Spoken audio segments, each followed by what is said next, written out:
You're live. Hey, we're back. Apologies. Lee had to click several buttons. I clicked all of the Are we buttons. live? Yeah. We're up. Refresh, dude. Is this the grown-up stream? Oh, yeah, we are live. Yeah, we are. Hello, everybody. Welcome back. Hello. Sorry for the interruption. Yeah. Lee has clicked all the buttons that he was required to click, even though he was reluctant to do so.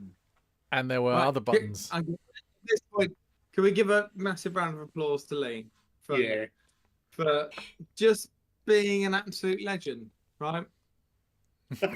Yeah. Like, raising so much money, like corralling everyone together for this amazing event today. Just Thank you. donkeys. yeah. For the all of the cute donkeys. Yeah. Right, I'm gonna get a beer. Yeah. Right. Can you get me one at the fridge then if you're planning up? Yeah, I'll get you one at the fridge. So £79 for the. You know, there's an Amiga 1200 over the top of this fridge. In bits. Yeah. In bits. Because that's what happens at terrible fires. Has it been? There's a drawer full of 1260s there. Is it all rotting with capacitor juice? No, they're all clean. The one that I put in that checkmate, I don't think any of the caps had leaked. Thank you, Mr. Hoffman. Goodbye, Hoffman. Enjoy your Send set. someone down. I'll send Stephen down, yeah? No, Stephen's been on already. Send someone else. Find someone. Ravi, maybe? Oh, dear. So it's just you and I. Yeah. It's getting What intimate. have you done? Curry? Can you smell it? I wish I could. No, we'll have something lovely later on with chorizo in it. I saw chorizo being used, but I don't know what is coming. He's got an AGA to cook the food in, an AGA. Oh, an AGA. Oh, excellent. Is Stephen the retro Hugh Hefner and Dave his bunny?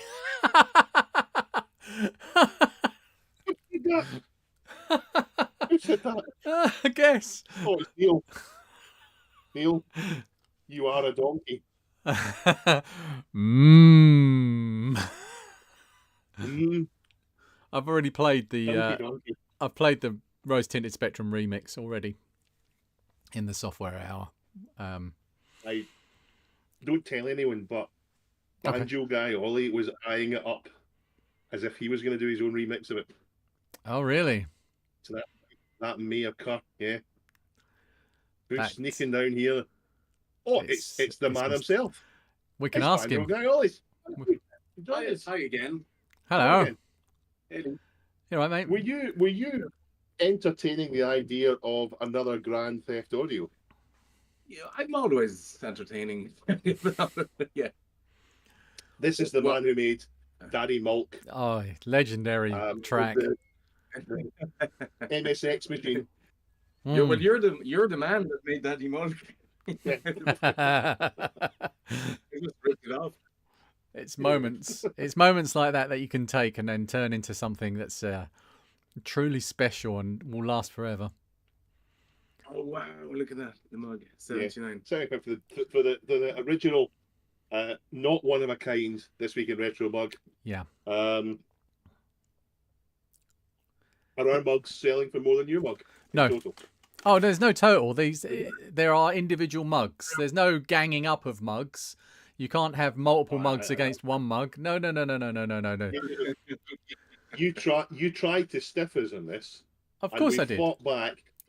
Thanks to Dan and his lightning artistry, getting a new mug to you within a matter of days. We fought back and we're going to win, and our mugs will sell in total for more than yours. That's how it is. That might happen, but it won't be. I mean, I'm going to say that I'm the final judge on this. I'm the arbiter of this competition, and you can't mark your own homework. My ruling will be final, and definitive. And I can probably tell you now. But there we go. There's both the mugs. 151 for the More Fun Making It mug. A unique, bespoke, one-of-a-kind mug that you'll never be able to find anywhere else, with Crystal the donkey emblazoned across it, as well as my channel logo. Made in England, if that makes any difference. But also tomorrow there is a bespoke, one of a kind, never to be found again, made in England mug with 2 donkeys on it. That's one more donkey. No. There's no donkeys on there. They're just jackasses. Oh, that's not very nice cool. at all. Yeah, but it's true though. Unfortunately, it's true. Yeah, he's got his mug. Yeah, they are there. Nice. Couple of jackasses. Sorry, my screen is mirrored, so Yeah.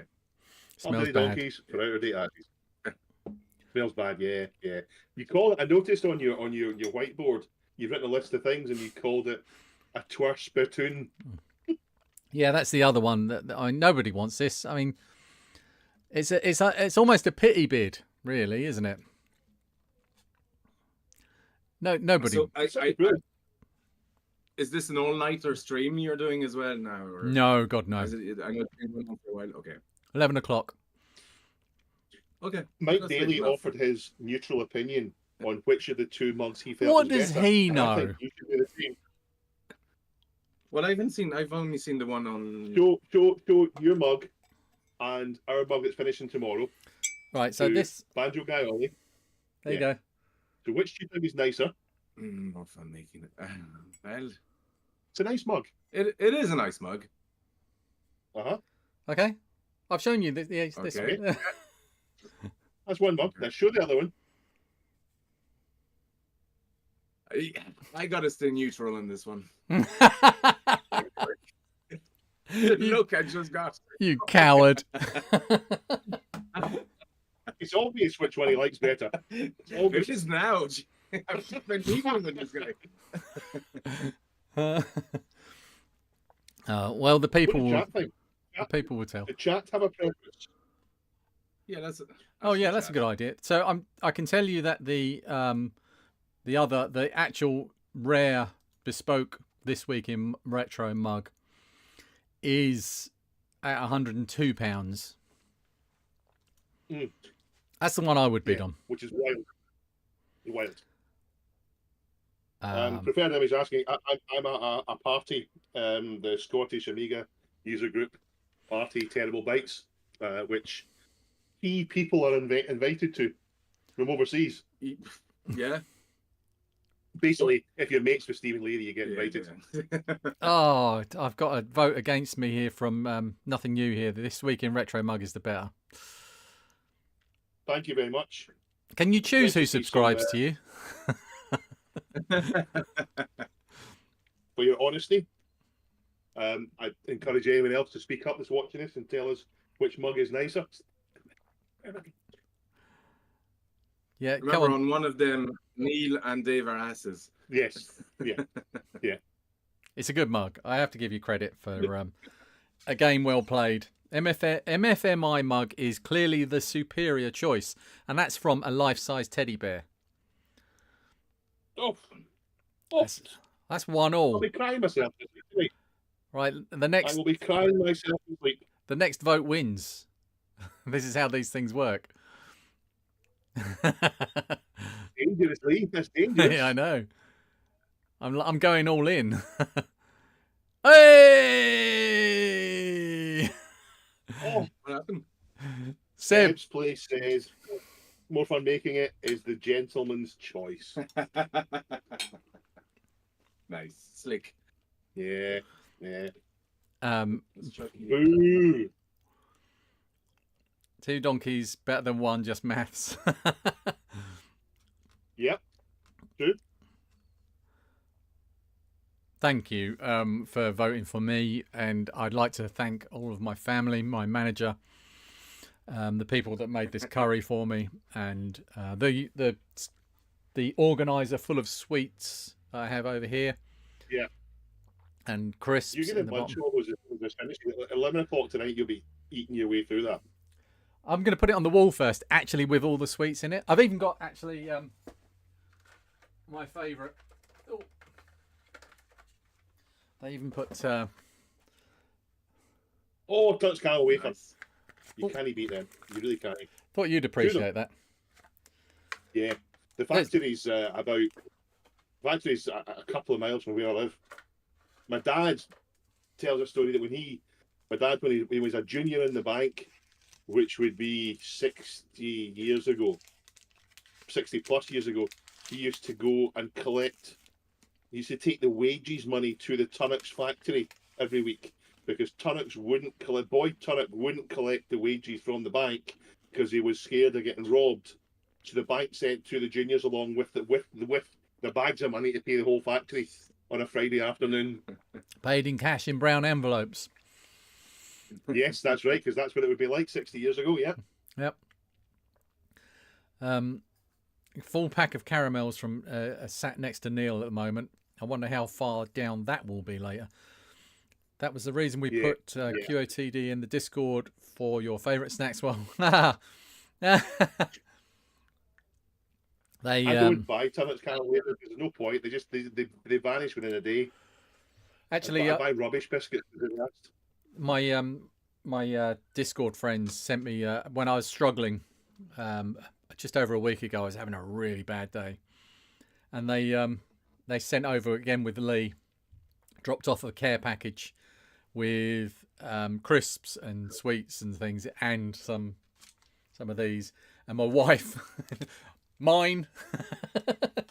I did manage to wrestle one back off of her, but there goes my camera again. Oh, I can. Yeah, you got blank. Give me a sec. Tea cakes too, yes. Well, I think it might be overheating. Didn't do this last time. I might swap cameras. Oh, the auction finished. The This Week in Retro mug finished at £81. Nice. That's pretty good. £81 for this. Thank you for whoever bidding that. Your money is going to an extremely good cause, which is the whole point of this. Yeah. Nobody wants to pay £81 for a mug, but everybody wants to give money to a good cause. Well, I never thought, when I basically said to Neil, can I have a mug? When I was in the cave. Yeah. And he said, oh yeah, there's one over there. Take one of those. And I didn't think I was going to get £81 for it. That's a staggering amount. We did well on the mugs last year. I think I know. I'm going to assume that was won by Paul, Universal Retro Boss, because he really has a thing for mugs. He's the guy who won the mugs last year for £250 for all three mugs in one go. I don't know if your mug is so 3 minutes to go. Oh wow! And sitting at 151 for the single donkey mug. I will put the link for the truly unique This Week in Retro mug in the chat. So anybody, because that's not going to be featured today, I'll put it in the live stream chat. Just in case anybody wants to look at it and scoff and say, ha, that's a terrible mug. Oh, 156. 156, 2 minutes, 35 seconds to go. There's your answer. Which one is the best mug? Sorry, Dave. Lee's fans. This is. It's a little bit biased.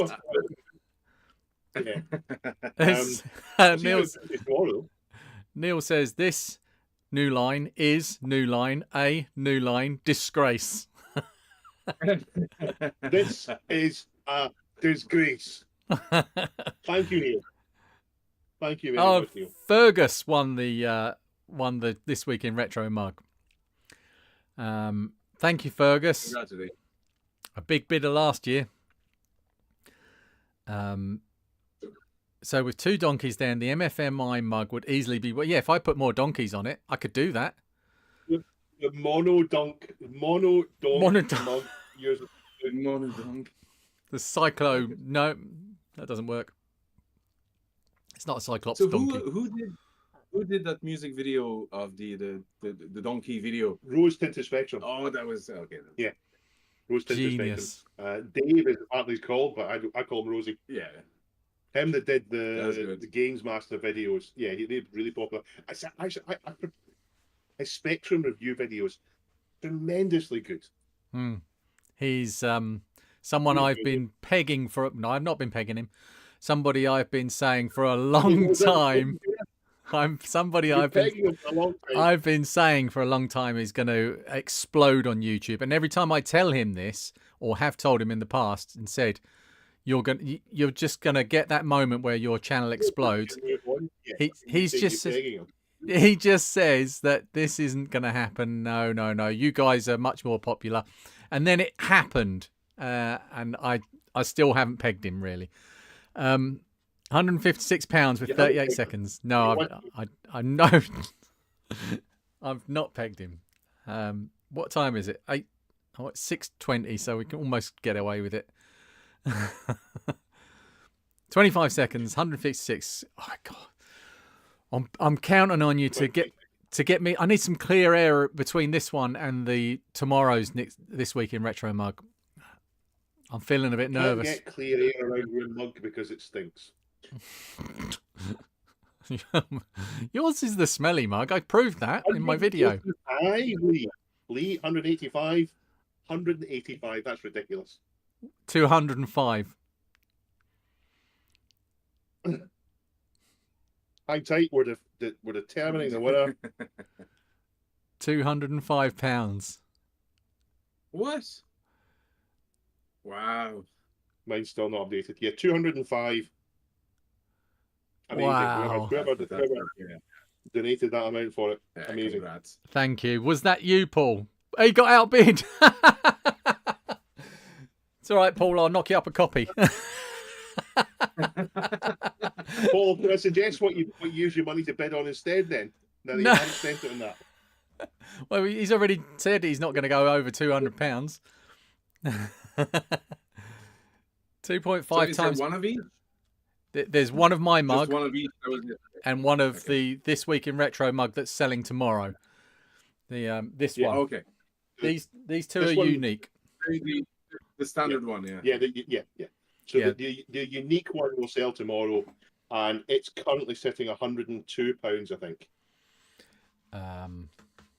Where is it? It's Unless someone's bid on it. It's 102 right now. Yeah. Right. What's next? It's the one that says custom rare look. No, Isn't that the same one? No, this is the one with the monkey. Oh, The yeah. donkeys- Okay. The one Yeah. that had the donkeys. This is the one that Lee lifted from the cave. Gotcha.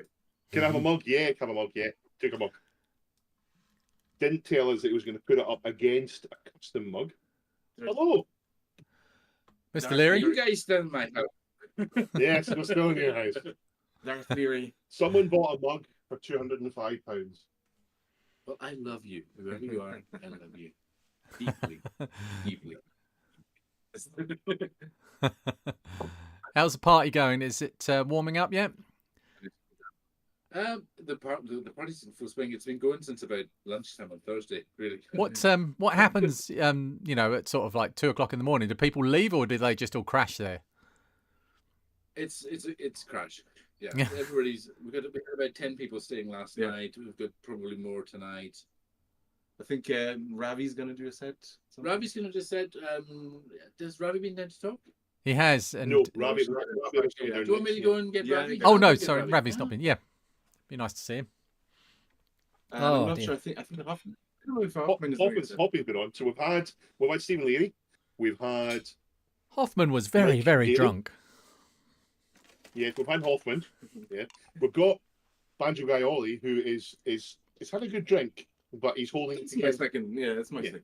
Yeah, I'm not a big drinker. I can't tell No. the difference. Between him and Hoffman. No. Between sober Ollie and 3 sheets Ollie. And we will have Ravi. I don't know who we'll have after Ravi, but we'll keep you entertained. Maybe we'll have Ravi till late. Has Rob been No, Rob's not been down. No.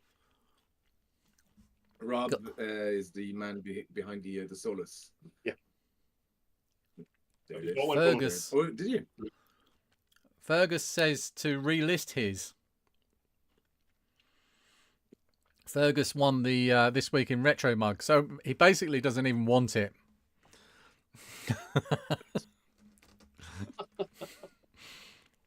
Got any Nunkey mugs, Dave?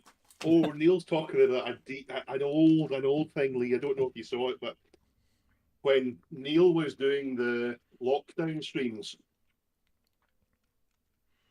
Chrissy and Pillock and Matt and a few other people, Gary especially, decided to really wind up Neil.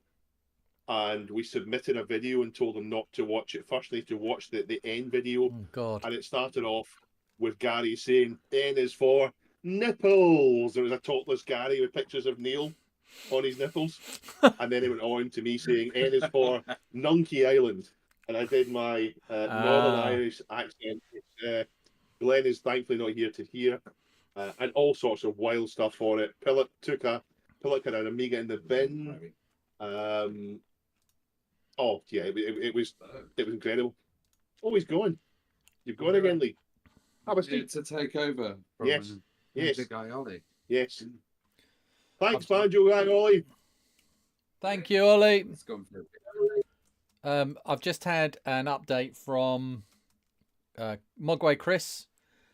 And the total now is £11,646.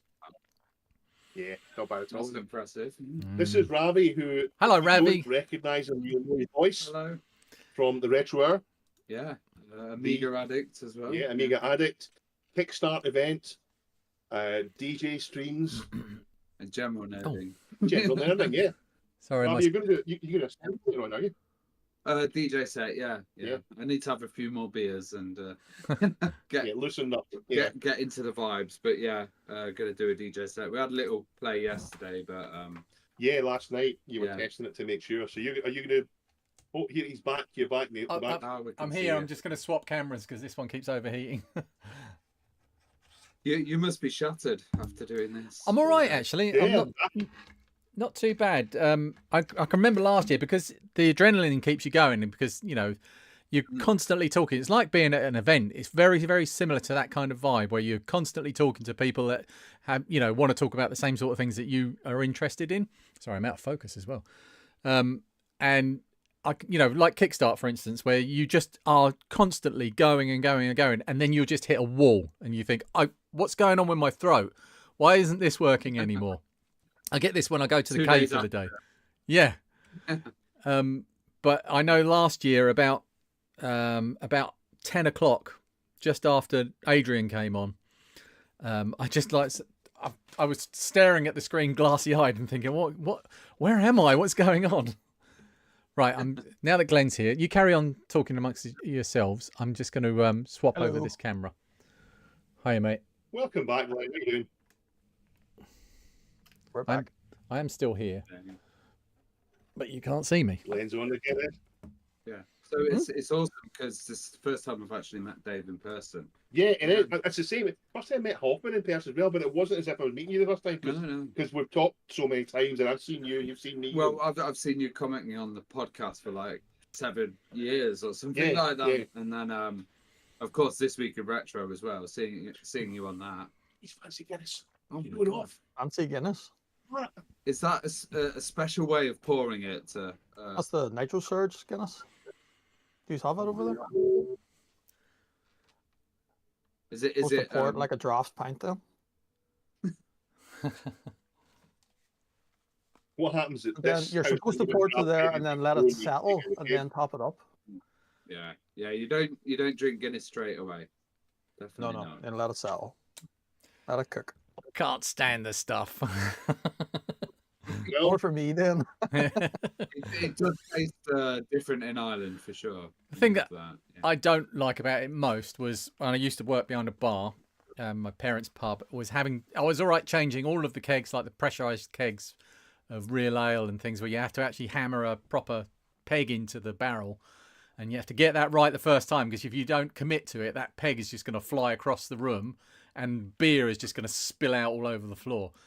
But the pressurized Guinness kegs were highly pressurized, and you had to, it's like a lever system that you do. But when you take the thing off, undo the lever, the hiss and the pressure that gets released at that point used to terrify me. Not more pegging. Sorry, Neil. I shouldn't keep talking about pegging. I don't know what's going on. About 10 minutes ago, he admitted Oh. that he wanted to peg rose tinted Spectrum. Well, No, to I'm be happy. honest, to be fair, I mean, he's a handsome man. You could do worse. I mean, I think he's got a good channel. Yeah, I enjoy his stuff. Was it Bad Influence that he was going through? Breaking Bad Boundaries. Now he's on to Games Master, which has really kicked off. Yeah. He's But exploded. Did you want to I did want to watch some more Dominic Diamond stuff, because Games Master is a gem of like innuendos and all of that kind of stuff. And Rosie really makes the most of it. Yeah. Yeah, he has the I'm going to call it the chicken counter, but it's not. It's another word for chicken counter. Yeah. Knob jokes. Yes, knob jokes. Polymath. Please homage to Deadpool. Please homage to Deadpool. It's amazing how much you guys have raised as well. Like, it's going well. It's going well. I think we've got a chance of getting there. I think it is going to be tight. I think it is going to be tight. But as I said throughout the stream, if we don't reach the £15,000 target today, I'm going to keep going. And I've got lots of stuff here to auction off. I've got projects to do. I've got things to fix and things that I couldn't get ready for this day. I got as much ready as I could, and it wasn't really possible to do much more. But there's some really good stuff. Let me grab one, actually. And to tell you how it works, for the total they're on just now is any donations through Just Giving, plus any auctions that are finished, plus the current bidding on auctions that are going on just now. So it's kind of future dated. What on earth is that? And right, okay. That's when you put it in focus, it's not so bad. It's a nice paint job. Knobs on there. Wow. Yeah. What are the knobs for? Well, this is. Tells me your knobs. Dave wants to know what knobs are for. It's got a reset button on the side as well. There is some. Oh yeah, and there's some RCA jacks on the back here as well. Oh, lovely. Yeah. So this is for making music on. Yeah. So this will be going with it. Get you in focus. Oh, SynthCart 64. Okay. So basically, I think it's like a MIDI affair type thing. I've got nowhere to put that. Like a MIDI typewriter. So you can tie that into. Yeah, so it's, Commodore 64s with dual SIDs and things like that in, or this one's going to have a SID Kick Pico, which acts as a dual SID, and it'll have the audio going out of the RCA jacks as well. But there's a way of connecting those potentiometers to the paddle ports, so that you can control things in the synth cart in the music interface. Oh, yeah. Should have got that out for Hoffman. Actually, he would have appreciated that, I'm sure. But can you connect that to MIDI so that you can use something on MIDI to control it? I don't know if it's. I haven't actually opened this. This is a donation from Simon Osborne. You know Simon, Ravi. Yeah, Simon. He's a local. Round my ways. Yeah. Yeah. No, it's just a cart. I thought that there would be an output on this, but I don't know if there's a way of getting MIDI out of it. I think it just makes music on the thing. This is a modern recreation of something, I think. Don't know enough about it, so I don't want to talk too much as an authority.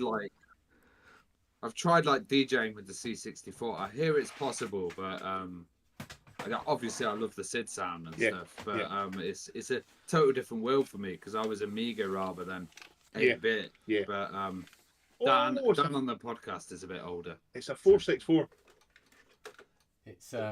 It is. Let me just turn my lights up a bit, because this camera needs a little bit of help. Ooh. Can you see what type that is, Dave? Yeah, it's a tall key. Yeah. I've got the extra key. I've got the missing key somewhere. Tall key 464s have a better keyboard. It's much nicer to type on. Of course, they took the cost down, they reduced the cost, and you got shorter keys. People want to pay less for it. Was that during the Alan Sugar period? Yeah. So this is So the tall key one. that's the modern one. Well, yeah, which are shorter keys, shorter keys. Yeah, they're kind It's of a still shallower. actually- Yeah. It's not a bad.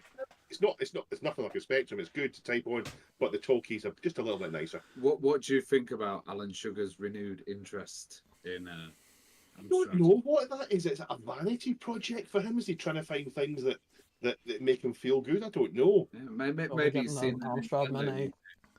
You want an Amstrad Mini, Glenn? That's what's coming. I can guarantee you. Yeah, he wants to jump on that bandwagon, doesn't he? For all the criticism people gave Alan Sugar for his hi-fi stuff, the actual computers were great. The PCW was great. The CPC was great. The PCs were really incredible value. He cut the right corners, not the wrong corners, if you know what I mean. My first machine was a PCW. So Was it? Yeah. So I didn't start with Amiga, but yeah. So what did you Loved do? it. Why did you buy? I mean, there would have been a reason to buy. Everybody buys a computer for a reason. What was the thing your PCW was for? Word processing for. My mum was doing a PhD. And, you know, Word Star and all that kind of stuff was needed back then. And then I was like, oh, I can play video games on this, and You could have done this. took it over. You could have done the same with a Commodore Plus 4. That's got a word processor built in. It would have saved you a few quid as well. You'd have more fun in a Plus 4, I think, you would in a PCW, because there's not many games in it at all. Well, my dad had a Sinclair QL as well. So Oh, right, okay, so yeah, just as bad for games. I mean, you got head over heels and lots of text adventures on it. Yeah. I've got a Sinclair QL motherboard that was a reject off of the factory production line, which has still got, when they were made, the PCB was the motherboard for the computer plus the two daughter boards for the micro drives were still attached. They were like snap-offs. Yeah, they snapped them off, yeah. Yeah, this one's still got them attached. Yeah, that's quite a unique little piece of Sinclair history that I'm hanging on to for now. That'll end up in the... Is that Dundee? Sorry? Is that coming from Dundee? That came from... Oh, Gunnar. Hello, Gunnar. How are you doing? I've forgotten his name. Hello. To Gunnar. Gunnar from Team Apollo. Ah, hello. Team Apollo. Are you enjoying the party? No. It's not very good. No? Are there any other options? It's all the pie. Do you know what? I thought some strange person had walked in and Well, yes, you're right. It's a strange person has walked in. He's a strange person. I'm not a strange person in this house, to be fair. You're not a stranger, but you're still strange. Yeah, I'm okay, yeah, but I live in this house. I'm not here all the time. But what happened was, some of the lads that thought it would be funny to hand me a competing accelerators. oh, Yeah, vampire. He's a terrible guy. And a beard that made me look like the person that was responsible for that. I can send you one of these if you want. I actually had the Vampire 600. It did open up the 600 for me. It was like, yeah, there you go. I'll be the fanboy. To be fair, I've nothing against the Vampire. We were just having a bit of a laugh. Yeah. No, but it before the 600, I saw it as a bit useless. Like out of the Amigas. That's only because I absolutely point blank refuse to do anything for the 600, right? He's going to make the TF666. The 666 for the 600. Andy's trying his best to do something on it. the 666 is what everybody's asking me to do, which is the accelerator with the beast. So I'm sure the price increased of 600s as soon as the accelerators came out as well. Yeah, I cannot confirm or deny whether there's anything happening with the 666, but I sold an Amiga. Pretty great. I sold an Amiga 600 earlier for it was over £600, wasn't it? Really? I £600, yeah. remember a time not Yeah, very there's long a few people in the comments noticed that the board I was holding up was an A600 with a terrible fire. And I'm sure somebody will put two and two together and realise which crazy idiot I am. Yes, he did. He did do that. Ice scraper. Ice scraper. I've got one of the pie storms recently. Andy, but I need to get the right pie to fit in. Yeah. Do you want to admit to Stephen what you've done? He knows because I was talking to him about it. All right. Okay. Yeah, I mean it's not. Is that a hack? It is a hack. Yeah. There's issues with it, and it's not supported. But I'd love to make it work. If it was a simple thing, I would just do it. If it works, yeah. But I've got. Yeah. I'm in the process of... It works when as we discussed, it works perfectly when the E-clock's in sync. Yeah, exactly. But it's not, it doesn't. So what I'm hacking about with is making it so it forces the E-clocks to be in sync by doing things, but early days yet. If you can figure that out, let me know, because I haven't figured that out myself. And but yeah, I'll come at it because nobody's told me it's a really stupid idea yet, so I'm still trying. Oh, stupid ideas are where good ideas start from. Well, that card fits on the CCTV. I've got that in mind. There you go. I'll show you that later. Oh, nice. I've got that. Do you mind I think we've frozen, haven't we? Yeah, you go to the toilet. I will take over. Oh. I think everything's frozen on our screen for some reason. You guys can you guys still see us? Yeah. Discord does this now and then.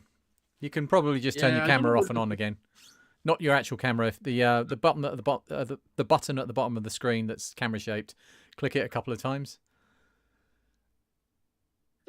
Never really done video through Discord. I clicked it. Can you still hear us? Yeah, I can still hear you. Try clicking it again. Let's see what happens. Nothing. Oh. I think this machine does not. It's quite an old machine, and it's really only used for lab work, so it's not. Are you doing the MSX? It's done. You've out. done it. Yeah, it's your out. MSX computer. Yeah, well, we can. I can show you. It's upstairs. There's one of them upstairs. It's this is not only done for not only done working more or less, and I fixed some firmware bugs in it recently, but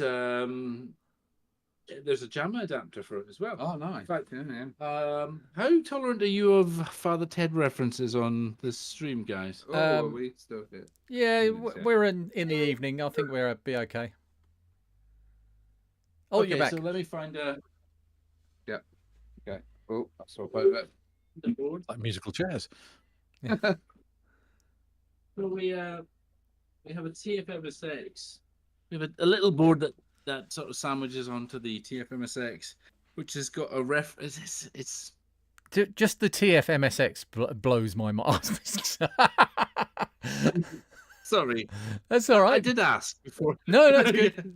That's awesome though. A JAMA interface. For So it sandwiches the TFMSX sort of slots on top of it. You can play Vampire Killer or MSX2 games in your JAMA cab.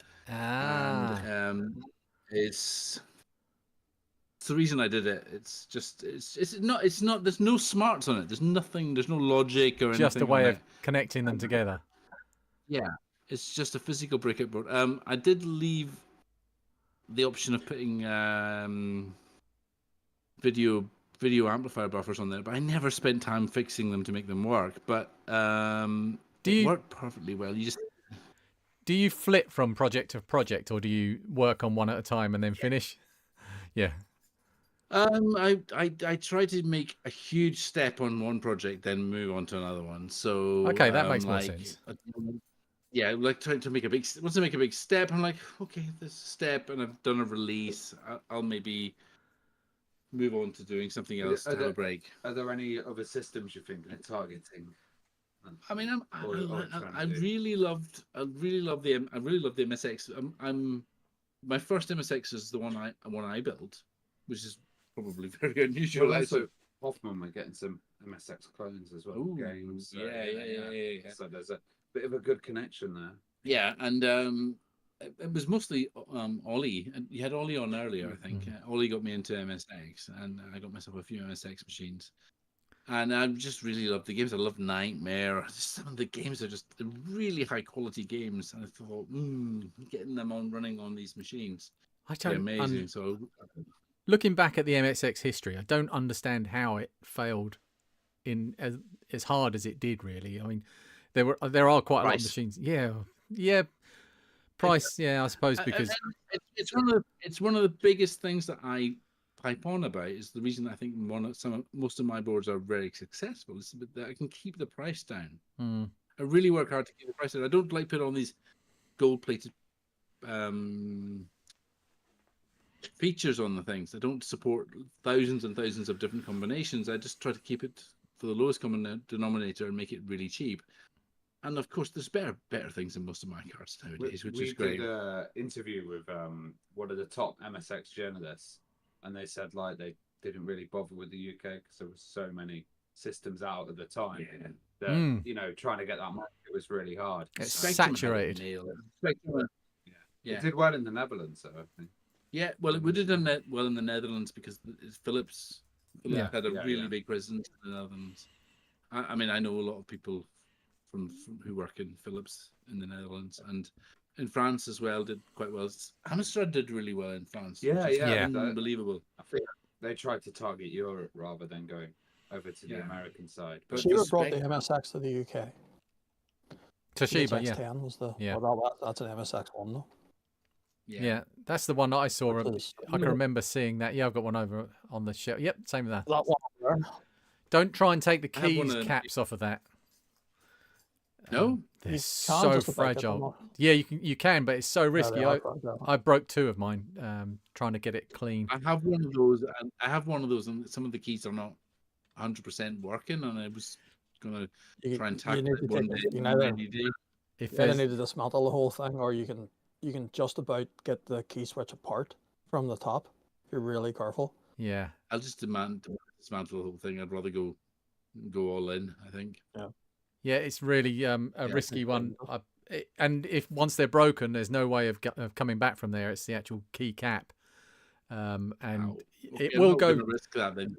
Yeah, it will sit on top and it will still function, but if you press it too hard, it jumps out. So it's not great. It's a bit of one of my big failings.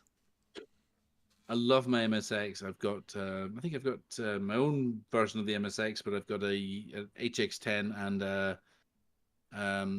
one of the Yamaha ones that look like an Amiga. The MSX2s, but they're the Japanese versions. Would you do sharp 68K stuff? Oh, I mean, Neil gave me one of them. He said, "Would you do an accelerator for one?" I was like, "Don't have one, Neil. Here's a pile of here's a box full of stuff." So I've been putting it back together and working on it, but I'm focusing on the stuff that users are using right now. And when that's all done, probably the 2040 will be next, and then who knows? Might not, but we might move away from Amiga systems completely. 68,000. No, he's on to the 68,000. He's skipping the ST. He wants to go. He wants to go to a popular machine. He has made one for the ST. No, I didn't make it. I just let the Exos guys fork it and do their thing with it. And a happy accident. Yeah, it's not me. I didn't nail all the issues with it, so it's not me. BBC, would you ever do anything with that? Yeah, man. It's a long time. So one thing people don't know about me, and I did talk about this in the chat I did in the cave a year or so ago, was the Archimedes core for Myst was originally written by me.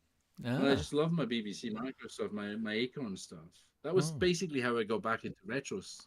back into retro about 10 years ago was through the BBC route. I'd imagine. Maybe a BBC. I'd imagine with the tube port on a BBC that it would be quite nice and easy to, well, not easy, but it would be easier to actually access everything you need to access on there just through that. So, I know lots of people are doing Raspberry Pi ones. I've got a master with a Raspberry Pi on it. I don't really see I've bought what else needed. I bought from Fuzzy Lee, who was here a little while ago. I bought a master system, a Master 128 with a Pi tube in it and a few other bits and pieces. It's the only computer I've bought in ages, and I've paid him for it and said to him, just keep it for me because I'm doing all this charity stuff and I haven't got time to actually. So that's one of the things that I'm really looking forward to. Once this is done, I might get him to pop round tomorrow with my BBC because I haven't got a working BBC. I've got a broken one, but which is, I think, are the best ones. Personally, I think. The master. I have a master. Computers means you can fix them. Yeah. Sorry, Dave. I'm an Acorn as well. Yeah. I do like my Acorns. So, what did you think of? Did you see the Mogwai Chris Electrons ULA replacement thing recently? What did you think of that? No, I haven't, and that's something that probably need to go and have a look at. Really cool. Someone made a really good video about that. You should go and watch that. That's there's a really nice video. Yeah, some Lee bloke did it, didn't he? Yeah, I remember that. Yeah. Fair enough. Yeah, he did make a good video. Oh well, I'll go and watch that. We covered it in Twitter. Oh, do you watch anything, Stephen? Do I watch anything? Well, you're not, obviously not subscribed to me. I watch this guy. I do like Seb's stuff. He was on earlier. I do. Yeah, like his stuff. Seb's a lovely guy, isn't he? Yeah, I watched Rob Smith. Yeah, I love Rob Smith. Yeah. Rob's very good. Watch this guy when I'm DJing. Yeah. I'll watch Hoffman's stream. I'd love to be doing more actual work, like as in more live streams and videos, but I find that slows me down from actually getting work actually done. Like for people, and the lights and stuff. Yeah. I'd rather do content by accident than yeah. Hello, Mr. Hoffman. All right, Ian. Again. Hey, where's my setup? What's your setup? What on the 600s? Oh, he's removed it. Has he? I've kicked him off the 600s. Oh, we're about to have a DJ set from these guys. So yeah. Can you tell that Glenn's a DJ? Back to back session. Yeah. How can you tell that Glenn's done DJ? Yeah. What are you covered? It just doesn't feel right. Two ears covered does not feel right for the headphones. No, I can't do that. My world is in mono. You've just reminded me to check the battery level on my headphones. What else do I watch? There's the DAX in the background there. Stuff I like stuff that Alex and Holly put out on the arcade archive. Yeah, arcade archive. Yeah, a lot of I've made guest appearances on Banjo Gaioli's Manshed channel. I can recommend some YouTube channels. There's a new guy called Neil who's it's MRC or something. I'll have to look it up for you. Yeah, I think I might have met him once or twice. Yeah, he gets around. He's a bit needy, but he. Oh, tell me about it. You know, yeah. He goes on about mugs a lot. Yeah. But his wife's lovely. His wife's she keeps him running. Yeah, I mean, to be honest, you raise this up a bit, not a point or an issue, but it's like, how do you keep on top of all these channels? There's so many people putting so much stuff out. If you actually watch them all, you wouldn't actually get it done yourself, would you? No, I'm quite fortunate in some ways because of the way my life is arranged around being a full-time carer, that it does allow me to have time when I can, if I'm doing washing up and things like that, and general household chores, I can put on a screen and watch a channel, so I can actually be doing something useful and still consuming. But I run the Big Red Arrow Club, or I'm one of the people that runs the Big Red Arrow Club, which is a Discord for basically strays, but we call them YouTubers. There's a couple up the top there that are in it, and Dave loiters around in there as well. And just taking the piss though. And just trying to keep up, because there's quite a few members, but just trying to keep up with everybody's releases is just impossible. You can't watch all of YouTube. You can only watch what you really need to watch. But YouTube is fantastic. I make a point of watching Hoffman on a Wednesday evening after 9 o'clock, and I make a point of watching Amiga Bill on a Sunday. Oh, Amiga Bill's been great. Yeah. I think that's. Oh God. What about that guy? Don't do it. Don't. He's back.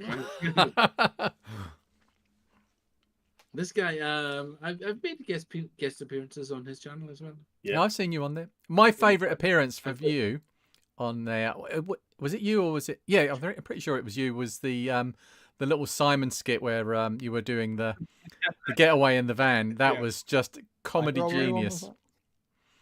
That was initially for your channel. That was like I said, I want to start a Patreon.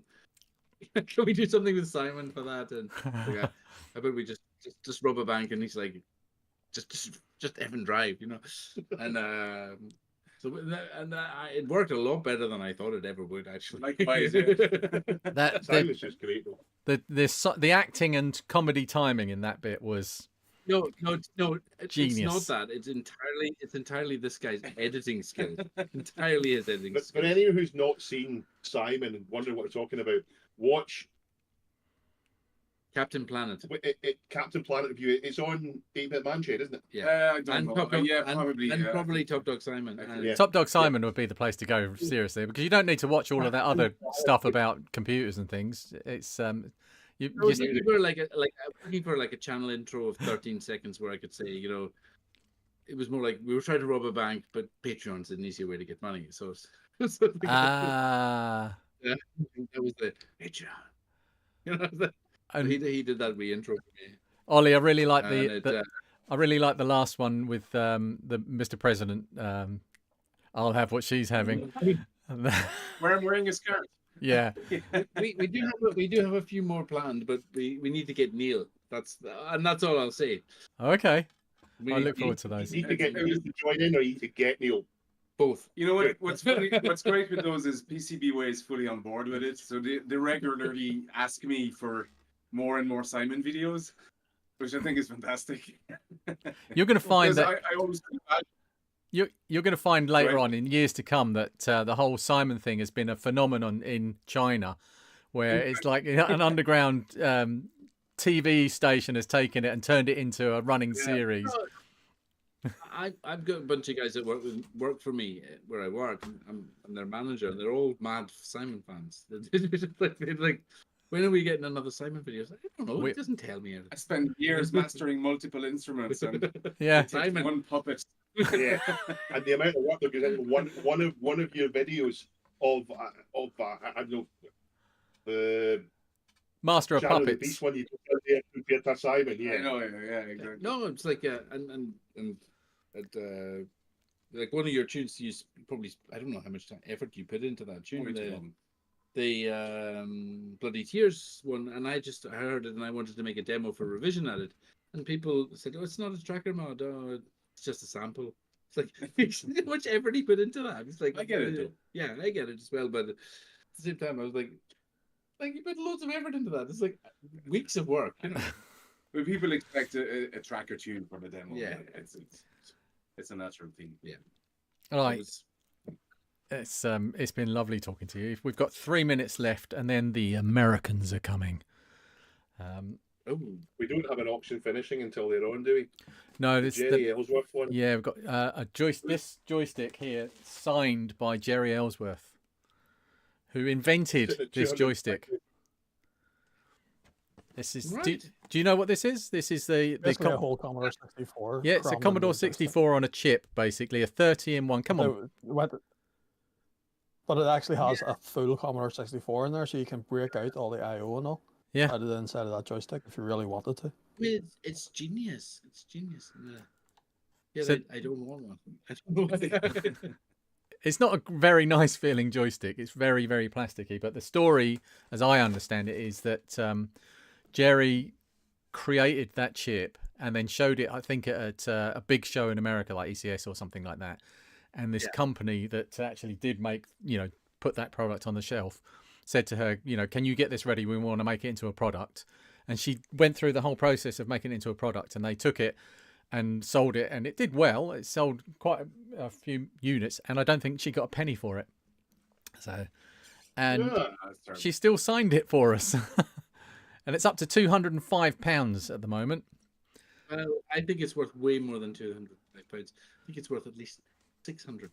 At least £600. I wonder. Can you see? Oh, there we go. No. Yeah. Argos Limited. Argos, yeah. Bought from Argos. That was sold in the UK, was it? I had no idea. My friend Fergus, who's probably in chat, I'd imagine he's early in chat. 2000s, wasn't it? When Yeah. it was sold? That's I mean, it's been open to be signed, but so I can't claim it's unsealed like the A520. But It's unused. Unused, yeah.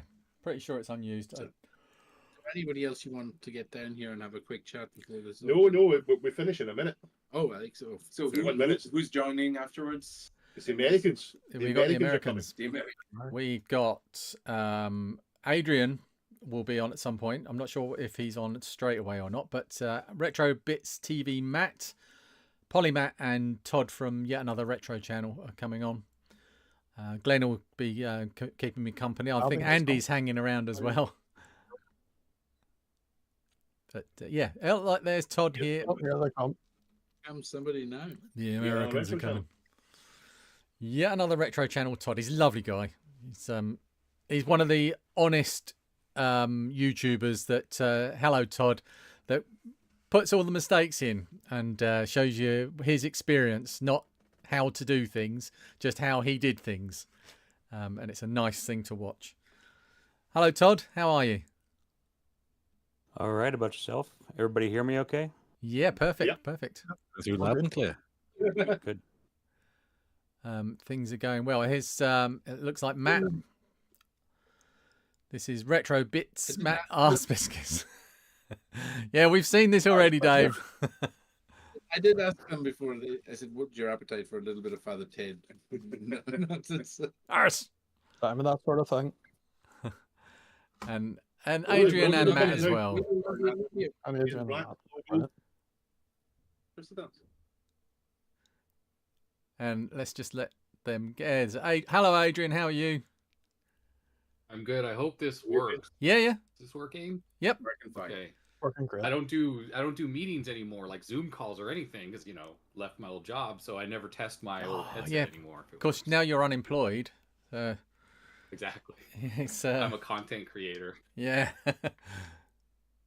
Let's turn my light down. So Scotland's time is over and it's time for America now, is that right? Goodbye, Scotland. Thank Say you that very again. much. There's Banjo Guy Ollie and Stephen Leary and Dave from This Week in Retro are there for you to say. Oh, Matt is here from Retro Bits TV as well. Hello, everyone. So, Hello. yep. Good to see you all. Yeah, nice to see you too. Polymatt, we've got no camera for you yet. I don't know if you were aware. Adrian apparently is technically from Montreal. Okay. I'm working on stuff for Polymath actually here this moment, so I go back and work. Get back in your box. Hey. Get back in your box now. There we go. We've reached our quota of mats. All of the mats are here. Like Thank Matt you 1, very Matt much. 2, Matt. How many Matts? Everybody can be an honorary mat if they want to be. No Mats. objections. Mats and Neils are the best. I've long said this. In my experience. I'm out.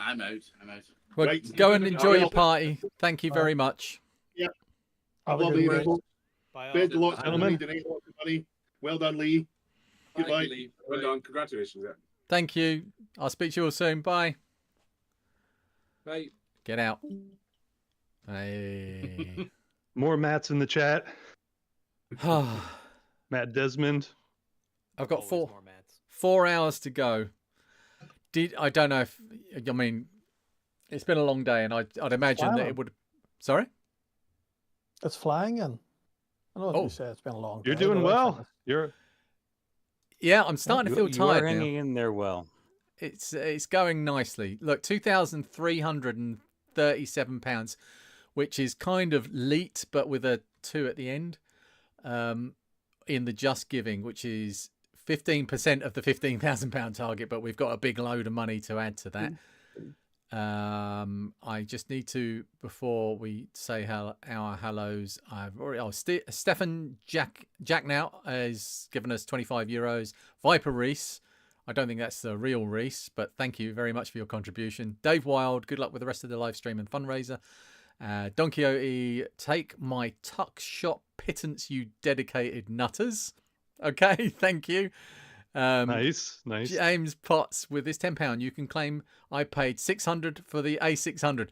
So the A600 we wanted to sell for £600, and it sold for £590. And I think it must be James Potts that won the 600. So he's added £10 to the pot so that the 600 sold for £600. And Mrs. Cathers, who is married to the lovely Chris Cathers, that's not his name, that's his online name, who donated the Amiga Checkmate case. Hope the mug is dishwasher proof. Oh, did he buy the mug? Oh, no. Oh, yes. We sold my mug went for about £150, which was more than the This Week in Retro mug, which is the important thing. And the next auction... that's all that matters. That's all that matters, that it's I like win. bragging rights now, right? Yeah. Yeah. It's not about the charity anymore. And the next auction is in 10 minutes' time, and that's the Jerry Ellsworth signed 30-in-1 joystick, Commodore 64 joystick, which is at £205. And after that, we have a C128 at 7:30, and then at 8 o'clock, Todd's C64. And 7:45. Oh, sorry. Have I missed one? I think my 64 ends at 7:45. Oh, I missed yours off of the whiteboard. Oh, we're missing. Well, it still will end whether or not it's on the whiteboard, so no problems. I do apologise. Something was going to go missing on there. You wound me, Lee. Oh, we have it here as. Oh, we have it down as 8:45 for some reason. That's what's wrong.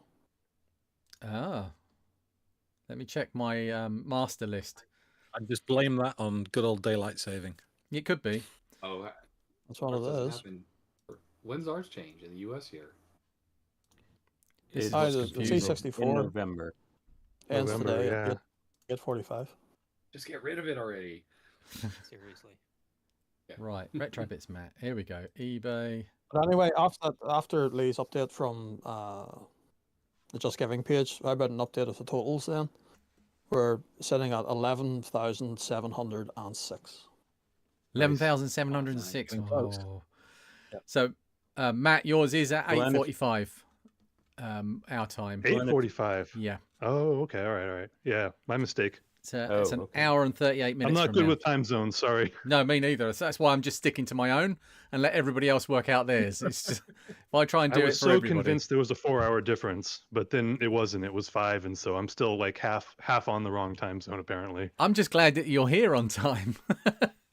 Yeah, my significant other, she made sure that I had the right time when I was thinking it was the incorrect time. So props to Elaine for keeping me on the straight and narrow. Thank you, Elaine.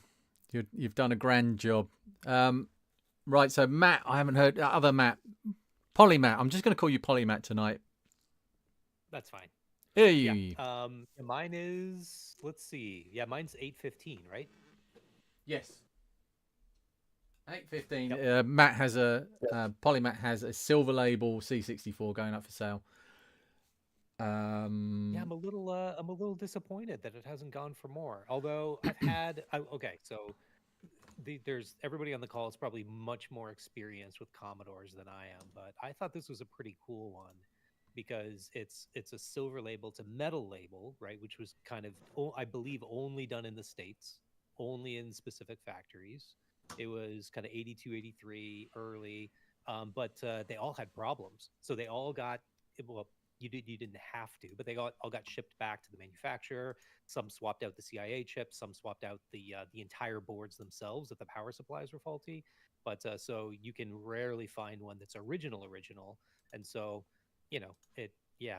But It yeah, may be so desirable that they're waiting to snipe it at the last minute. That's Could be. might be Hey. what's going on. Well, let's put it this way: whoever ends up winning, I think they're going to get it for a steal. All the best to them, and I'm gonna double it. So whatever this goes for, I'm gonna match it. Whee! Oh, dangerous. Yeah, Wow, bid it that up. is courageous. Bid All it up, right. everyone. Have you seen what some of these have The been going gauntlet has for? been laid down, everyone. That's right. Meet the Oh. challenge. Bid this thing up. Look, this is for charity, so I'm not going to feel bad about drumming this up as far as I can. That's right. Um, That's right.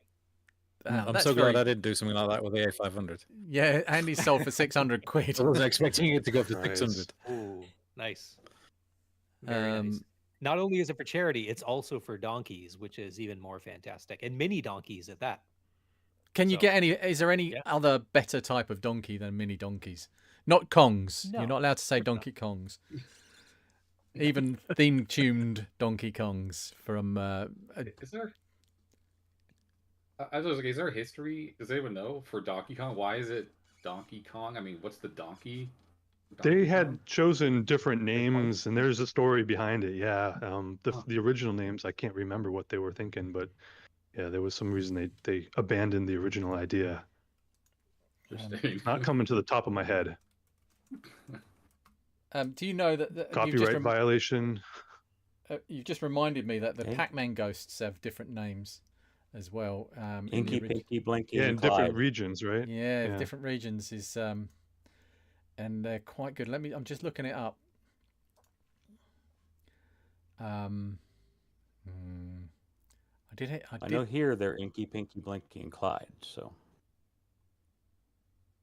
I think one of them's. Carry on talking. And I'll come back to you. But I just loved it. Wasn't Mario introduced in Donkey Kong? So like the Neil, the yeah, Senate- Mario was the main character. yeah. Neil's saying it Yeah. was crazy being mistranslated to donkey. all right. Come on, I've got to find I it. thought it may have been originally like a King Kong themed name, and they had to change it for copyright reasons, but I'm not sure. It's escaping my mind. There's too many random factoids out there to remember them all without Googling it.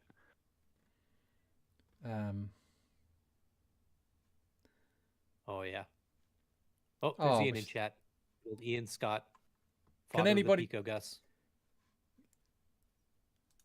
Is he really? Hello, Ian. Can anybody find out what the other regions' names for? I think it's the Japanese region names translated for the ghosts in Pac-Man, because it's not making good content when I'm just googling for it. But I referenced it in one of my earlier videos, and it's bizarre. They're hilarious. Well, I asked, the phone. I got it. You got it. Go on. Says Shadow, Nope. Speedy, Nope.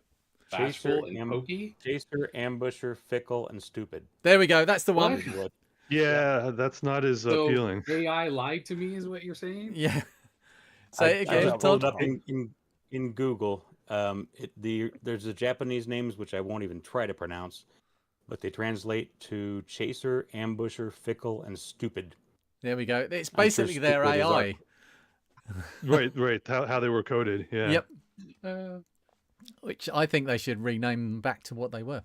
2 minutes and 30 seconds to go on the Jerry Ellsworth £205 joystick so far. That's not moved for a while. So what's our total at the moment, Glenn? Do we know? Yeah, 1 second. Total is 11,745. Right. Wow. I've been wanting to ask you, Glenn, what are you using for currency conversion table? That's whatever eBay tells us. Yeah, eBay. If you so go, I may be slightly wrong. Yes. If you go through the listing, I'm only asking because when Lee was asking about a spreadsheet for this, I knocked one up. Not real quick. It took me 2 days, but I'm getting a slightly different number than you. Not much different. I'm getting a grand total of 11,806.45. Oh, I like right your now. number better. And that's I have it. I have it pulling. I can click a thing to pull the current currency exchange anytime I want to. So. So you're doing the actual. Yours might be a little out of date. Yeah. Hey Lee, we've got someone in chat saying they can't hear Adrian. Is he muted on the stream side? No. We can hear him in Discord, but you can hear me. Depending on the yeah, person, I can hear you. I that's was going to boost you up. Someone a in bit. chat saying. Yeah, we can hear you. It should be fine because what we can hear is what the stream will be able to hear. So it might be that you were a bit low, but I've boosted you up. Oh, okay. There we go. I think I was talking over him a bit too. So sorry. It's okay. It's all good. £235. 40 seconds to go. Let's get this one done, and then what are we on to next, Jerry? C128.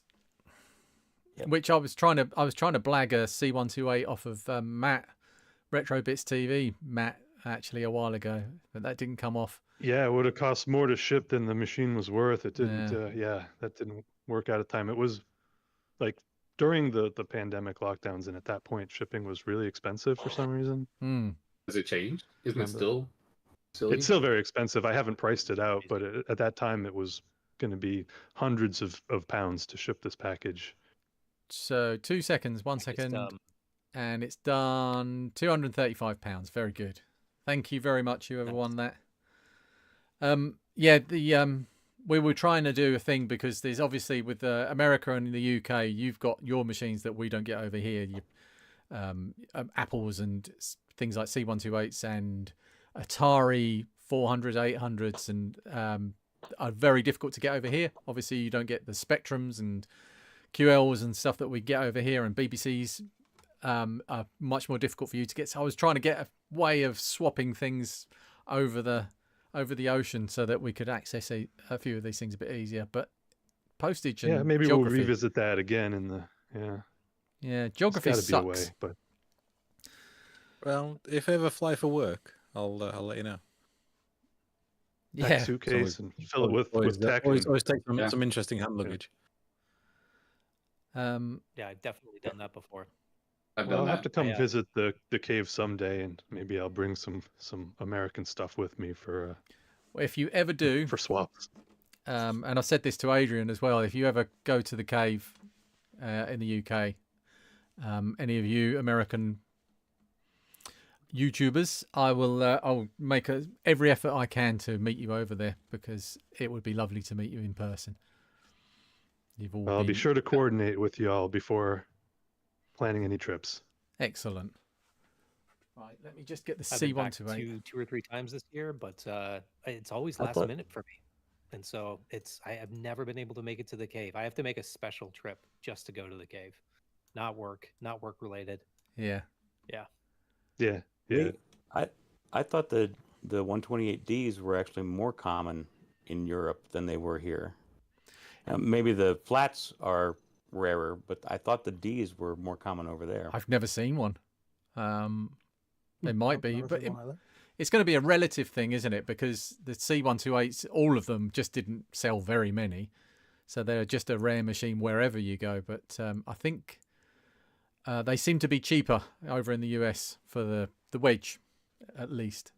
I'd say a lot of the flats were sold here because they're, at least out where I am in this part of the US, they're pretty common, the flat ones. You just don't see them here. Took me a while to get one at a decent price, and then I found two in immediate succession to one another. So now I've got two. They're still sitting in boxes and haven't been touched yet.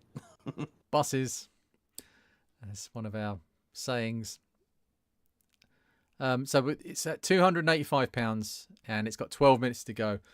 This one, I need to explain a little bit about this one because this came in and was donated by Paul Universal Retro Boss, who's my retro enabler.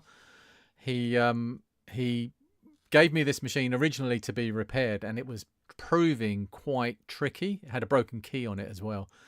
And I did an initial diagnosis on a second channel video, and it was a reset bug where it would just sometimes not reset properly. And the reset circuit, I basically replaced every component in the reset circuit, and it was fine. And I asked people to give me their suggestions to make a repair video, and I went through quite a lot of these suggestions, and I couldn't find any faults. Capacitors and changing sockets and rewriting ROMs and everything that I could think of. And I gave it, because I was running out of time through organizing all of the charity stuff, I gave it to, I don't know if you've heard of him over there, but there's somebody over here called Adam Commodore Lad, who's one of the biggest Commodore collectors in the world. He has hundreds and hundreds of Commodore machines and of all kinds, and he's a real expert on fixing things. And if I'm struggling with a Commodore repair, he'll be the first person that I'll go to, because I just know I'm going to get an answer from him. I sent him this machine, and he had it for quite a while, and he was struggling with it as well. So what he did was actually take a working C128 motherboard out of one of his machines, put it in this one, repaired the keycap, and sent it back to me. It's gone up to £311. Nice. That's good. good. That's good money. And that's I think that's now earning good charity money rather than being a good price for a C128. Yeah, that's above market for the US anyway, so definitely earning money for charity. I think you would expect to pay sort of like, I don't like to say it before the auction ends, but you'd hope to pay between £250 £300 maximum for a C128. So every penny extra is a great donation. Well, I mean, the whole thing's a great donation, but every penny that we get is going to get us a little bit closer to that target and make me sleep a little bit sounder tonight, knowing I haven't got quite so much work to do. Right, so I want to ask Adrian, how's things? I haven't spoken to you for a whole year face to face. Yeah, it's been busy. As I mentioned earlier, I of course left my job right over a year ago now, and I would have thought that I would have had more time, or felt like I had more time, but I'm always behind on everything, and my office is a giant mess up here, and I'm just like, I need to do this, that. And so yeah, it's really good though. I have to say, if anyone's wondering, quitting your job to become a content creator is scary, but at the same time, I would never go back at this point. I loved my job, I love the people I work with, but I love this way more, and I love I guess I have more time to interface to fans and people, and I've been to a bunch of shows this year, and I got to meet Matt, Retrobit Matt, in person. He was my booth next door to me at Vintage Computer Festival in Chicago, which was an absolute blast. And we met Matt Desmond there together. Yeah, it's just been absolutely fantastic. So life is really good, and I just went to my doctor the other day, had my physical, and I was all good there too. And as I'm getting older, that's a good thing. So yeah, everything is wonderful. Oh, you still look young to me, and I'm really getting old. I'll be 50 next month, so it's coming up. I'm still a bit ahead of you, but I'm not saying how. I actually did say how old I was earlier in the stream, but now I don't want to go there again because it's hurting.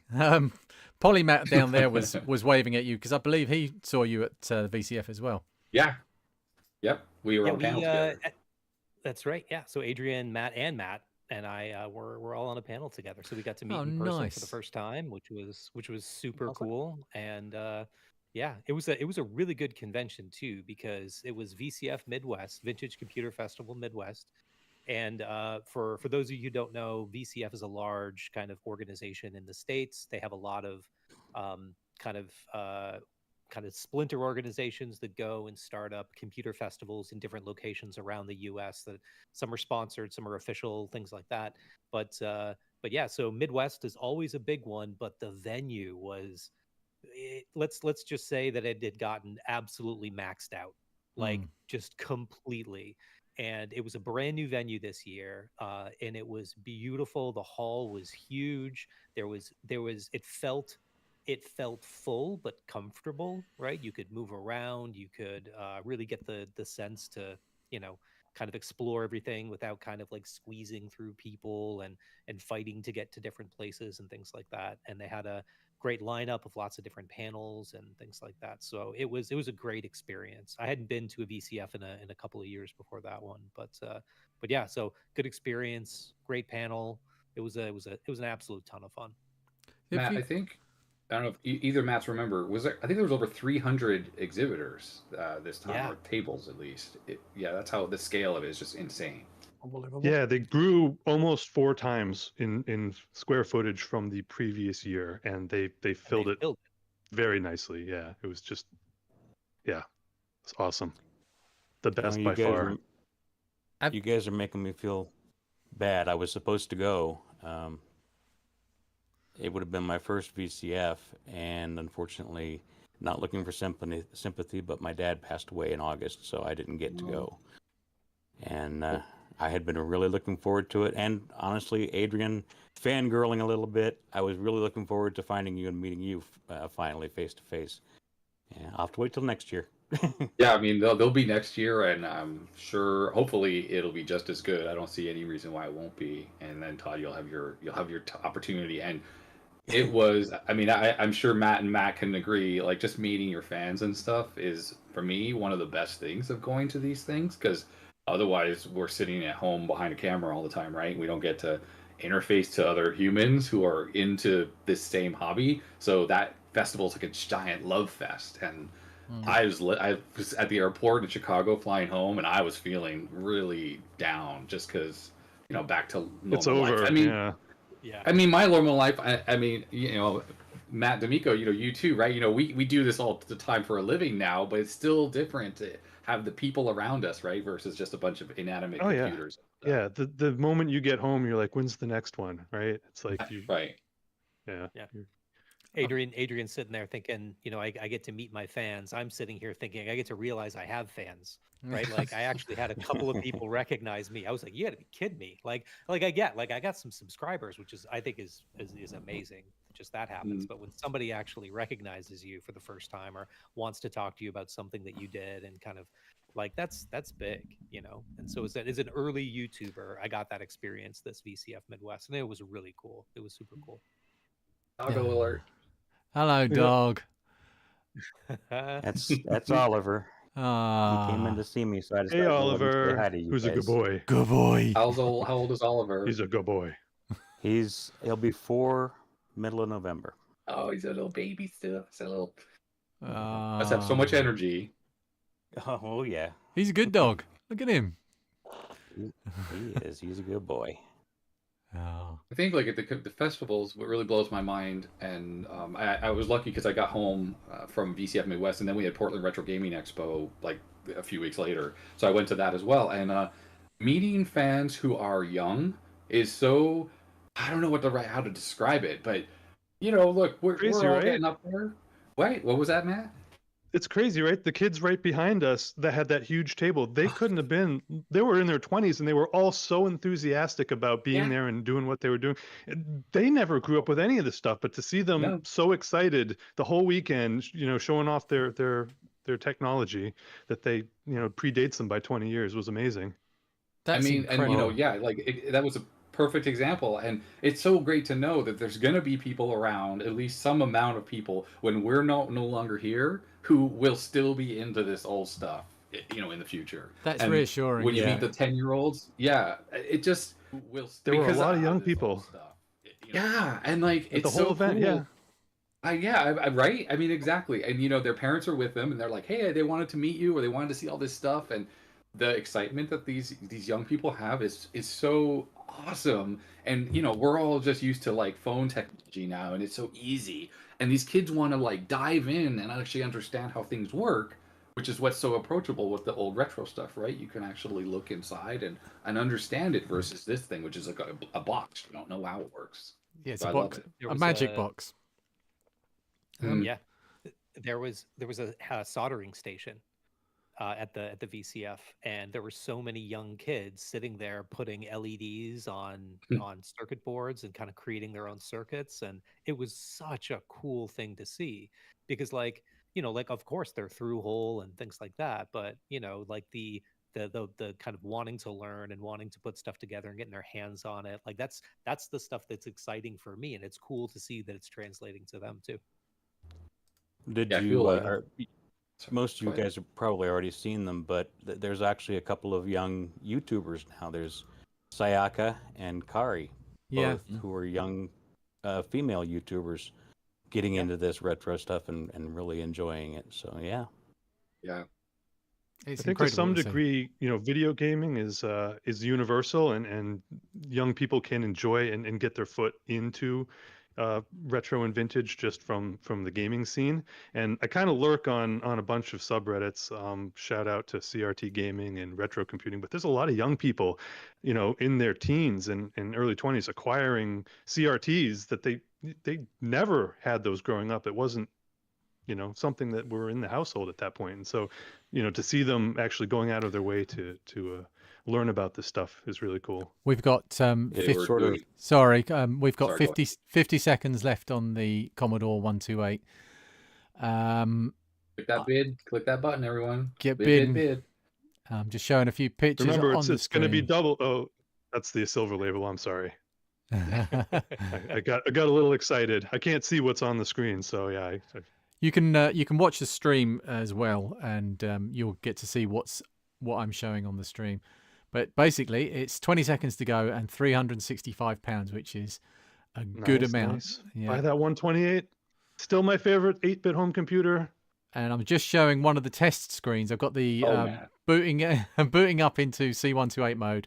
I've got the booting up into C64 mode, and then the Adrian's Digital Basement Dance Party mode. That should come in built into ROM. 365. Someone should make if there were like a dual version or like a dual screen version of that, of the intro, for the C128 specifically. Yeah. That'd be amazing. You got to talk to June. She knows all about programming for dual screens, right? Exactly. Excellent. Well, we've got half an hour to go till Todd's auction. Have we lost Andy? Andy hasn't moved in ages. He's he does this. I do. Yeah. Andy does this sometimes. He just freezes up. Okay. Oddly, Adrian, because you of were it. frozen. You were frozen on my Discord, but you were moving on the live stream, so I don't know how that worked. But Oh, good old I'm moving Discord again, yeah? video chat. No, you're not. Old computers in chat. Sorry, old computers 1969. Why have you got RMC Neil's avatar in as your YouTube avatar? That's a little bit confusing. Would you mind changing that, please? Sorry, carry on. Okay, with that one sold, then our total has just went over 12,000. Whoa! We're now 12,032. Awesome. Good Excellent. grief. For creeping up there. So I said when we got over 10,000, I'm happy. That's an amazing amount of money to raise, and if we go away with that, that's fine. But we've got more. There's more to go. I think you're going to hit your targets. I think you're going to make it, even just today. I have a good feeling about this, Lee. Same.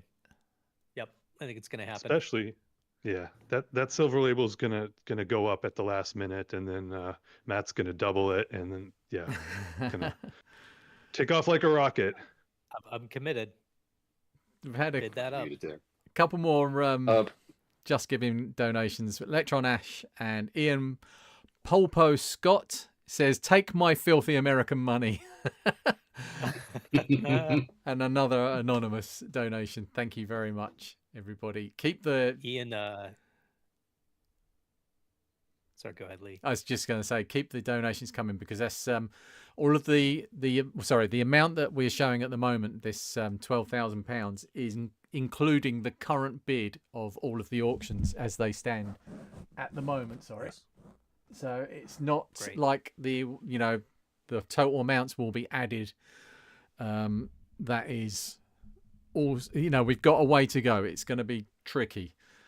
And I love your confidence and faith, but I think we still need to push hard.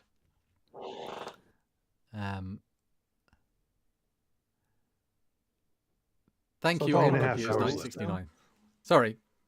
You were talking about the shows. I was going to butt in and say there's not very much that we have here on the island of Ireland that way focused. I would love to try and get over one of the American ones, but there's nothing really here. That's us, unfortunately. My dream ticket. Amiga Ireland was the one that or the biggest show as such that I would have went to.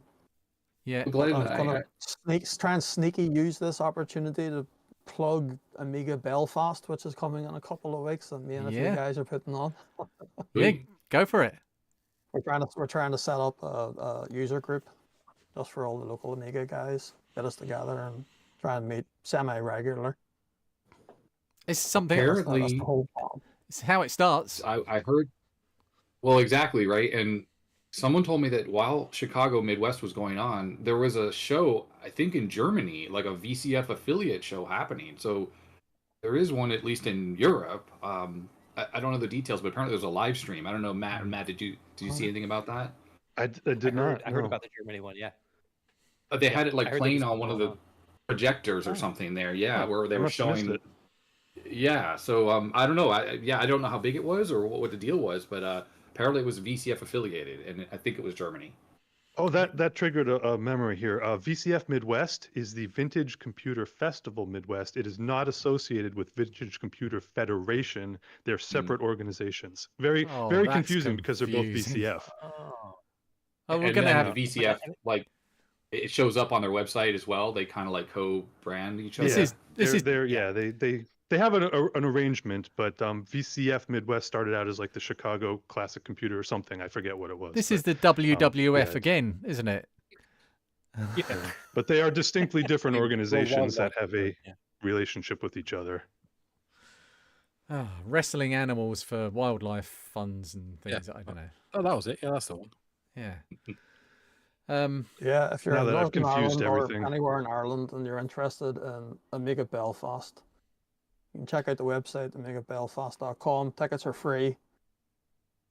Yeah. Well, and I kind of feel your pain because in my area, which is weird because I live right near Washington, D.C. and Baltimore, there's 10 million people in the metro area that I live in, and there's no vintage computer gatherings of any size within at least a 4-hour drive of here. It's crazy.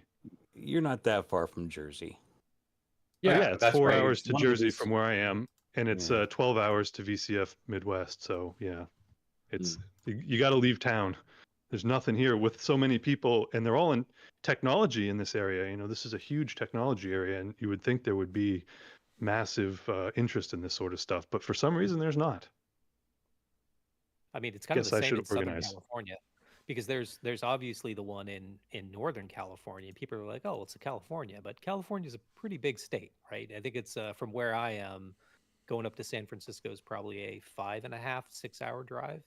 And so there's recently a group that just started a VCF Southern California. So VCF SoCal, I think it was their first one earlier this year or late last year, something like that. I feel terrible that I don't remember the date. But yeah, we're starting it. Oh, Lee's got chips. What's happening? Oh no, sweets. Crisps, you mean? Maltesers. Oh, they're Mulder candy. Yeah. Yeah, I was just teasing Adrian. Yeah, I haven't had any in ages because I haven't been to the UK, and like they sell those around the US sometimes, but they're so expensive, so I don't buy them. And there's a US version of those malt balls or whatever. I forgot what they're called. They're not as good. Malted milk balls. Yeah. Yeah. I have one weakness for British candy, and that's Jelly Babies. And yeah, I can order them off Amazon, but they're ridiculously expensive. So I don't get to do it. I live about 2 miles from the UK Haribo factory. They apparently have a factory in the US, Andy, because a lot of people keep telling me, "Oh, there's a factory here now. You won't need anything." They just make different things. So you might not have seen this. You might not have seen this earlier, but some of my helpers on Discord sent me a gift, and I was after one of these parts sorters. I've got one up there, and I said, "Oh, I'd really like another one of those." So they got me 2. There's a green one down here as well, but this one is filled with sweets and crisps. How It's amazing is retro that? YouTuber fuel. Exactly. And you did say your Crispageddon is off for this week, right? Yeah. Over this weekend. Well, until this is done. Until I end this or this ends me. Geez, now I need one of those. I'm going to put that on the wall with the sweets in it. And they also sent me a card with some nice messages in, but there's apparently that's me. And that's been painted. They got the Hako and everything. Yeah, that's Brandon, been painted your desoldering gun. in deluxe paint on an Amiga 600. Oh, really? Yeah. There's that donkey again. That's a nice gradient. He's done well, isn't it? That's Paz, one of my supporters. He's done such a beautiful job, and lots of lovely messages inside as well. And a picture on the back of a meetup that we had at the cave. Aw. Very cool. I'm in there somewhere. Yeah, I'm in there. There's something that Glenn said about what's happening in Belfast.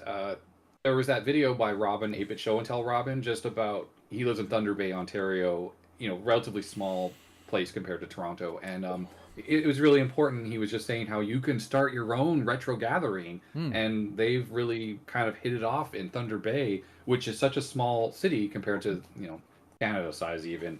And it just sort of shows no matter where you are, like Matt D'Amico, maybe if you don't have a local DC area meetup, there's something that you could try to wrangle. We do ours at a pizza parlor, like in the back room of a round table pizza. It's free, so we don't have to pay any money. When everyone brings computers and we just eat pizza and drink beer every month. It's really fun. I highly recommend that. I shouldn't be too quick to complain, because just recently, just within the last couple months, a local organized a small retro computer meet at a local library, and he expected 5 to 10 people to show up. It wasn't promoted at all, and instead we got 30 to 40 people on the very first ever event, and we overflowed the space that was allocated, and we couldn't fit everybody. I think the organizer isn't super interested in promotion or growing the event beyond the size that it is right now, so I don't think it's going to turn into something larger. But I think as word of mouth spreads, there may be the interest. So yeah, there may be the opportunity. Yeah, I love something like that. We've got about 30 at the minute that are confirmed. That's a good start. That's a healthy start. Yeah, a good start. There's nothing around me. The only person that I know locally, the only friend that I've got locally that's in the retro hobby is my friend Lee, who brought me my sweets, who I just ran into randomly in the supermarket one day, and he said, "Oh, you're Lee from More Fun Making It." It was, "Oh, hi," and we've been friends ever since. But I've spoken to him. He knows a couple of people locally, and I'm hoping that we can actually get something going around this area, because that's, like you say, with the meetups at VCFs and things like that. And we've got our own kind of events over here that obviously aren't as big as that, but it's still a good thing to attend. So Kickstart was one we did in the summer, and we've got one in November at the Cambridge Museum, the Retro Festival, which I'm really looking forward to. We've got lots of the Big Red Arrow Club members are going to that one. And we've got a table there as well. But there's the opportunities for us to meet up face to face with people in the community are few and far between here in the UK. And mostly it ends up us meeting up at places like Neil's RMC Museum or other museums. So I'd love to see something take off in different areas around the country so that we can get to it. Although I suppose it's not too difficult to travel to most places in the UK. But it's just, oh, sorry, Todd, go ahead. No, it's all right. That's right. I was just going to make a joke, so go ahead. No, I was just going to say, I think the UK, there's so many people who were involved in the scene back in the day that, like, there's got to be tons of people that would come out of the woodwork, Lee, that would just want to come to these meetups, if they had a space big enough and it was publicized and whatnot. It's like, it's ripe for the picking. Yeah, but just a matter of organization and getting the word out and actually doing the work. I mean, we know how much effort Jim puts into it. Yes. Right? I was going to say, BCF. I worry that if I put myself forward and started something off, that it would just take over and turn into a big headache that I'd have to organise. Glenn's probably going to find this. No, well, it's not just me. There's 4 of us. Okay. There's 4 of us who have been talking about it for a couple of years, and we finally decided to pull the trigger and get it started. So. I think like we don't have a VCF in this part of the U.S. anymore because the one that was happening in Seattle, the organizer and the people doing it, they were burnt out. And when the pandemic hit and everything, they decided to shelve it. And then once the pandemic kind of eased, they decided not to pick up the mantle anymore. And no one else has stepped up. And it's exactly what you were saying. It's like it's so much work that you really have to be dedicated to it. And the folks who run Midwest, it's that show specifically because it's so massive. It's unbelievable how much work goes into it, and yet it went off without seemingly much of a hitch at all, which was fantastic. So props to them. They did an amazing job. Yeah, and anyone else who runs these shows, my hat's off to you because I could barely keep up with making some videos on the internet, let alone organizing. Right. It's like a full-time hobby, just coordinating something of that size. And if you're a content creator already, I don't think it makes for great content talking about organizing an event. So, Oh, tell Neil that. Well, Neil just said. Well, yeah. Neil's building his space, was an amazing sequence of content to make. But that's different than just renting a convention center and getting tables delivered in power. And did you guys know, if you saw the recap, there was an entire POTS phone network set up on the floor. So any exhibitor could have a physical phone drop to this network at their table, and then they could set up a BBS or dial into existing services throughout the weekend. And if you had a problem, you could call the help number on the phone, and they'd send out a guy with a hard hat and a high-vis jacket to help service your desk. I mean, things like that. It's crazy, isn't it? It's amazing. Button that on his belt. That is amazing. Neil just said something. We have, sorry. Go on, oh, sorry. 15 minutes there until Todd's auction is ending. Yeah. Is there anything that Todd maybe wants to tell us about the should we quickly go through your auction, Todd? I'm showing it on screen now. There's not much more to tell than what I put in the video, but if you haven't seen the video, this is a machine that I got from an estate sale. It was part of a larger lot. I repaired it on a live stream. All it really required was a kernel, so it didn't take me very long to do that repair. Since then, I've cleaned it, retrobrided it, added heat sinks. I have, when the kernel was bad, I put an EEPROM in, but since then I've gone back and put an original MOS kernel ROM in it. It's in really beautiful shape. It's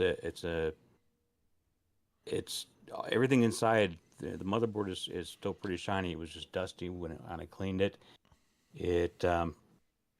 It has some very gorgeous ceramic gold-lidded RAM, which makes it very attractive inside, and all of those were obviously still good. So it's a really beautiful board, and the case came out really well. It actually, when I first put it through the retrobriding, it came out modeled. But for those of you who ever do any retrobriding, if you ever have that problem, how I solved it, I sun-brighted it for several hours on each side, and that seemed to even it out. So everything looks good on the inside and the outside. Awesome. I added one of the AV breakout little units that you plug into the back, so someone can get easily connect up to a video source or video destination, I guess it'd be. And I also added a Kung Fu Flash with the loaded SD card, so all they need to do is add video and audio cabling, and a controller of some kind, and they will be up and ready to play games that are all loaded on that SD card. I noticed I watched your video and you recapped this, and you said in the video, quite rightly, that you only did that because it was a charity auction, and you wouldn't normally do that. Now, we've got quite a bit of Commodore 64 experience of repairs in this chat here. I've done what I would consider quite a lot, and I'm going to say that Adrian is probably way over what I've done as well in Commodore 64 repairs. Have you ever had a bad capacitor, electrolytic capacitor in a Commodore 64? Anybody here? I have, but only like the large caps. On the picture on the auction, there's the 3 blue caps there that are on the right side. I've had one of those that was bad, and it caused a lot of ripple in the image, like because those are part of the power supply for the VIC. Well, one of those is at least, and so it had a lot of ripple. So there was that, and it got really hot. And I had one other small cap that was leaking. It didn't really cause a fault, but that was it. Like literally once out of every 64, just that one fault. But I know like Mark at the Retro Channel over in Australia, like he's had some where the timing circuit was messed up and there were leaking in bad caps kind of under the RF Oh, can yeah, I remember there. that one. Yeah. So it does happen, but on the other hand, if you're all familiar with my Field Found 64, the one that was out in the field for 20 years in Oregon here, that has the original caps in it still, and it was like literally, under a tree with debris and leaves and water That's or whatever. nuts. So yeah, that computer, which I had at VCF Midwest on display at my table, which ran all weekend. In fact, I left it on overnight. I forgot, and I even plugged a cartridge into it while it was turned on. I didn't realize it was on because the monitor was off, and it works flawlessly. I mean, I fixed that years ago, and it's all original parts except I changed, I think, the fuse and one socket, but every other chip is original, and it's still, after all these years, still working perfectly. So then they are resilient machines when the chips don't die. Yeah. Yeah, I think I had, and I don't think I did a video on this one, but I think I had a Commodore 64 that had video distortion issues, and I thought it might have been a cap, so I replaced one of the caps. It turns out that wasn't the problem. So in my experience, I have yet to ever have an electrolytic cap go bad on a 64. Now, I've only done about 20, 25 of them, so I don't have all the experience in the world, but yeah, they were just reliable. Yeah. Well, we're talking about chip failures. I repaired 4 Commodore machines off camera last week, and one of them had 7 out of the 8 RAM chips that were shot. Like 3 of them were definitely overheating. They were shorted, and 4 of them just weren't functional. And Matt Desmond's new DesTest Max cartridge is amazing because it shows you all the failures all at once on a single screen. And if you move the chips around into different sockets, it shows the failures moving, so you know that it's not the glue logic or anything like that. So the RAM chips are definitively no good. 7 out of 8, but all the other major ICs were still fine. Any ideas, anybody here, what could have caused that? I've had that exact thing.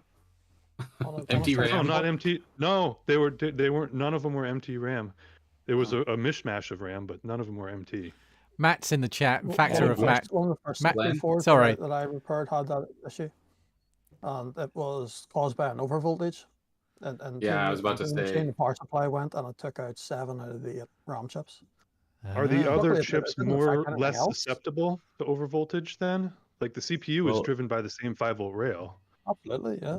The bigger chips would have a little more tolerance to heat because it's simply their size. Yeah, it's true. Mm-hmm. I would have thought power surge, or if one of the RAM chips shorted first, and that caused a cascade reaction with the other chips. And maybe they took the brunt of the actual short as well. They might have actually taken some of the power out of the circuit, of the current. Matt Desmond is in the chat, and he says he's blushing, by the way. Mm-hmm. The only issue. So I was going to say the only issue I've experienced with RAMs more on the Amiga side, but with the A500 I built for charity auction, about half of the chips were functional but not making TTL level. They were just sort of very weakly sort of floating about. An attempt was made. They were working, but not quite. Bad RAM on an Amiga? I've yet to come across anything. I had a 500 too that had a bunch of bad RAM. Two Rev 5s I've done. Both of those were 2 or 3 bad RAM chips, and on the A500 I did for charity auction, there's about 3 or 4 of them. They would pass in one of the modern chip testers, but you put them back in the board, didn't work. And when you actually look at the levels, they're just not quite there. I don't use Yeah, I have a Retro Chip Tester Pro, right? And Andy, people are always like, why don't you use that more? I'm like, because it doesn't. It's a CMOS device. It doesn't accurately test the TTL chips of exactly what you're saying. Those thresholds. I've had chips that say they were bad in the Retro Chip Tester Pro, and they work in the real hardware, or vice versa. That's it, yeah. And that I've makes it definitely kind seen. of, I mean, yeah. I just use these little things. Yeah, little You've, chip tester things. They're your- pretty good. I mean, your if camera's it's frozen. bad, it tells you. Andy, your camera's frozen Your again. video, yeah, your video's frozen. There we go. again. You're Oh, back. now you're working. Oh no, you've gone again. It was Oh, it's gone. it was actually Adrian just who me turning it on and recommended off this the to me, using a Commodore 64 that has socketed RAM as a RAM diagnostic for other machines. So I have the K Pro with the 8088 card on it, and it has some bad RAM on it. So, and it's 4164 RAM, so you can plug that into the Commodore and then run the diagnostic on the Commodore and see which one's bad, even if you don't have a RAM tester. What Glenn's So that was One of Adrian's those idea. things for testing RAM. I have one of for the those too. 64 and other such machines. The only thing I don't like about that is it takes, a while to test each RAM chip as it's running through its whatever it's doing. I'm still frozen. Yeah, the issue with that one though is it's also, Glenn, it's still a CMOS. It's like a modern microcontroller, so it's a CMOS part. It doesn't use the same no, you're threshold right, yeah. levels, right? So it's, but I use that. I use that one as well, but it still feels like you're better off, like what Matt was saying. Socket, like take a junk, computer like 64 and use that as your test bed. The 64 is very picky because it's, it pushes the RAM really hard because of the way the VIC works and whatnot. So it's a great test bed in my opinion. Are we still looking for a Yeah. March test for the Commodore 64 RAM? Yeah, I mean, Matt Desmond's Des test is using March testing, but it's running in max mode, so it only tests Yeah. the first little chunk of RAM. So the thing I was talking to Matt Desmond about was making a version that runs outside of the max mode, right? That could then test all the RAM. You're never going to be able to test everything, though, of course, because you need to run some code, and then, of course, you can't map the entire 64K of RAM. A possibility, this would be for a hardware wizard if anyone's watching, it would be a cartridge that uses DMA to then externally test the RAM. Like, I don't know if that's quite possible, but if something took over from the CPU from a cartridge and then used DMA to read and write all the RAM and did March testing externally, maybe. There's a lot of stuff that we us fixers need to help us on the on our journeys to make things easier for us, just so we can get these videos out quicker. But sometimes struggling with a piece of RAM that's passing on certain hardware under tests it can make things a bit more fun for us. I say fun, I mean a nightmare, but it ends up fun when you actually discover that you were going around in circles chasing a fault that wasn't being shown to you because you were testing with something that wasn't going to show you that fault in the first place. And Matt says in the chat, yes, he's working on a 64K solution. And he says, DMA, huh? Cool. I don't know. I mean, I fix stuff. I don't really know how to design things, so I feel that's there's smart people here that can do that. But Matt, I know you're listening. Matt Desmond, that is. People were asking for a cartridge that plugged in, did like Des Test Max, and then had a microcontroller that would switch the 64 while it was on into normal mode, so then it could continue testing the rest of the RAM.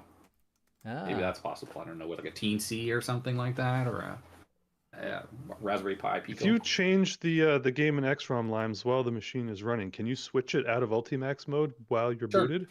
Yeah, I mean, it's just So talking you can to access PLA. Yeah, you're just changing the memory map. Absolutely on the time, fly. Yeah.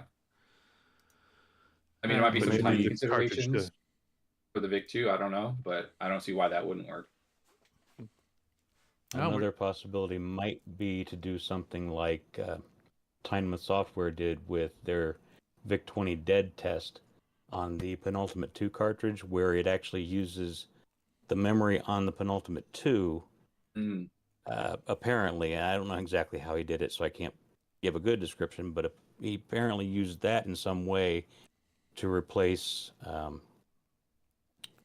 zero page and stack page so that he could run code, because the VIC-20, the 6502 doesn't allow you to move its stack page and zero page, but he found a way to do it and created a dead test for that machine, maybe something like that could also be adapted to the C64. I don't know. The way the Easy Flash 3 cartridge works on the 64, there's some serious trickery happening, right? Because that cartridge can replace the kernel without any additional connections inside the machine, and normally that's not possible through the cartridge slot. I'm assuming it's using some trickery with the Ultimax mode and switching on super fast, or I don't know what it's doing exactly, but somehow it's able to do it. So I wonder if we could look into that as well as a way to do more trickery. I don't know. 64. Todd, your auction just jumped up to $207.50, and we have 1 minute and 40 seconds to go. It's an old Rev. It looks, those old Rev boards are very reliable too, because they're like the early versions and way more reliable than those later Red ones. Yeah, it's a good bundle. This as well. He's put together. It's it's the box looks good and the case looks good. It's a nice one to put on your shelf as well as play whatever it is you want to play on. What's your go-to game? So you've got your 8-bit dance party, Adrian. What's actually the on the Fat City is your Apple go-to game. What's your go-to test game? I say there's like a modern version of Galaxian. I think it's called Galaxia or something on the 64 that I absolutely love playing. So that's sort of the thing that I'll fire up and test. But to be honest, the dance party comes from that modern DK arcade port for the 64, which is Donkey Kong that's, not crap. And I really love that as well. That's where the intro song came from originally, was that. And of course it's a Nintendo Donkey Kong Country song, I think.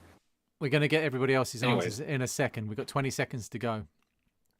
Oh, yeah. 207 and 50. Cue the Jeopardy music, except for the copyright.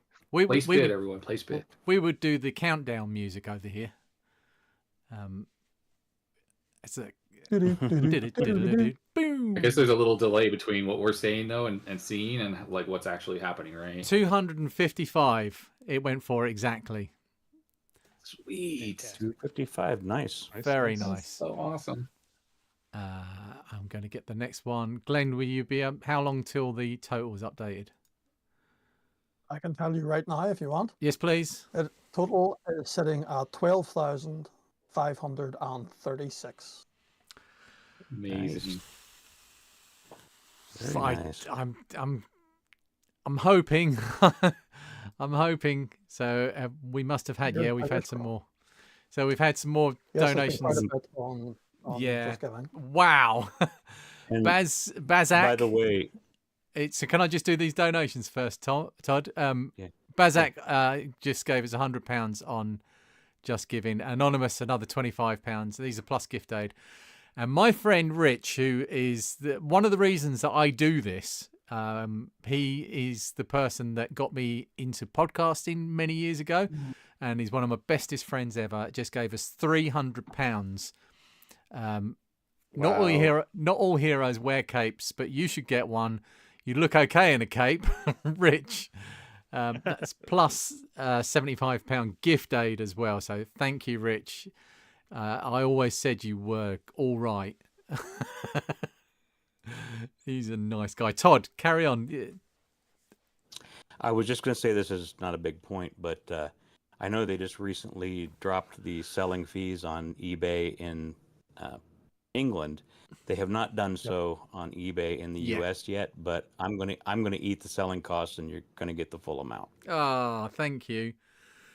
Thank you very much. Yes, so that is something to bear in mind. So the Australian guys and Jan's ones in Germany will be subject to some eBay fees as well.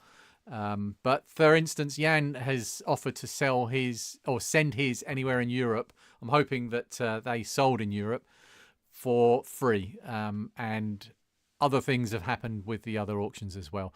So that's amazing. Thank you very much. The Australian guys won't be able to defend themselves at the moment because they're probably asleep. Actually, I think it's quite... it's probably about 5 o'clock in the morning there. Right, well, the next one is Polymat's Silver Label, which ends in 12 minutes and 26 seconds. And Matt, would you like to talk to us a little bit about your baby machine here? This was from your collection. Actually, do you want to tell everybody what your original donation was going to be? The first thing that you offered me. Oh, geez. Well, no, you can go ahead and tell them that one. No, you're going to have to do it because I can't remember exactly what it was. It was the laptop that you built into.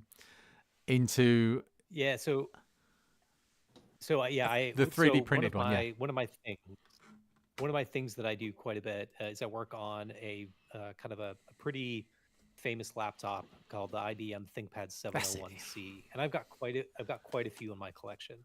And the 701C is the one with the kind of the interlocking fold-out butterfly keyboard. And in one of my recent videos, I completely remodeled the case in 3D and then went through a whole process in order to 3D print the case. And so one of my first kind of suggestions was like I know you're having a charity, and quite honestly, I'm not a huge Commodore guy. I have some very special pieces in my collection, this being one of them, but I don't have a ton, but I have a lot more IBMs and ThinkPads and things like that. So and before I knew the theme for the auction and the charity, I offered up that 3D printed 701C for charity. And then he told me that look, it would have been amazing, but it was Commodore themed, and so I'm like, you know what, I think I've got something else. And so this is one of my 3 Commodores.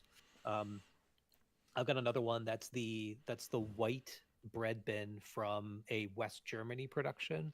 It's a super cool one. And is that the oldie one? Is the white one? Yeah, is that the oldie one? Yeah. Yep. Lovely machine. And so that one is one that I'm hanging on to. But this one, I picked it up about 4 or 5 years ago, and honestly, I haven't touched it. It's been a display piece forever.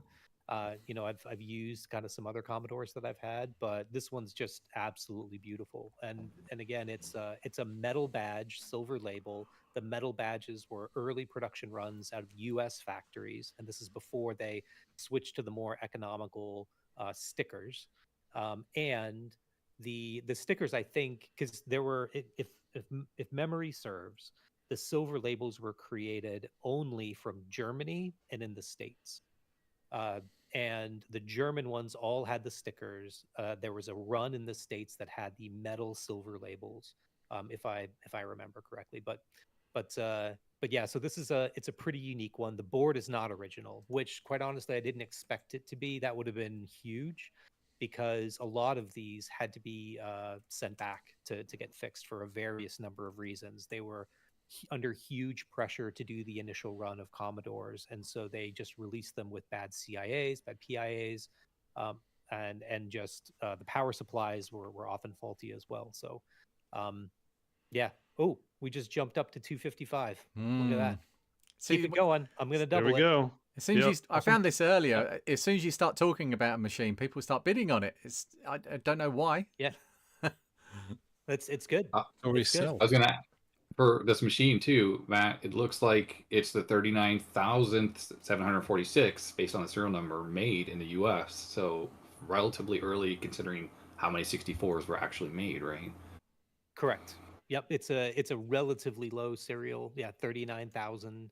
And there's a few. I know one other collector who actually has a 39,000 as well. He's like a couple hundred away from me, which is kind of cool to see.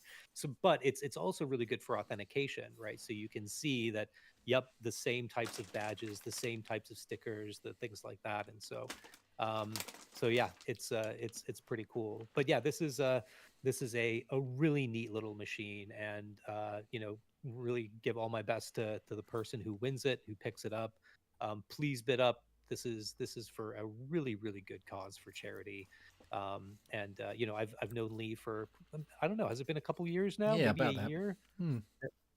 And I've known about the Befriending scheme for a while, because he's done these, and it's such a good cause and a good organization. And so, yeah, just wanted to do what I could to support. So bid this one up. We got little over 7 minutes left. I will double it. And if anybody in the UK wants to bid on this right now, I know shipping fees are insane. I'll split it with you. How about Ooh, Nice. that? Yep. Sweetening the pot. A little something. So yeah, I'm happy to get this one. I know that the ones, these are even more rare outside the States because these were U.S. produced, U.S. manufactured, and not a lot of them make it overseas. So Yeah, and if you're in the overseas and you can get an NTSC model that you can't run anything on, it's great. No, I'm just kidding. The very rare NTSC software on. you actually do want to run. Actually, yeah, like exactly. Impossible Mission doesn't have the bug, right? I think there's a game-breaking bug on when you run it in 50 hertz that can't finish the game, for instance, but that's not there in the NTSC machines. ah, There you go. Apparently, I never knew about there's any of this as a kid. Just played everything and it worked. You just played it and you're like, I don't know. Well, Yeah. yeah. Every game I downloaded from BBS has just worked, and I'm like, maybe it's too fast, but but nowadays, yeah, the Peter made a point that the dance party runs too fast in terms of the tempo, and of course, anybody who grew up in a different region is going to feel that that the sound sounds wrong. Like the thing that really really bugs me is Sonic the Hedgehog being played at 50 hertz. The level 1 music, it breaks me.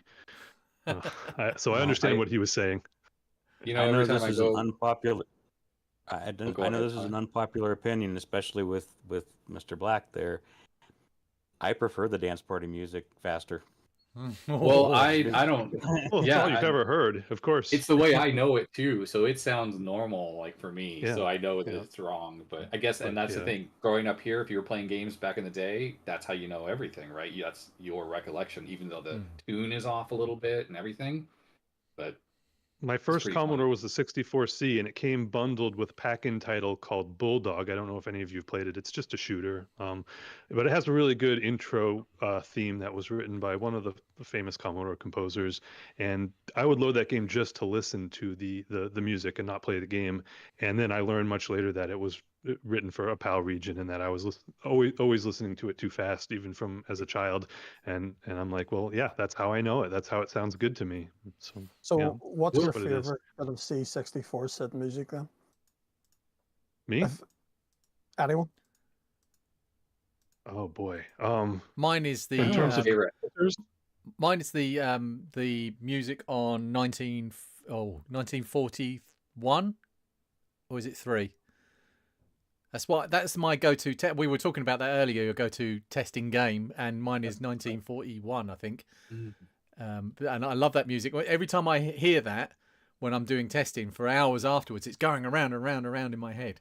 But yeah, anybody? Oh, $260. It's popped up a bit more. We've got 4 minutes and 16 seconds to go. So yeah, carry on with the answer to that question. Wait, real quick, I just want to mention on the machine that's up for auction right now, one of the cool things here as well is the motherboard has all of the main chips except for the character ROM in sockets. So future troubleshooting is much easier if you're not used to soldering or whatever. You can obviously swap those very easily, especially the CIA chips. So just for helping future-proof things. Yeah, just the character ROM looks like it's in the motherboard. It does got some MT RAM though, so that shows how Commodore was making things with a hodgepodge back in the day. Oh yeah. They just randomly grabbed chips. They must have had like big bins, and they're just like, let's just put these chips in here, and they just shoved them in. I don't know what else could explain that kind of thing. I was going to say the ones that floor me are the ones that I open up, still factory soldered, but have 12 different brands of RAM chips among the 8 that are there. I had one of those last week. Yeah, it was every single socket was different too. They were different kinds of sockets and different kinds of RAM. And but it's from the factory. Worked. It looked factory. Yeah. It's like every piece was different. So I heard like the story was that the reason why a machine like this is all socketed on the main chips is because when they were making it, they didn't have the chips in stock. Like they were having shortages internally, so they would build it up with the sockets, put the thing aside, and once they had all the rest of the chips, or they get them piecemeal, they would populate them, and eventually they were complete, and they boxed it and ship it. Supposedly, that's what I've heard that recently as well. Yeah, which But back to answering your previous question, Lee. I just want to plug the music of a modern SID composer. There are a lot of great modern SID composers, but the one that I really like, he goes by Shogun. It's Wojciech Radikowski, and he composes some really excellent modern SID tunes. He's an actual musician as well, and a teacher of music, and he does amazing things with programming the SID to replicate real instrumentation. Like it's convincing, convincing guitar sounds and convincing, the sound of your finger sliding on the fretboard in the SID. It's terrific. So, Awesome. yeah, Shogun. Look him up if you're interested in some good quality SID music. This may be a silly question, but does anybody know why all the best SID tune composers from back in the 80s, the people that composed the title music, why were they all from Europe? And why are they all designed for PAL? It's a good question. Did we not have any good C64 programmers over here? It has to do with the hacker culture, right? I mean, yeah. Well, I also think too is music at the time was coming out of Europe. Yeah, I mean that's a big point of it. Yeah, I would also feel. I mean, I don't know what you guys think is like the 64C is rare in the U.S. because people had moved on to 16-bit here, and I feel that a lot of the stuff that was amazing for the 64, pushing it to the limits, happened in the era of the 64C. And that's why I think there's less of the SID stuff here. It's just because people by the 80s had already gone to Amigas and whatever, PCs and stuff like that. So you didn't have that proliferation of all that knowledge about how to push the SID to the limit. And yet people in Europe had it in their hands still with their 64Cs, which is kind of one of the reasons why a lot of the SID tunes don't even work properly on the 6581 in these bread bins, right? They require the 8580 or whatever it's called. I never even remember. 8580, yeah. Yeah. That's why I have my dual SID machine is dual 8580s, because most of the dual SID music requires those chips and is written for those chips. We got a minute and 30. 20 seconds. Like, $273. Nice. Come on, everyone. This is a good one to own. This is a special machine. And, this is going to be doubled. The amount is going to be doubled. You're going to be doubling this amount, whatever it goes for. 3 seconds. 2, 1. Oh, we tried. It's still a good amount. It is. 273. How do you feel, Matt? I feel good about that. I feel that somebody's gotten a really good machine for a good price, but then we've got 273 going to charity. I'm going to double it, so I feel good about all of that. So appreciate everybody for bidding. Good stuff. Thank you. Yep. Glenn, you got to work that one out. So you've got to do the currency conversion on 273. Good luck. I think it's already been done for us by some of the people helping in the background. Oh, I have my backroom staff. That's a good thing, isn't it? Currency conversion is 20. Just while we're trying to sort that out, though, Lee, the Just Giving page has hit another milestone. Really? Going just over 3. Yes, it's now over 3,000, sitting at 3,077. Whee!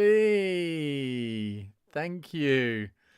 Where are we up to? So, Sarah, oh, wow. Oh, brilliant. Right, I'm going to read John's one first. John, you've done a fantastic job putting all this together. Let's get some donkeys, and he's given us 50 quid. Thank you, John. Sarah and Andrew are quite special people to me. And they say, sad I didn't win the mug. Donating my bid. Let's get a donkey. Sarah and Andrew were the ones that won the Spectrum last year that went missing. And I got to meet them. They were living in San Francisco when they won. The Spectrum was sent over there, got lost in the post, ended up being listed again on eBay once they, sold it to people that buy palletfuls of things that go missing on eBay. We bought it back and sold that on again for a profit. And I also rebuilt another ZX Spectrum for Sarah and Andrew. And when they were over in the UK, I think they've moved back now, we met up at the Cambridge Computer Museum for a really lovely day where we walked around the whole museum just talking about, like you do with anyone from our community, talking about all the retro stuff that you love. And I handed over their replacement ZX Spectrum because they gave me back, they obviously got refunded the money. They gave me back the money. I built them another one from that money and put the rest of the money into the Just Giving fund as well. So they probably netted us well over £1,000 of donations last year. So thank you, Sarah and Andrew. It's lovely to hear from you again, and we should talk again soon and maybe meet up at another venue, maybe the cave. 3. So I can't then. You're muted if you, Adrian. I can just confirm then that the total now stands at 12,847. Oh, we're getting there. Oh, we're £2,153. That was quick maths. Away from the target. Oh my God, we could do it. We could do it. We're not far away. We're gonna get there. What I'm hoping is that some people are holding on to their last, for their bids. They've got a pot of money set aside that they think, this is what I'm going to use. I'm going to try and bid on something, and if I don't get that, I'll put some money in the Just Giving pot. That's what I'm hoping, that there's a bunch of people out there that's going to get us past that £15,000. I still, I don't want to hope too much, but I'm starting to believe. And Retro Crazy Duncan, who's going to be on in a little while, says we will do it. I believe you. If Matt's Commodore 64 and then the redheaded stepchild ZX Spectrum next keep going at the rate they're already going, you could get a good portion of the way. Don't forget, Todd. Just by those. Yeah, the bid amounts. Yeah, I know. Yeah, Okay. I can't imagine someone wants to bid that now. 64. I just said since they are where they are now, they have momentum for going up higher. So yeah, it would be lovely to see, but I just can't imagine that on the 64. The total I give you there actually does not include Polymat saying that he will. Right. Yeah. I just put that into the Just Giving page. So we can update the figure from there. Thank you. Polymat, doubling the amount for my silver label C64, $273. You still got to do the currency conversion, but at least it now gives us a stand-up guy. Yeah, absolutely. He's the good Matt. Yeah, we've got both sides of Matt here. So that pushes us over 13 grand. That's amazing. Running up on last year already, right? 13,056. It's past last year. It was 13,027 last year. Oh, nice. Congrats. That's amazing. We're doing good. Basically, we've done it. That's, in my eyes, we've done it. But keep bidding. Yeah, goals are meant to be broken. Coming in. Keep those bids coming in. Keep those donations coming in. We can get there, guys. 187 watching now. Is that an upper limit there? I think we were just over 200 actually on the live stream earlier. Oh, okay. All right, didn't see that. I did have a couple of heavyweights in earlier though, with Jan Bater and Neil at the same time. With the best will in the world. And I am a UK channel, so it's a little bit biased that way. Oh, that's amazing. That is amazing. Yeah, 100. Oh, actually, I probably could refresh that and see if there's a few more. Come on.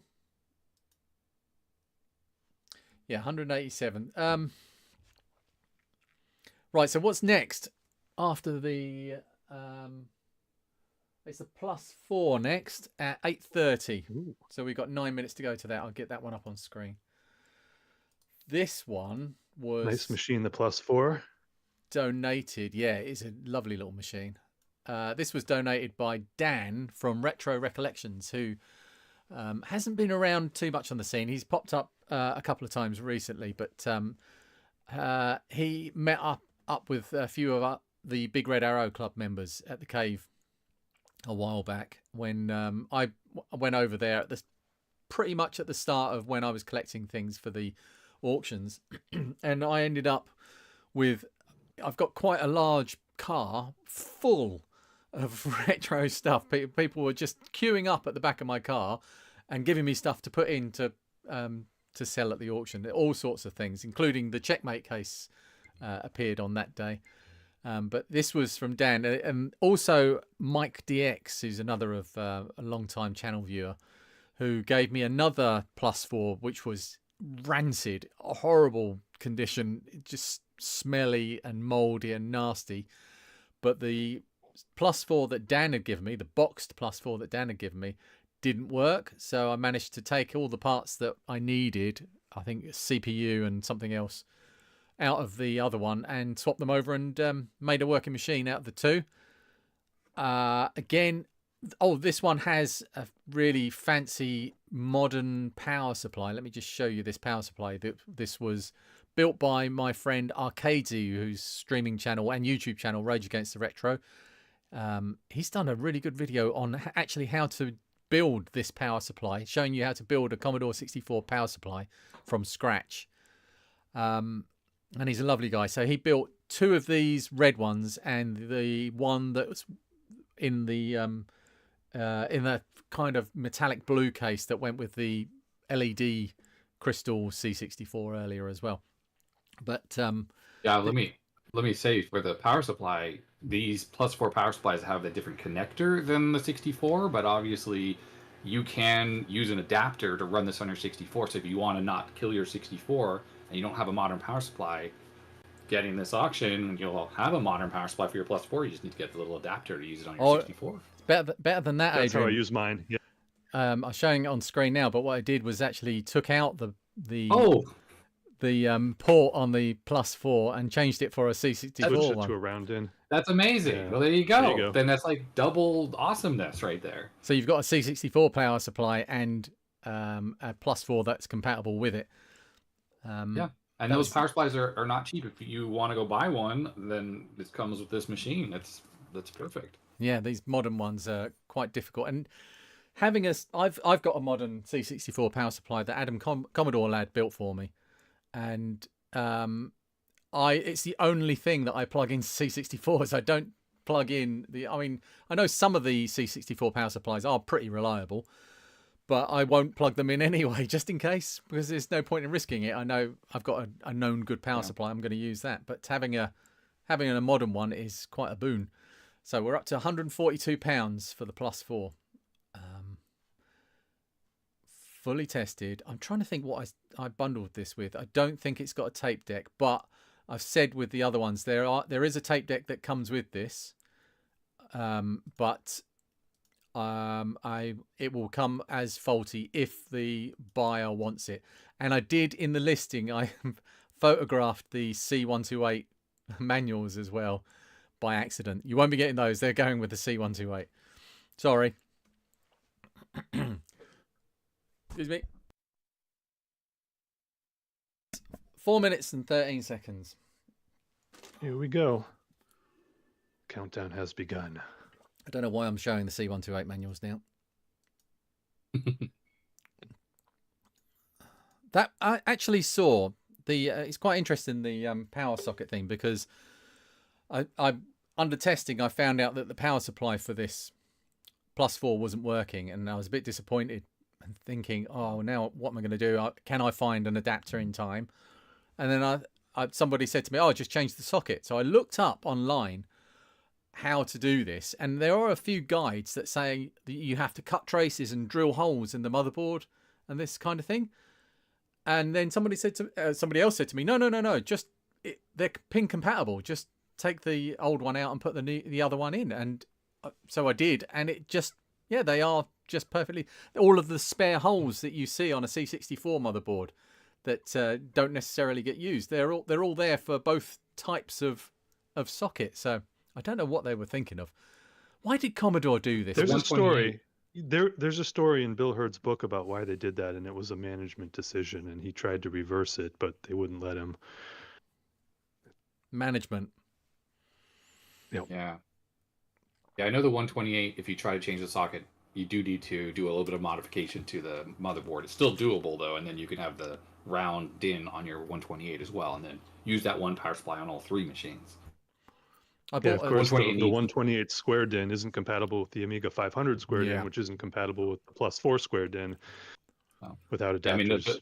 the 128, the +4, right, and the 64 all use the same power supply, but the Amiga is a switching power supply. That's totally different voltages. Hmm. It doesn't use AC. So Yeah, but don't plug you your could accidentally 128 plug it in. Amiga. Yeah. Yeah, same connector. Don't do it. Bad, Mhm. bad. I bought an adapter I mean, for the 128 when I was doing that because the power supply wasn't working on it, and then I took the 128 power supply apart and found that there was a blown fuse in it, so that actually works fine. 2 minutes. You got to That just was- recognize how cool USB is and how many devices use, yeah, sure, like micro and mini and things like that, but still, like USB-C now as a kind of standard power supply plug, like it's massive for so many devices. But All back then started. everything was custom. It all started Yeah. with Atari. SIO. I do like a serial bus. 1 minute and 30, £150. It's a good price. There will be stickers. Everything will have stickers, and all of the UK. Oh, I should have talked about stickers. Everything that gets. Oh yeah, everything that sells in the UK that I'm posting in the UK will have sweets. There will be Haribo sweets in in with all of these auctions. If I send them to, if somebody's bought something that's going to, say, for instance, America, I can't send any food in it. I think that's why the Spectrum went missing that time, because I put Haribos inside there. And I certainly had a lot of Haribo sent in, and it does always arrive usually. So I think don't know. it's okay if you declare it, but I didn't declare it. As long as it's usually, if we're bringing stuff across or for customs, if it's in packaging, it's not like loose, as in like, you know, food that's not in a retail packaging, then that's where it's a problem. But I've been told by the customs folks that, yeah, packaged stuff is totally fine. 20 seconds. Knowledge maker, I guess. Yeah, well, I was. It was kind of speculation of why the Spectrum went missing that time, but That was a saga. it was. There was a story there that I had to tell. £165. It's just jumped a bit more. Nice. Good bidding, thank you Go. very much. £176.71. Spot £192. Come on, people, fight. Fight. Bid Brilliant. for a good cause. Oh God. How much? I've got 2.5 hours to go. I'm knackered. I'm You got so any tired. caffeine there? No. So on top of that, there's been some additional donations over on the More. Just Giving page, bringing our grand total now to 13,470. Oh my God. Oh yeah, that's jumped as well. Oh my God. Yes, it has jumped quite a bit. Oh. The Just Giving itself is now at 3,661.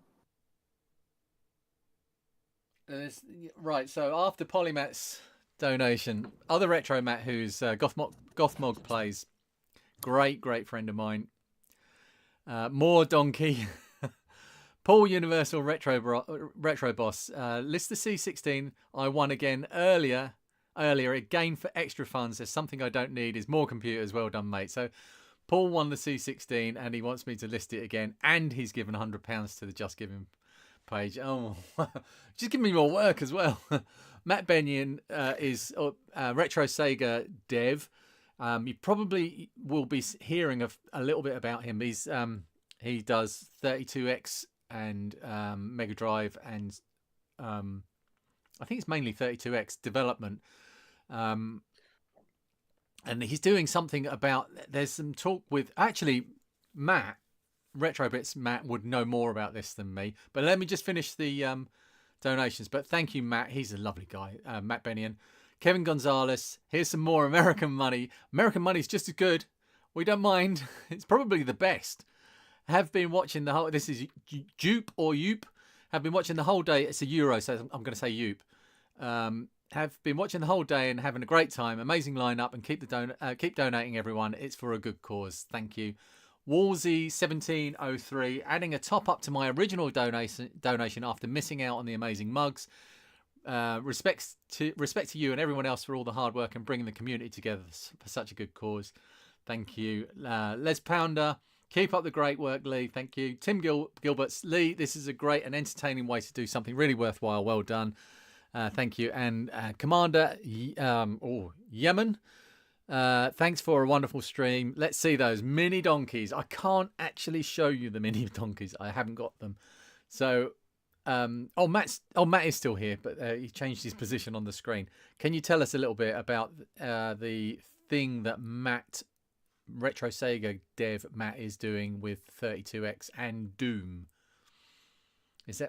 Are we allowed to talk about that? So there's Doom Resurrection, which has been out for some time, and it is a modern remake of the original Doom for the 32X that fixes all of the problems with the original Doom. But now they've just released a new version that includes all of the levels from Doom 2 and the add-ons, and it uses the full Tower of Power, all 5 CPUs in the Tower of Power. So you've got the Z80 and the 68,000 in the Genesis. You've got the 2 SH CPUs in the 32X, and you've got an additional 68,000 CPU in the Mega CD, all working together to bring you like the full experience. You've got sound 80 PCM decoding on one CPU. You've got graphics going on the SH. It's really cool. That just came out. I haven't even tried it yet, but you do need the full Tower of Power, which I don't have, and it's not even available on the Mystery yet because it doesn't have enough logic elements to emulate all 5 CPUs at the same time. But really impressive stuff that those guys are working on. Yeah, Matt's a really. I mean, I told you, Neil's and Matt's are the best. So yours is up next, actually, Matt.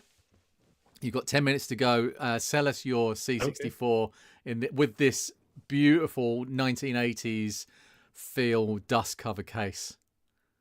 I don't know if you'll be able to see it with the short range I've got here, but this is the 64, and it's got this lovely computer-made case cover. Did you hear that creak? Oh yeah. It made a like a ow. Yep, it's hinged. It's secured to the machine. The machine itself is in lovely condition, though it was quite dusty when I got to it. Bought this at the VCF Midwest event and brought it home, and it had a dead PLA. Didn't know at the time. I just ran through the full diagnostic process, but that's the only thing that was wrong with the machine. Now, interesting enough, I replaced the PLA with one of the GAL PLA projects I was donated to the channel.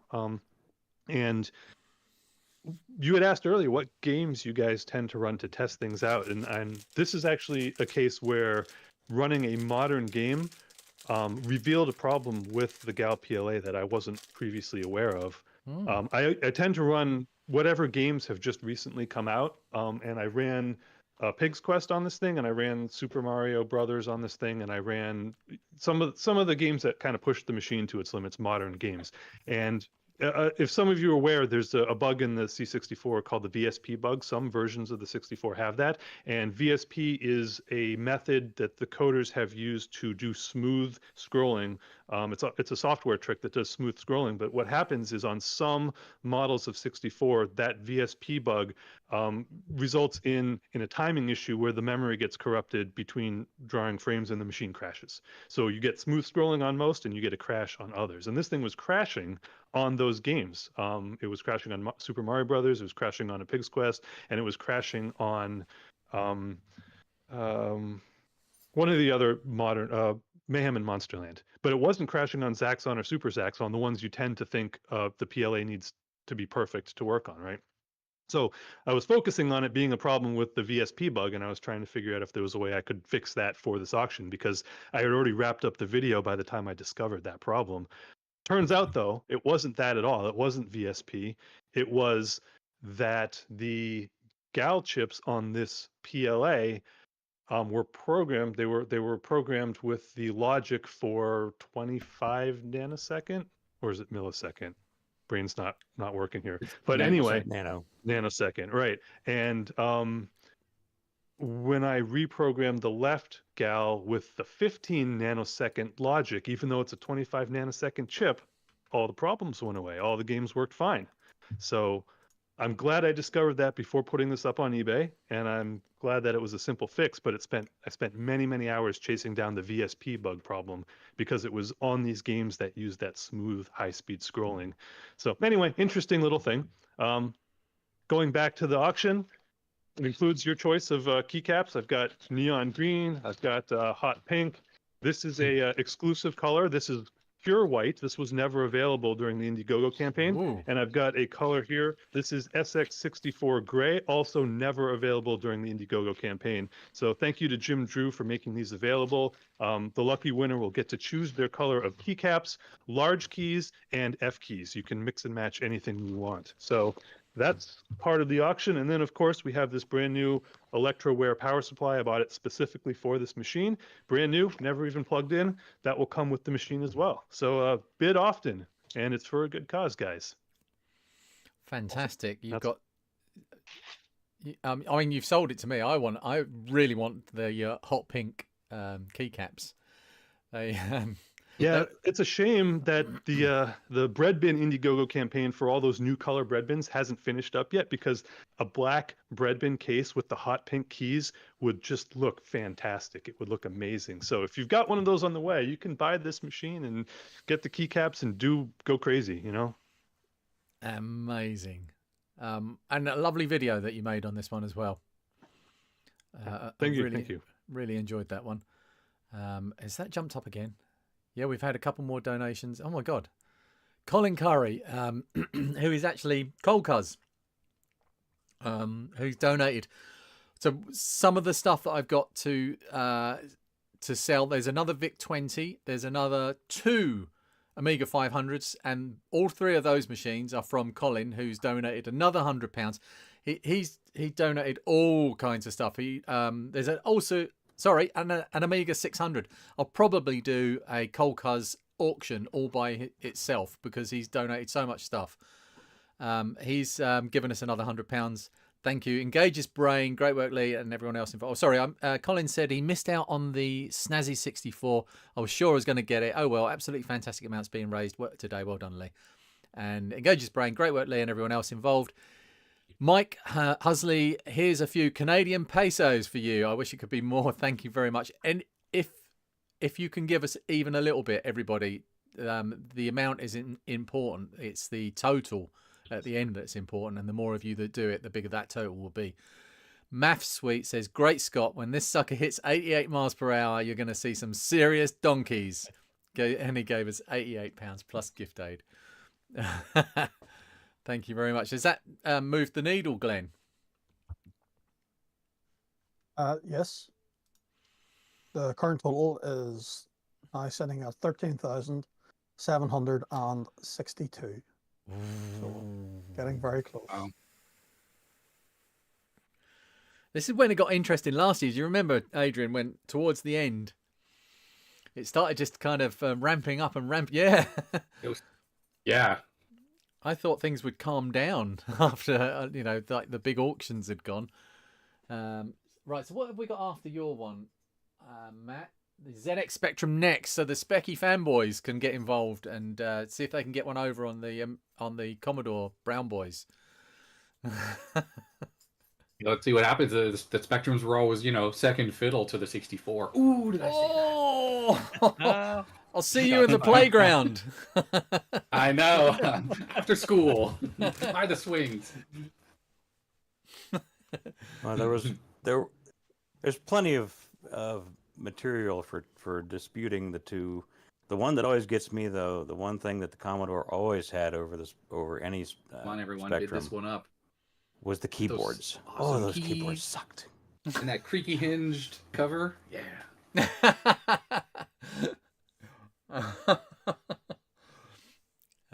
Seriously, I want this one just for the cover.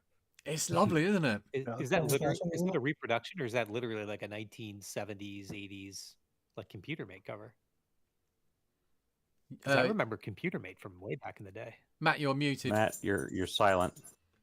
Oh, sorry about that. Yeah, I did a little fact finding on this Computer Mate brand. They're an Australian company, and they made stuff for Commodore, Atari, and IBM. So they're legit, period, correct. Yeah, this is a survivor here. It reminds me of the top of like the hi-fi decks that you used to get in the 80s where you lift up and it'd be that smoked or plastic top. You know the Atari 2600 storage case with the plastic smoked top that you set down? It's just like that as well. Yeah. Like Smoked the dust protector on a record player.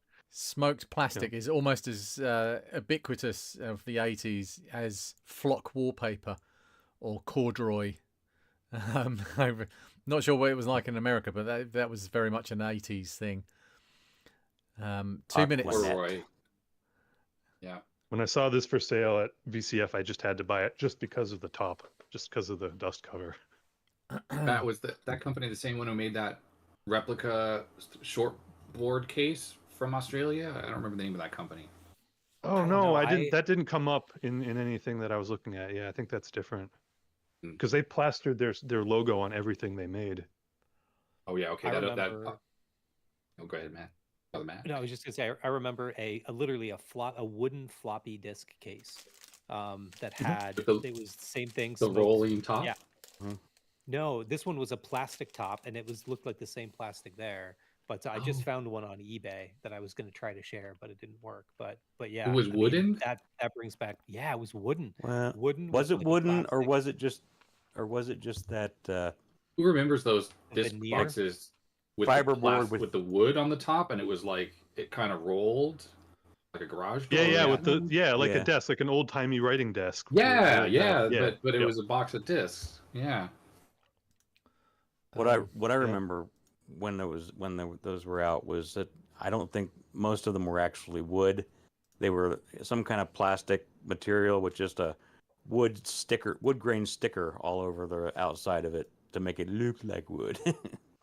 Yeah, that was more common, and this company, Computer Mate, definitely made disk storage, but it was as far as I could tell, it looked plastic with What kind of amazes me about sorry, Lee, go ahead. Sorry, we've got 30 seconds to go on Matt, so I just but I have got something. I've got some news at the end of this, towards the end of this hour, if you can remind me to tell you. But bumped up one bid.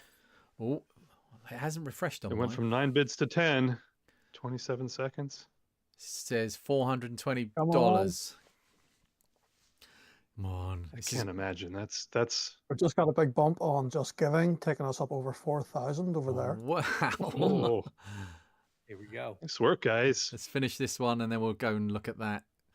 Any spikes? See it jump the last seconds. I think you had some early bids on that one. That felt that way. Oh yeah, it went up quickly on day one. Yeah. Yeah. You've got some honest 420. Honest non-spiking bidders. That's a good number. That's better than I could have hoped for. Thank you guys. That's awesome. Wonderful. Right, you ready, Glenn? Well done for charity. Yep. What's the news? Our grand total now sets at 13,930. So close to 14. We're gonna hit it, Lee. Yeah. Yeah, I would. Oh, there it is. Did it just pop up? Oh, when you hit refresh. Sally, was that you? Okay, well done. What's that? What happened? Did Sally win that bid? Let's see, who did it go to? Oh, 11 bids. Okay, it went up another bid. I can't see it. I'm not logged into eBay, but Sally, nice. So I know who bid on that and who won that one. Oh, excellent. And I just want to point this out really quickly. Sally has made me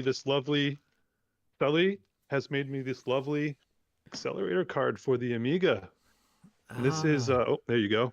This is a 68060 accelerator card. We were talking about Terrible Fire earlier. This is a new project. It's not out of beta yet, really, but you'll be seeing this show up real soon. So wow.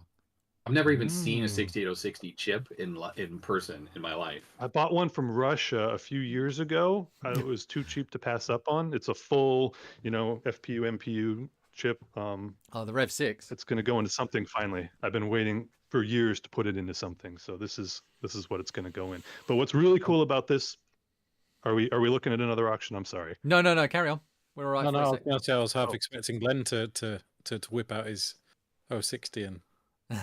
So what's really cool about this is it has headers here for an FPGA project board. And once you put the FPGA project board on here, it not only runs the 68060, but it has full ZZ 9000 RTG, USB, SCSI, memory, and networking, all emulated in FPGA. And it can also run an emulated 68,000 CPU much faster off of the FPGA. So you can switch in software between the real 68060 and the emulated. Yeah, so this is a really cool thing. I'll be showing this on a video very soon. Glenn's holding up. There we go. One of the Rev 6 060s. Mine's a Rev 5, unfortunately, so I won't be running at 100 megahertz, but I'll be running at least 50. Does it just look like the 040, basically? Yeah, it looks exactly the same as an 040. A few more pins on the back of it, I think. So Glenn's going to get a few more frames per second in the Frontier demo at the beginning, the loading scene for Frontier. The plan for that chip is to stick it into a TF360 for the CD32. That's the initial plans for it anyway. I was on the fence whether to do a CD32 or not. Yeah. I've got the 1260, but I've only got the LC chip, the one that doesn't have the FPU. It has the MMU in it. Can't remember. I always get it too mixed up. I can't remember if it's the LC there's or the EC. I was There's one that doesn't have both, and there's one that only has one that has the MMU. EC has neither MMU or. Got quite a few Amiga experts in here tonight. Oh, by the way, this is called the Z3660. Is that the one that can take the other sort of compute board that you stick onto it? Yeah, an FPGA board goes onto it, and then that gives you all the. You probably didn't see, but we had Stephen Leary on the stream earlier, and I did see it. Yeah, that's what brought this to mind because of the Terrible Fire. Because it was there's so many modern accelerators. The Terrible Fire, the BFG 9060. There's this now. I want to kind of cover them all and talk about the differences. So he wasn't very happy when I told him that the Checkmate 1200 had a Pi Storm in it. Cut up and walked out. Yeah. I'm sure he was only joking. Yeah, he was. He's a lovely guy. Thank you very much, Salif, for your bit. I appreciate that. All the various projects. I just want to quickly go through these donations. Anonymous, £10. Jonathan Adams, he's a very, very good friend of mine who just lives about 200 yards that way. Thank you for being the person you are, the person I'm gratefully able to call a mentor, ally, and most importantly, a friend. Here's to you, the Retro community, Thomas, Jack, and the Befriending scheme. Thomas and Jack are my sons, by the way. And Rudy's Retro Intel. Hello, Rudy. Yeah, we all know Rudy. He's a lovely guy. Rudy gave me my Apple IIe. It's sitting just over there. It's in pride of place in the middle of what will be a display, but is currently storage for all of this stuff. So it's propping up two C64s and an Amiga 600 at the moment. Thank you, Rudy, for your donation. And Retrograde Scene Steve is one of my Big Red Arrow Club cohorts. Great job, Lee. I've had it on all day. His channel he's one of the guys that not able to release videos very often, but he really tries to put out really good quality stuff. And I think he was getting a little bit frustrated because he wasn't getting the returns for the amount of work he was putting into his videos. And then all of a sudden, one of his videos from back a year ago or more just exploded, and he's had a massive big boost of new subscribers. So Retrograde Scene is someone that's worth checking out because he puts in the work, he puts in the hard hours, and puts in production value that not all of us could even dream of. Really, really very worth having a look at his channel. And all of these guys, really, you're all there when I need something to watch. When I'm doing the washing up, I do a lot of washing up. I have a Google Nest screen on the windowsill in front of me, and I will click that on or stream from my phone, cast from my phone, and I will pick. Very often, it will be one of you guys that keeps me company while I'm doing things. So thank you, all of you, for doing what you do and keeping me interested in this incredible hobby. How are we doing now? 4,093 on there. So what are the donations? Right, so let's separate the Just Giving, which is 4,093 plus 737. Let's call that 4,820 odd ish. Yeah, that's something I was going to say, Lee, because when you've been asking me to read out the total, I have not been including the gift aid. The gift aid, yeah. Really? So what is it with the gift aid? Yes, so we're 13,930, but if I add the 737? Yeah, 737. On the gift aid, with that then we're at 14,667. So, Guys, we're so close. less than 400 pounds. Still got 2 hours to go. Lee, are you okay over there? So I'm going to have a little sit Falling down. on the floor. Shock and low blood sugar. I'll point the camera at the floor so you can see where I am.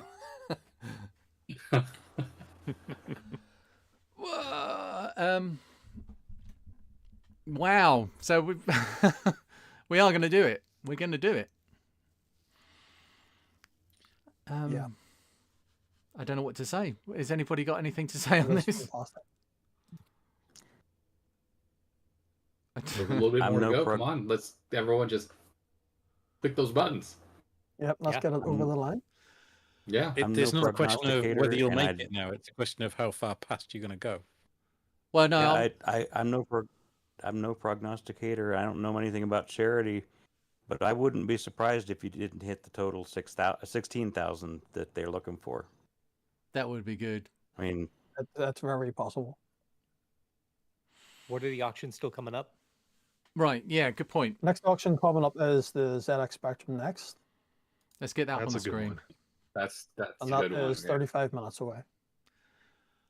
All of the auctions, or all of the items in the auctions this year, I insisted would be Commodore themed, and I've had a few donations. You couldn't help yourself, sure you couldn't. You had to put something Spectrum. Donations came in. A few offers of donations came in of different brands of machine, including the ThinkPad from Polymat there. And I had to say no. It's really difficult to say no when people are trying to give you things that are going to be benefiting a charity. But I knew I only had a finite amount of time, and I needed to keep things in a narrower field to make things manageable for me. But when this one came up, and this is Chris from Bellman's Autos, contacted me and said, I've got a ZX Spectrum Next Kickstarter 2 accelerated. How could I say no to that? And he said it was new in box, unopened, sealed. But there is quite an amusing little story there, because he said, or I asked him, can I open it up, because I need to take photographs of it, so can I open it up? And he said, no, you're not allowed to open it. So it's £512 at the moment, but it could be a box of bricks. But it doesn't feel like a box of bricks. At least your money is going to a really good place. Yeah. That's the most important thing.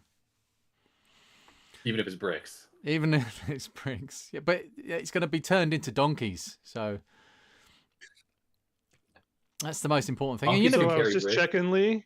Hmm? And the ZX Spectrum Next has a variety of different cores. There's no Commodore 64 core yet. However, it does have an NES core. And of course, the NES uses a derivative of the 6502 CPU. So it kind of shares some genetic material with the C64. So we're going to allow it.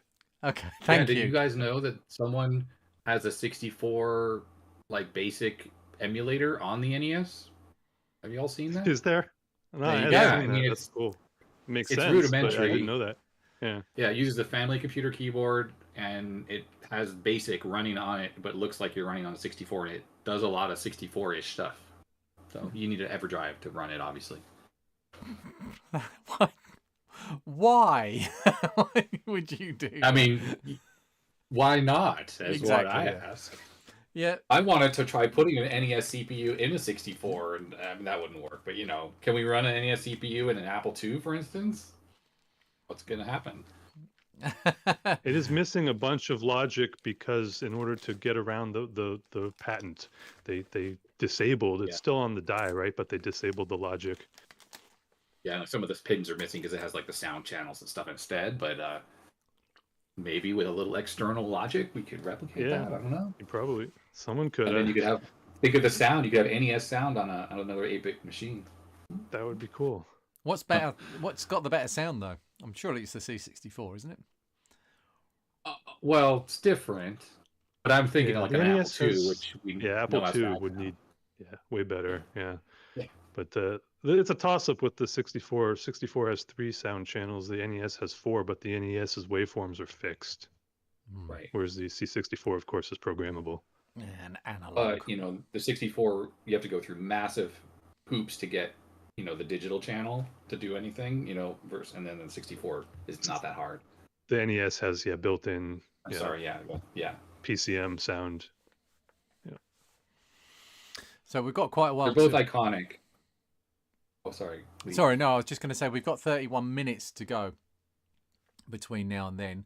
I am going to. Would somebody else mind talking for a little while or leading the chat for a little while, because I need to go and make sure my family is still healthy and alive, and go to the toilet. I just need a short break. I'm sure you guys know how to talk, don't you? Adrian doesn't like to talk. Adrian is shy. He's a machine. I tell you, there's 1,000 people come talk to Adrian during a weekend at a convention, and he managed to talk to every single one of them with a smile on his face and boundless energy, which is just unfathomable to me. But he manages to do it. You've got a question in the chat, actually. Someone is asking if you have any more broken C64s left. Okay, good question, because someone locally is actually in a few days has a cool computer to give me, and I always offer them stuff whenever people want to do that, and they're like, "Do you have a 64?"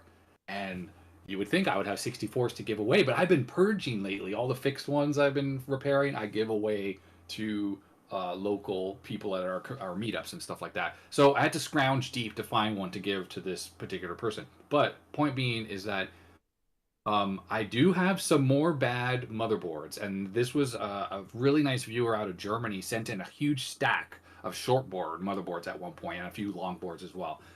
And there's a couple more of those.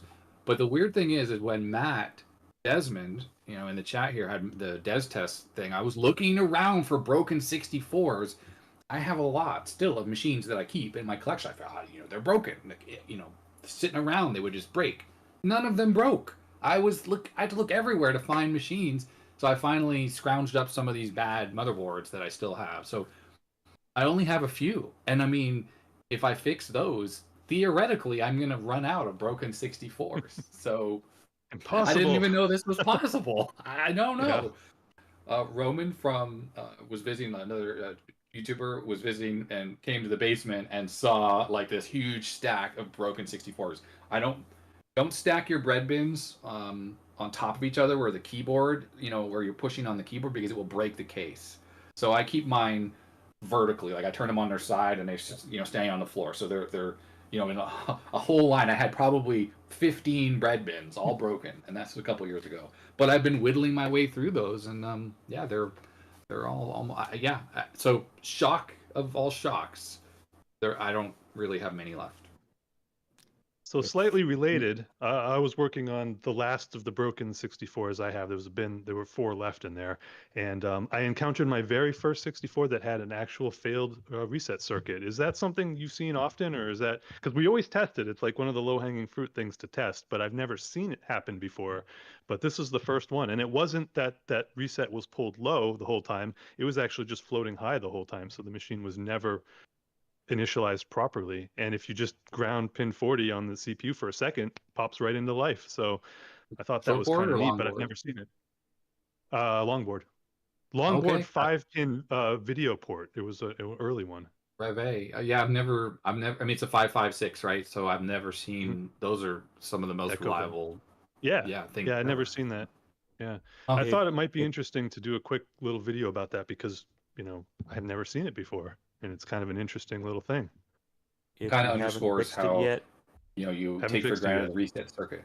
Oh, it's like Yeah. with the reset circuit, you figure if it's Check the stuck in reset, capacitor. sure, it's not going to work. But if it's stuck out of reset, nothing works either because Yeah. everything is designed to need that reset when you first power it on. Yeah. Otherwise, it's It's in a- some unknown state. Yeah, and it There's just like a- floats high the whole time. It is just a basic RC circuit. I tested the passives and they were fine. So it's got to be the 556, right? I can't think of what else it would be. if it's not the Wow. capacitor, Yeah, it's the that's- 556. I Yeah. don't think I've ever run into a bad 555 or 556 ever. You wouldn't think, yeah. But yeah, for some reason that was the only thing wrong with it because as soon as you ground pin 40 for a second, the machine springs to life and it's fine. It's literally just the reset circuit. So your fix would be if you didn't have a way to resolder the chip, you just put a Easy Flash cartridge or a Kung Fu Flash and you hit the reset button when you power it on, and then you'll be running. I'll try that. Cool. Should work. I think on my Lee's Plexus back. P20 series. Oh yeah, Lee's back. He didn't fall into the toilet or anything. That's good. No, I'm fine. At my age, it's a possibility. If you update the total, including the what do you call it? Charity aid. Sorry. Charity aid. The Gift aid. including the just with the gift aid. That's what I couldn't remember. Apologies.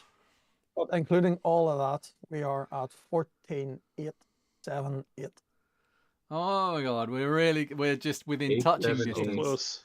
So Matt, £122 will get us over the line. Wow. Getting there. Matt DeJong. Yeah, that's this is a US name, so $40.96. 4096. Thank you. A donation for charity, honoring my original 4096 kilobyte Atari STE. Let's keep the donations going, team. Thank you. Bifford from Whitehair Games. I do not have much, but I'll give a few shinies. That is very kind of you, Bifford. Thank you very much. Just bits will get us there. We don't need one person donating a lot. We need all of you donating a little. Thorsten Drews, watching the live stream all day. Thank you and your guests for all of the entertainment. Go get some donkeys. And Papa Lazaro says, great effort to raise the target amount with the auction and this. Oh, 100. How much did you say? 100 and... I just want to keep refreshing. 122. 170. Yeah. £122 to go. 122 to go. Oh wow. Right. I love the donkey. Adrian, Is the term of the day too. That's amazing. I knew as soon as they asked. You were going to say something about. Go ahead, Lee. So I said to I had a conversation with Ashley, who's the farm manager at Red Rose Community Farm, which is an amazing place. I showed a little bit of it in videos, and they've got all kinds of animals there. They've, sheep and goats, and they've got rheas, which are like weird, slightly smaller ostriches, a bearded dragon, and pygmy goats, and they had a pig until recently, sadly passed away, and chickens and all kinds of farm animals. And I said, what would you like? Give me something that you need. Tell me something you need that we can raise money for, because last year we just said we're raising money for the Befriending scheme, and it wasn't necessarily for anything apart from the raised beds that they said at the start. But give me something that we can get our teeth into. She said, well, we want miniature donkeys. And as soon as she said that, I thought, well, that's it. That's nailed on. We can definitely do that, because who doesn't want to help people with special needs access miniature donkeys? I mean, I want miniature donkeys for myself. I'm hoping that they'll let me borrow them, because I've got a nice-ish, largish, plenty large enough for miniature donkeys, garden here that they can run around in. My cat can ride them. Yeah, you just don't want to mow. I want to see a bird sitting on a cat, sitting on the miniature donkey in the backyard. There's no dog involved here then. Okay. Yeah, dogs don't like to sit on top of skinny things like donkeys. Yeah, cats like to ride things. Yeah, cats will sit on edges of fences and things, right? My cat and Roombas as they run around the robot vacuum cleaners. Yeah, that's it. Yeah. Lee. Oh, are you sitting down? Lee Are Smith you is sitting here. down, Lee? Oh, Grand total 15,153. Yeah. That is incredible. you've done it. You have Congratulations, my done it. friend. And You've it's like, smashed and we're it. not even done. You're not even done. Good work, everybody. That's so awesome. Yeah. Smashed it. Thank you. We've got Max Well, Headroom in the I'm room. so incredibly proud of everything that's been achieved today. It's Ooh, unbelievable Max what Lee you've room. done here, Lee. this Genuinely community, blown away. Oh, yeah, they're just look look at at this. that. So, two very, very special people there, and thank you so much to Life Size Teddy Bear, who did similar things last year Oh. with big amounts of money donated. Sorry, and Kath has both jumped in with the exact amounts that we needed to get over the line. And I don't know what to say. Thank you. You know, This is all you're watching you- doing, Lee. This is all down to the hard work and organization you've put in months and months and months on this. Yeah. It's just you've roped everybody together and you know, been an inspiration to us all along the way. You're a wonderful human kinda- being, Lee. You really are.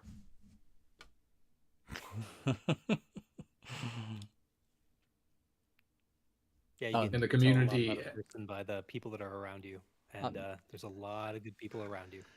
That's the key. because I could not have done this without the help of so many people. And this year has been a trial. This has been a difficult year. We had some serious family health issues at the start of the year with two of my nearest and dearest here, and in recent times with my poor mum as well. And she's been through a little bit, and the family has been struggling a bit. But everybody around me has managed to just keep me going, and I don't want to go on too much because I don't like to blow my own trumpet, but it's been there have been times where I've thought, I don't know if I'm going to get to the end of this, whether I'm going to have to just maybe see how it goes with just letting it go on its own. But somehow, despite everything you could possibly imagine going wrong over the last few weeks, I'll give you an example, and this is just an example. We've had affecting us 3, not 1, not 2, but 3 burst pipes affecting us over the last 3 weeks. 2 of them here at home and 1 in at a service for my son just this week, which lost us 4 hours of respite and 4 hours of working time for me to work on the charity stuff. I can't thank everybody enough that's helped me out. All you guys that are coming to the stream with me. I couldn't do this for 12 hours by myself. And not only that, but many of you have donated as well, items and cash and time, which is definitely the most precious thing that we have. And then again as well, everybody that helps me. So I've got Lee, Fuzzy Lee, who's you've seen today on the stream, Henry, who's been in the chat, and Chris Mogway, who's the guy that did the Electron ULA, and Julian from the Board Folk, Julian Brown, who he's the Dragon 32 guy. Those 4 or 5 guys, maths, have been helping me like you wouldn't believe, putting in so much of their time and efforts to keep things together and get this to where it is today. Thank you. There are so many more people as well that I'm going to have to later on either say thank you directly to or find another way to say thank you. But Wow, £15,000. 15,315. So we're only £685 away from Yeah.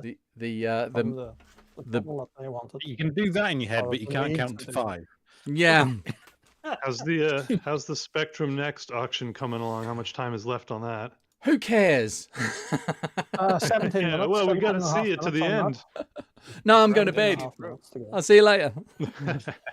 Not done yet. So there's this still a couple of hours. this is now into the final 2 hours, and I'm aware that some of you guys have donated or have given already a lot of your time. If you would like to leave now, it's entirely appropriate and up to you. But at the same time, if you want to stick around for a bit, watch me just slowly dissolve into a pool of human mush, then that also is fine too. But yeah, if you need to go, then please don't feel that you have to stay. I have a prior engagement, so I do have to run. I know you. But Adrian is off. What are you doing, Adrian? You said you did say to me. I volunteer at a local charity on Saturdays, so Saturdays afternoon. So I just Look go at this guy. Well, at him. yeah, One to the next. a local nonprofit that helps people get technology back into their lives. So if people can't afford to buy a computer, for instance, and they needed one for school, then this local charity will help get them machines back, to the community and stuff that's off lease from companies, so it gets refurbished and turned back around. That's great. Thank you, Adrian. Anyway, so thank you, everyone. Lee, amazing. Everyone is amazing here. The community is incredible. It just gives me so much hope in the future. Especially in the US, there's a lot of division in politics and things like that right now. And so to see everyone come together for a good cause here, it fills my heart. So much love and so much joy, and just to see this outpouring. And thank you, everyone, and thank you, Lee, and thank you, Glenn. Thank you, everyone, for doing this, and thanks for everyone. And thank you for having me as well on here to be part of this. Thanks, mate. Thanks, Adrian. Take care, everyone. Good to see you, Adrian. Take care. Bye. You take care, everyone. Bye, everyone in the chat. Oh yeah, the chat. I don't even think of looking at that. Oh, hello, there's people watching this. And it's yeah, oh my god. Hello to my friends Lee Smith and Retro Crazy Duncan are here. Thank you for coming to keep me company in the last couple of hours. We've got some hardware guys that are just probably going to hang on. You know what they're like. I'm gonna take about a 10 or 15 minute break, and then I'll come back to help you get through. Okay, thank you, Todd. I'll see you in 10-15 minutes. Right. See you, Todd. Same. I'm going to take care of the pup. I'll be back in a bit. Okay. Have a nice walk. Is that a euphemism? Yeah, you're saying about keeping you sane. I think it's too late. Yeah, we're way past that point. Very much so. I think Lee's having some microphone problems. That's Lee Smith, not. Oh, Lee, say something. Oh, Lee Smith. Yeah, I haven't heard him say anything I can see he's definitely trying to say something, but no, you're right. No. You're not muted now. Lee, when you first go in, there's a mute. You've got to enable your mic. I saw.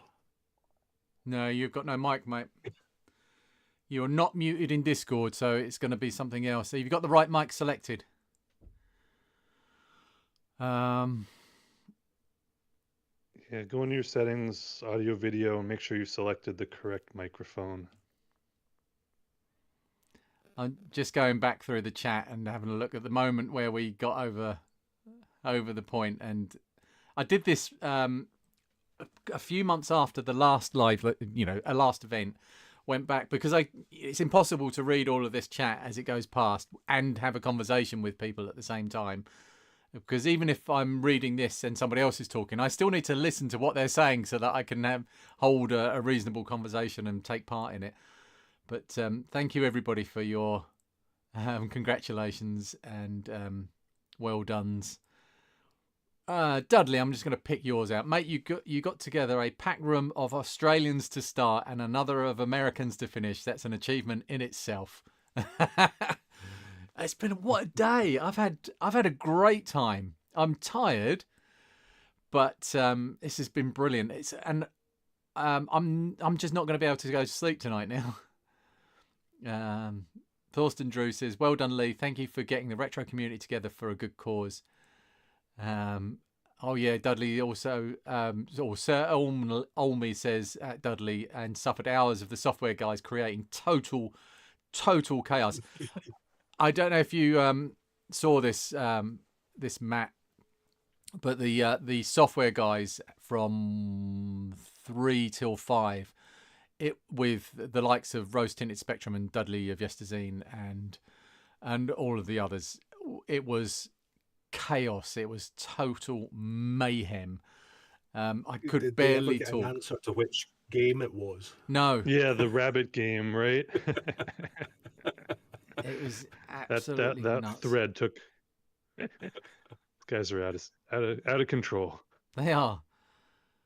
Oh, wonderful community. Electron Ash says Adrian is great. I cannot disagree at all with that. The Spectrum Sheds, at this rate you'll get the full 16K. I hope so. Matt Desmond says, what a screen full of legends. Oh.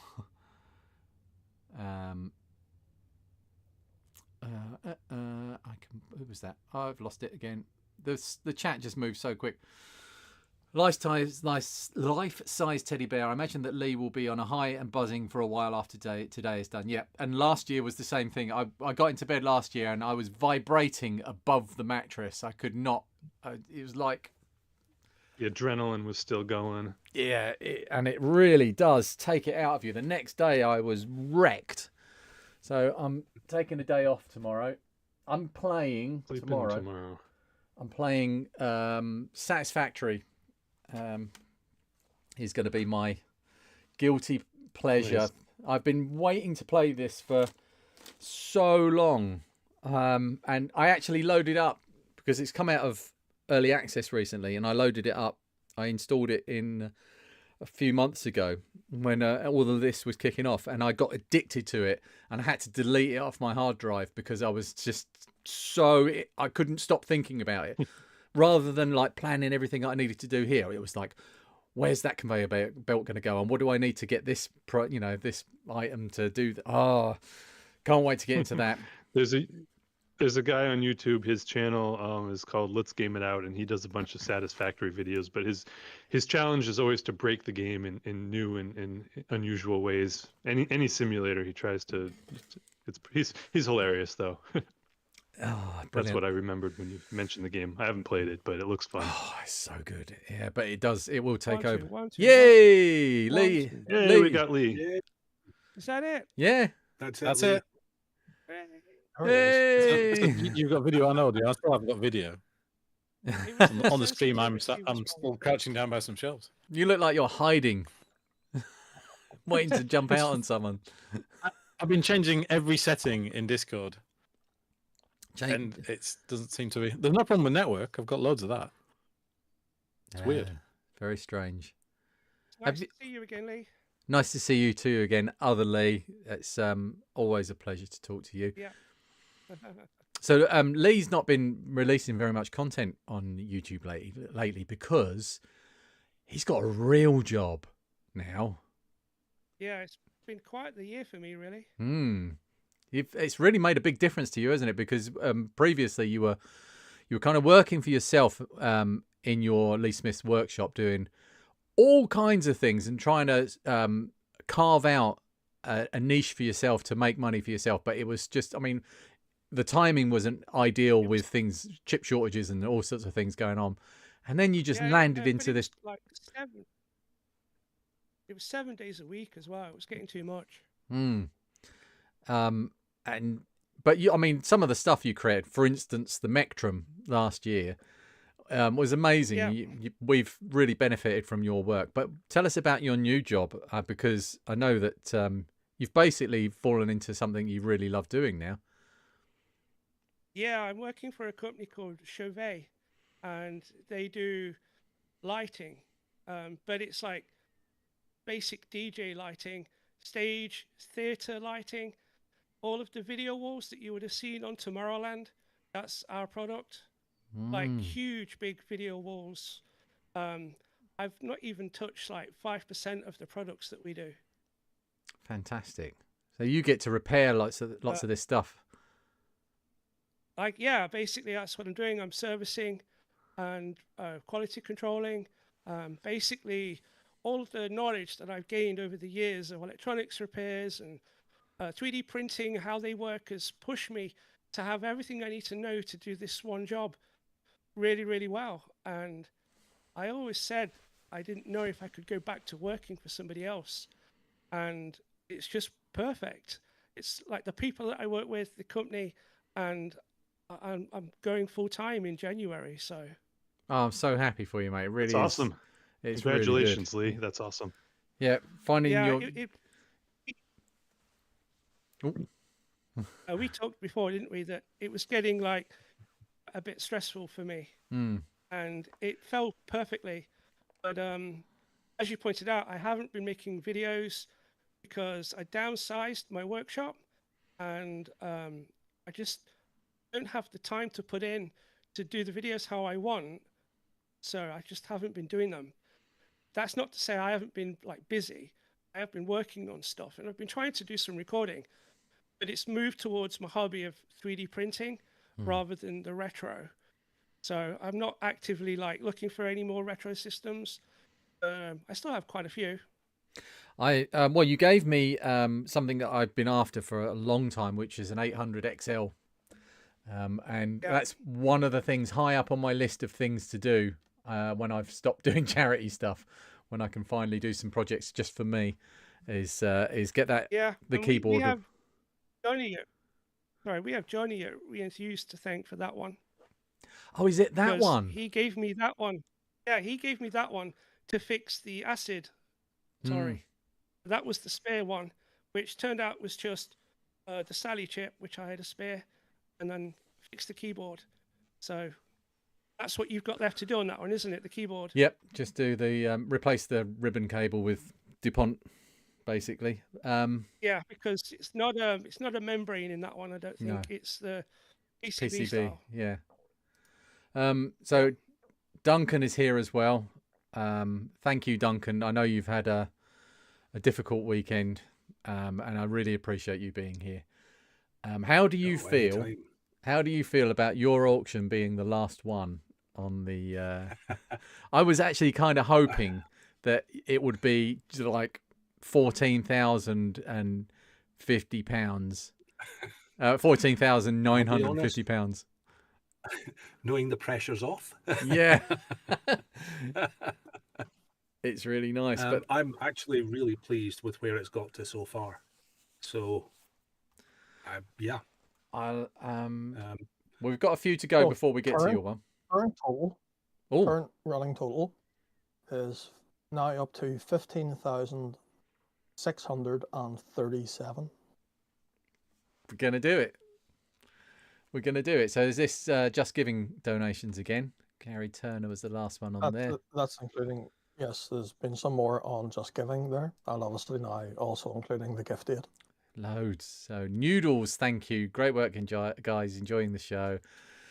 Johan, who was on all that time ago, he must have been to bed and got back up again in Tasmania.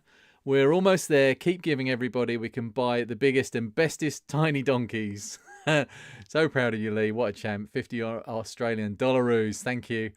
And Duncan, who's right here, right now, good causes are many. Charity events done right are few and far between. The live stream has been great, and your enthusiasm for the cause is infectious. Well done. Thank you, Duncan. Humphrey, the stuffed donkey to 2 miniature donkeys that will be much bigger than he is. What? Mr. Paul, well done. Well done, mate. 150. Thank you. Alan, only a wee donation, but every little helps. It does, Alan. I would love to see more small donations. It's not a competition on how big and how much you can donate. It's just all going to push us towards the end target of £16,000. And Rob Green, well done, Lee, £50. Thank you very much with gift aid as well. And Matt's back. It's Tech Made Easy Mac, who's back from Essex. Hey, more Matts. You got How out you doing? okay. The balance is preserved. Yeah, I'm down in Essex now. 4 hours later. Oh, you're in Essex. I'm in Essex. That's not very far from me. I'm Come out. about 5 miles away from the border. Yeah, so you're about 20, 25 minutes away from where I am. I was going to drop in, but then I thought you'd already had Lee drop by earlier. So You'd have been welcome, mate. That would have been lovely. You still got time. But yeah, unfortunately, it looks like you probably shouldn't be driving. How you feeling, mate? It's how has your day gone? a lot better than you. You must be knackered. I'm shattered. I did manage to get a curry into my face. I don't even know what I've done with the plate. It's in it. Oh, it's over there. I did manage to, in between trying to talk to people. But fortunately, at that time, I had Dave from This Week in Retro was doing lots of talking in here. That man can talk. He's an expert talker. And we could probably say what we like about him here because he's going to be really drunk by this point in a castle somewhere in Scotland. So, he also had quite a sizable live stream of his own going on in the background. Yeah. It was a stream of people coming in to say hello. It was really nice. It was nice to talk to them as well. Check of them that they're live streaming at the minute as well. Ah. Right. So what's next then? What's the next thing we're going to do? Oh, what did that? The Spectrum finish? The Mectrum's in 2 minutes, is it not? The ZX Spectrum next. That's what? The next. Yeah, sorry. Yeah, is in 2 minutes. Well, 1 minute and 10 seconds, and it has gone up to £686.66. That's awesome. That's a huge chunk of money. So that's gone up 180 odd pounds from where it was 160 something pounds. From 500 and something before. Yeah, it was 500. I've got 512. 522. Desirable bit of kit, people. Get your bid in.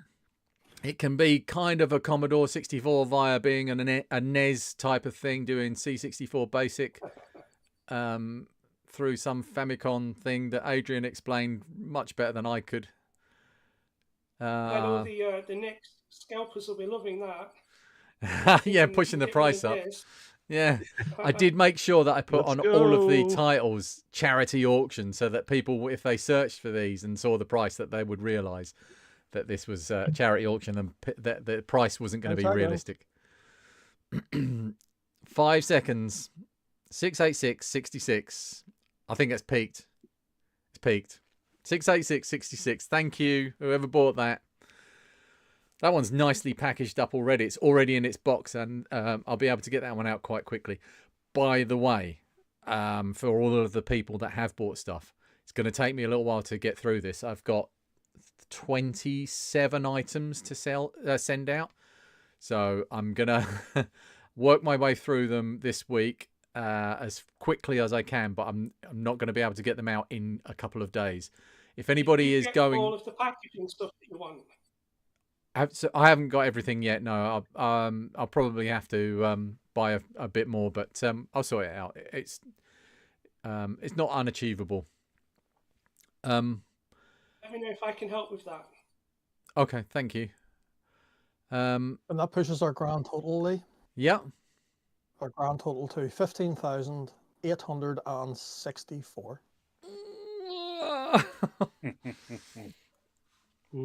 We've got half an hour to go to the next one. We are getting so close. Yeah. Let's put the next one on the screen.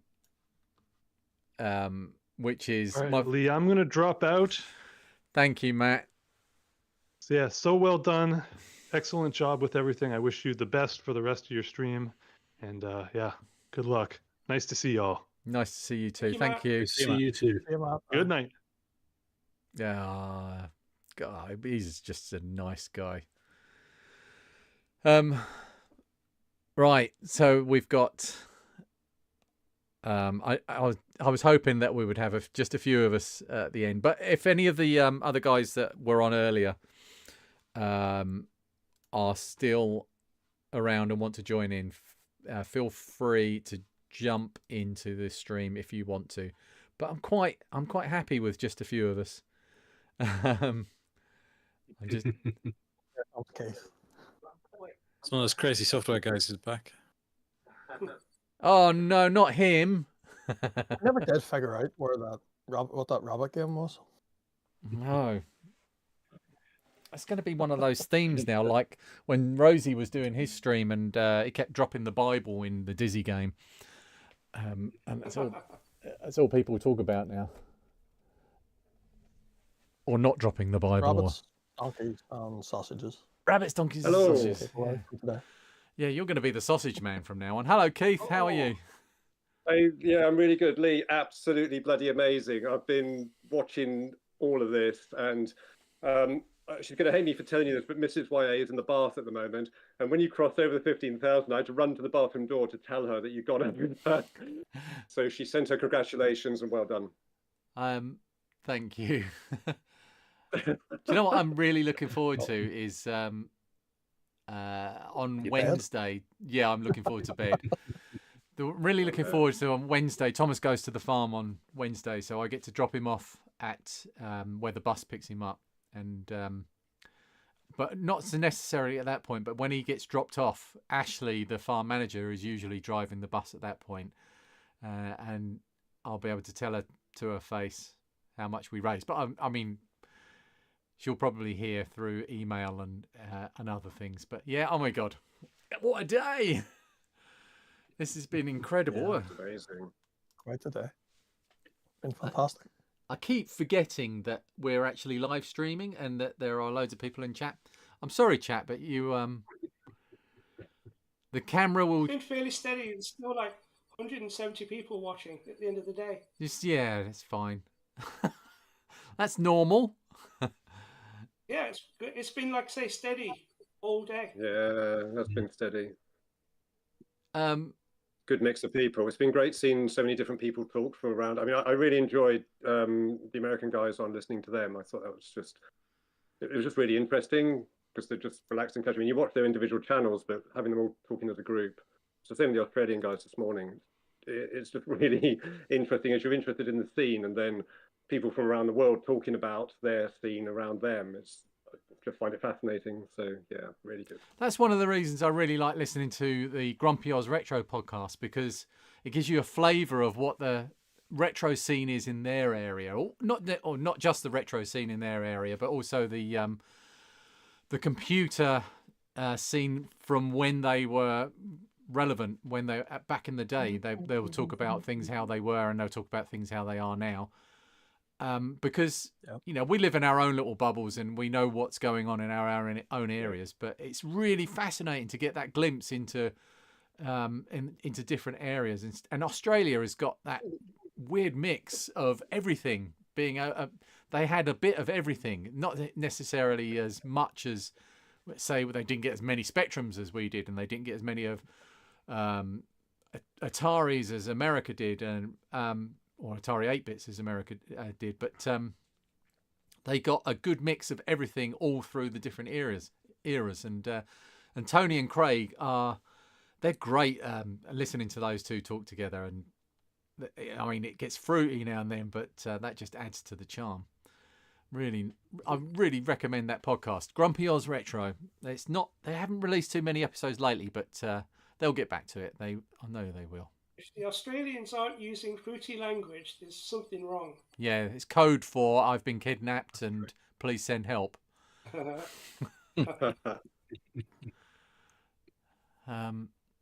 we're allowed to swear now. It's 9:36. After the BBC watershed. Yeah. Well, everybody pick a swear word and go with it. Don't ask me that. I'll use the bad one. Oh no. Atari. Amstrad. MT. Oh. IMT, yeah. I'd have to say MT was worse. The chat has now descended Reefer. into chaos. Yeah. Oh, is it? Oh no. What have we done? Oh, Nice here we of go. a shot of Tia Maria, apparently. Yeah, Glenn's on the Guinness, Electron Ash. The Oh, no, C64C. Glenn's moving on. Wow. Glenn's moving on. Oh, a man How after my long own before he heart. kicks me out of the stream? Oh, and you're not going anywhere. That's we'll pour it at generous. Oh, See, that'll do me to start. That's an So Irishman the stream pouring. doesn't finish, and the stream doesn't finish until Glenn's finished that bottle. There's an hour and a half left. I'll have to get another one then. Damn. Really envious. I'm going to water it down with some Pepsi though. It's after Oh, 9p that's okay, somewhere. good. I'd have to find a glass. That would be probably more couth than trying to drink red wine out of a bottle. Vintage No, you're Views. amongst friends. Go for it. Vintage Views Ian has been pushing up the C64C, and it's now at £142. Wow. I was going to get a glass. So, I want to talk about this one before it's. Oh, we got 22 minutes, but this Fuzzy Lee again, one of my good friends who's been helping me all through this. The guy that lives just down the road, about 15 minutes away from me, just gave me a C64C boxed, almost complete. It didn't have any software, but he went out and found the original Night Moves and Mindbenders packs. Bought them on eBay and then brought those around as well. The only thing it's missing is I think it had two Commodore, those horrible brown joysticks you can see on the box. I've lost the box now. Where's the box image? That you can see there. Those Commodore joysticks. Oh yeah, there's brown ones. There's disgusting brown ones. They're terrible anyway. He in his own words, he said, I didn't bother getting those because they're really bad. But it's got everything else. I think I replaced the power supply. The power supply sadly went bad on it while I was testing. So Lee brought round two third-party vintage C64 power supplies, and we opened this one up, and it had already been converted to a switching 5-volt regulator. So that one is in really good condition. Obviously, the AC transformer is original, so that's still vintage. With that in mind, I included a C64 power saver that Lee also donated. So this is totally Fuzzy Lee, this pack, and it's my favourite shape of C64. Can we have around the room, Andy, what's your favourite, bread bin or wedge or C64C? I'm kind of a bread bin. Bread bin. Glenn, bread bin or C64C? You're muted. Sorry, it's a really tough one for me. I prefer the shape of the C. You know, it's a far more comfortable machine for typing on and whatnot. But I would rather have the original SID chip. Oh. In the bread bin. But you can have an original SID chip. You can have a 250407 in a C. So you could have the question is which case. Yeah, you can put a longboard in a C. Well, yes, okay, yes, you could put the longboard in the C, yes. Yeah. But you just couldn't drop the No. longboard SID chip into the no. Probably blow up. You were just about to descend into actually, weren't you? Actually. I think you'll find. So you got to choose one, C or bread bin case. Yes, it's the C all day long. Oh, one each. Lee? C for me as well. C. 2-1 to the C's. Duncan? That's a challenge because when I was growing up, everybody had the bread bin, but I had the Amiga and I loved the shape of the case. Oh. Yeah. I would have to go with the shape of the case. So it has to be the C. 3-1 to the C's. This is not looking good. Tech Made Easy Matt. Can I say Aussie? That's a C. Sort of a C, isn't it? Ooh, it's gone bread We'll bin go in the with that. chat. Okay, so 4-1 to the C. Todd. It's got to be a traditional. It's got to be bread bin. Yeah. Got to be bread bin, yeah. dragging it back 4-2 to the C. And Keith? So the C64 never really featured in my retro past, but I'd have to go with the C just for the looks, really. Oh, The wow. bread bins never appealed to me. Sorry, hate me, but it's just got to be the wedge shape more so. Well, I was a Spectrum guy back then. My 8-bit time was Spectrum, so. 4 of us around here are not going to hate you. Of the 64, the bread bin, just it's that classic nostalgia hit of the bread You've made bin. your choice now, Glenn. Don't try and backtrack. No. I'm just making a point. The reason that I went for the C is it's more comfortable. It's more comfortable to type on. The bread bin, I think, sits very high. The front of it sits very high off the table, so your hands are at an awkward position for typing. They make these things called wrist rests that'll solve that for you. They didn't in the 80s, did I don't think we ever knew what wrist rests were, did we, back then? I know I didn't. When did wrist rests become a thing? Was that back in the 90s with the advent of computers in offices, or? There you go, there's a question for everyone. I first encountered one when I worked at Research Machines, and that would have been, 1994, 5, something like that. I don't know if he's... First time I was doing coding with a wrist stretch. He might have already gone, but Matt Desmond has left the chat. Thank you, Matt. He's been around a long time today. Okay, so a lot of people in the chat are voting for bread bin. There's a few votes for the C as well. But yeah, I think if you were looking for the iconic C64, you would pick a bread bin. Can you do a poll on the chat? Oh, can I? C's are coming up now. Okay. How do I do a poll? Start a poll. Oh, that's probably how you do a poll. Bread bin, or surely it's also going to depend on what sort of display you want to show. For example, your bread bin 64 is going to fit in with a VIC 20 and a 16. Yeah. Well, I had to go with the 64 or with the bread bin because I never really had. I never had as a kid a 64, but I did start out with a VIC 20. So, having had that experience, that's why I stick with the bread bin style. Oh, here we go. So it's 53% for the C64C at the moment. 58%. It's a popular machine. I think what made it more popular with I wonder if people it's more popular here. Yeah, because of the Amiga, I think. Yeah. Yeah, well, if you want wedge shape, I had one of them. Well, I didn't have one of these. I had this one. This is my one I got for Christmas in 1987. Oh wow, you still got it. The and machine. You still got the little cutout bit on the side of the keyboard as well, because that always used to. I have, first, because it's my machine. I never it? pushed it through. But it's also got lots of wires hanging out of the back, audio switches, and. Chris Graney, your machine, Andy. Chris Graney prefers the +4. That wasn't an option. And Electron Ash points out that you can't have a C64 without the bread bin. So yeah, it's Oh, absolutely, that's a valid point. Can we spare a thought for the ultimate keyboard? Oh dear God! Jason, Mr. Lurch says a bread bin plus an A1701 plus a 1541 equals perfect.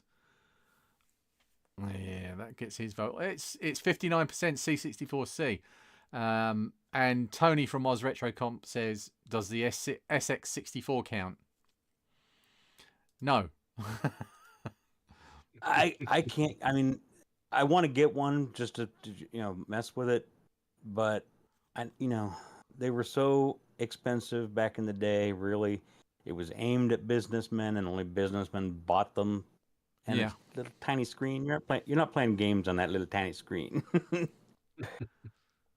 £150 for the C64C.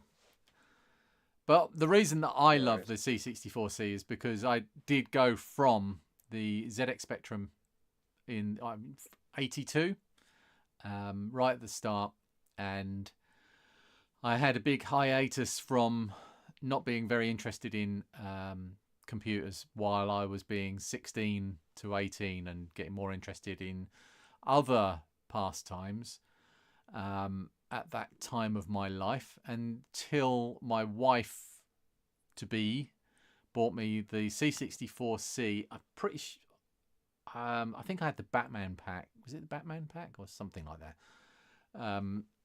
She bought me a C64C, which got me back into. That started me down this road again. Put me back on the loving computers, and not long after that, an Amiga 500. Not long after that, an Amiga 1200. And then my lifelong best friend Jason. You've seen his brother Marcus. We were a trio. Marcus is a little bit younger than us, but we've stayed in touch all of these years, and until very recently, until the pandemic hit, I would meet up with Jason every week, and that started back when I got a C64C and then an Amiga. We would get together. Someone's waving. Oh no, Glenn's waving. Stop talking for a second, because I have an update on the total. Ooh. How much did they need to totally fund the donkey? To get all of the donkey project? All of the donkey, all of the legs, both ears on each donkey, and stables, fences, tack, food, everything they needed. £16,000. Well, they've got £11 change. Oh, nice. 16,011. And we're not finished. And we are not finished. Wow. And you still got all the leftover goodies to sell too. Yeah. Yeah. I did put in the comments earlier, we will make it. You did. So where did we get up to? Well, I said earlier, it's not about making it, it's about how much past you're going to do. Yep. You can talk now, Lee. You're stunned, aren't you? Yeah. So my screen is going to turn off as well. Let me just. I mean, prior to today, Lee was so convincing that we weren't going to get to anywhere close to 15,000 on the night. I did not. I honestly didn't think it. Yeah. So we've got Protech. Thank you. You rock too. Dudley. Okay, now I have to accept I may not be winning an auction. He's put in some money as well. Graham Imperial 109. Fantastic achievement, Lee, and everyone else involved today. May your donkeys not be wonky. And Matt D is, I'm assuming that's Matt Desmond from the Des Test Max project, because it's Canadian. 6464 mammoth live stream for miniature donkeys. Thank you. And then look at that. I'm assuming that you tipped us over the £16,000, Glenn. By I might have done that.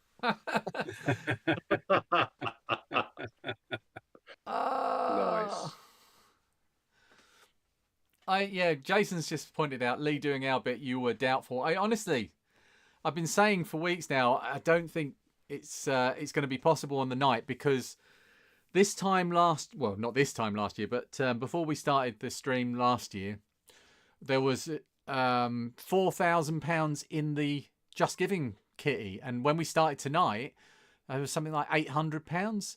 I thought we were just. You've been doing that for quite a while before, hadn't you?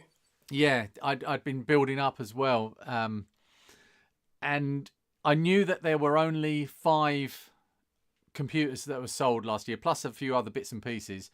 So we had a lot less being sold, and there's 37 auctions gone out today that have sold, spread between mine and everybody else's auctions. So I thought that there would be that we might get close, but I didn't think we were going to get 15. I didn't think we were going to get £15,000, but to get 16,000 and change. Jesus. Well, I think it's safe to say you will have less fun packing it. God, yeah.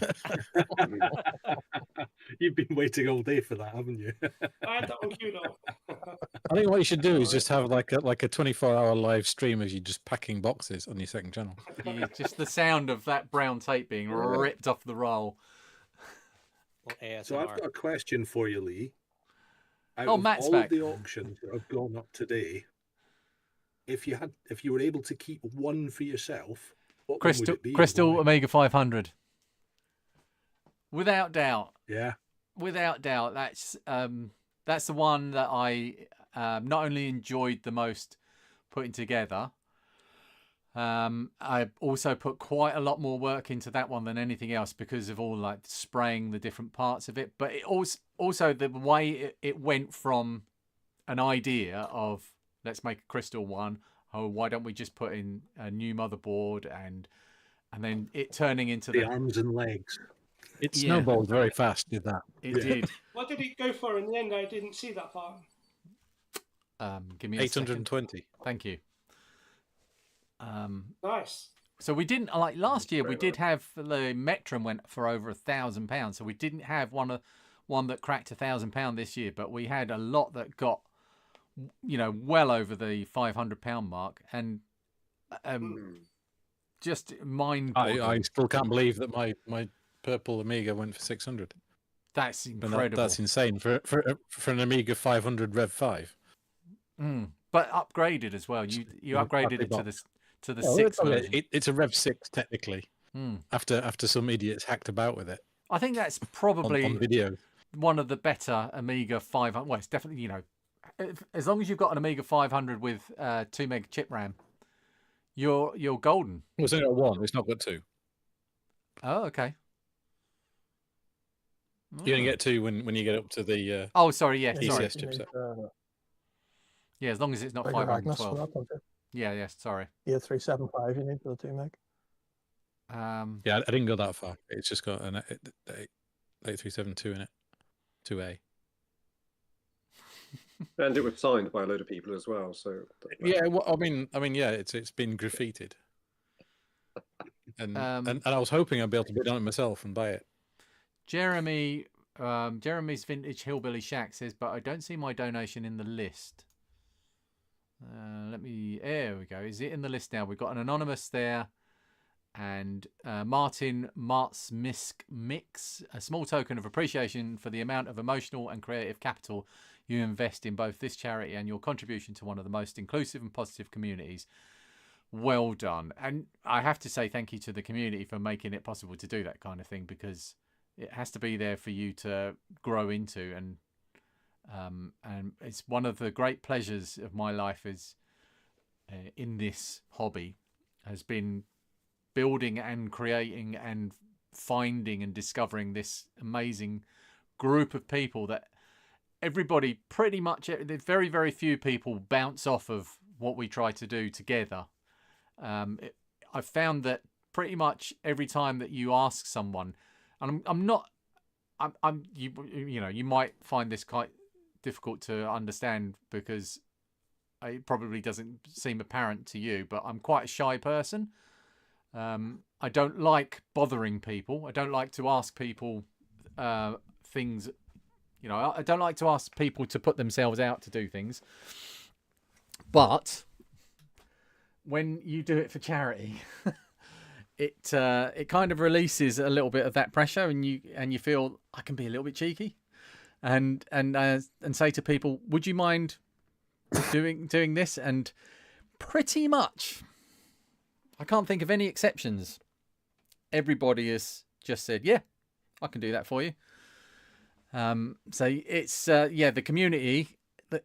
This doesn't happen without the community. I can work as hard as I like at building things, and if I was just doing this by myself, we wouldn't even have scratched the surface of that amount. These things would, we'd raise some money, but it wouldn't be anywhere near this, because this community is amazing, and I'm so proud to be part of it. To be honest, Lee, if anything, you don't accept enough help.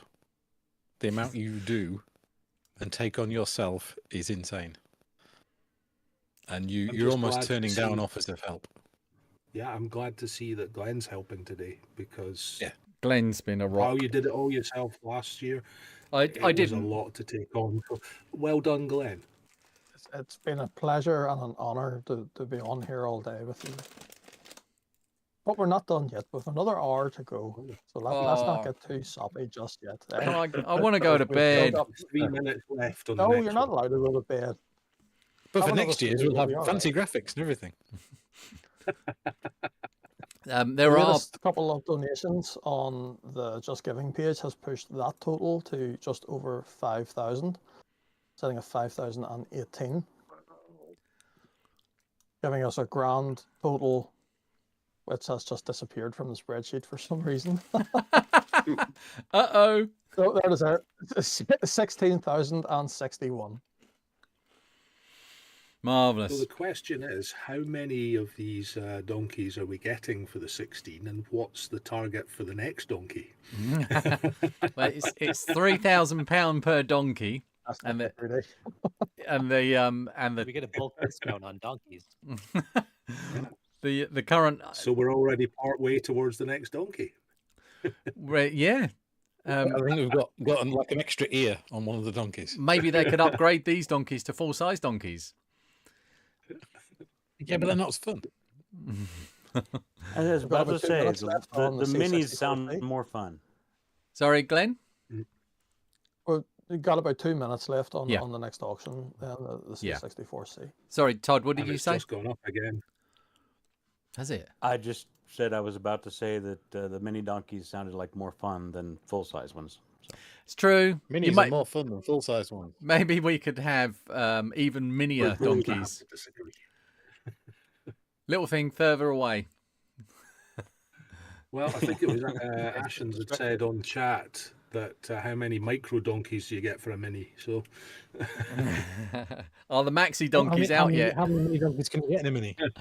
Sir Olmy says, are the maxi donkeys out yet? I can't sit down.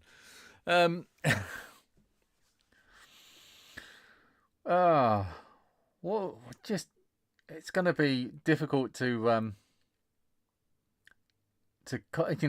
process this. I'm struggling now. Turbocharge the donkeys, says Jason. Mark Pitts. Accelerate them, yes. Upgrade from Accelerated donkeys. Donkey SX to Donkey DX.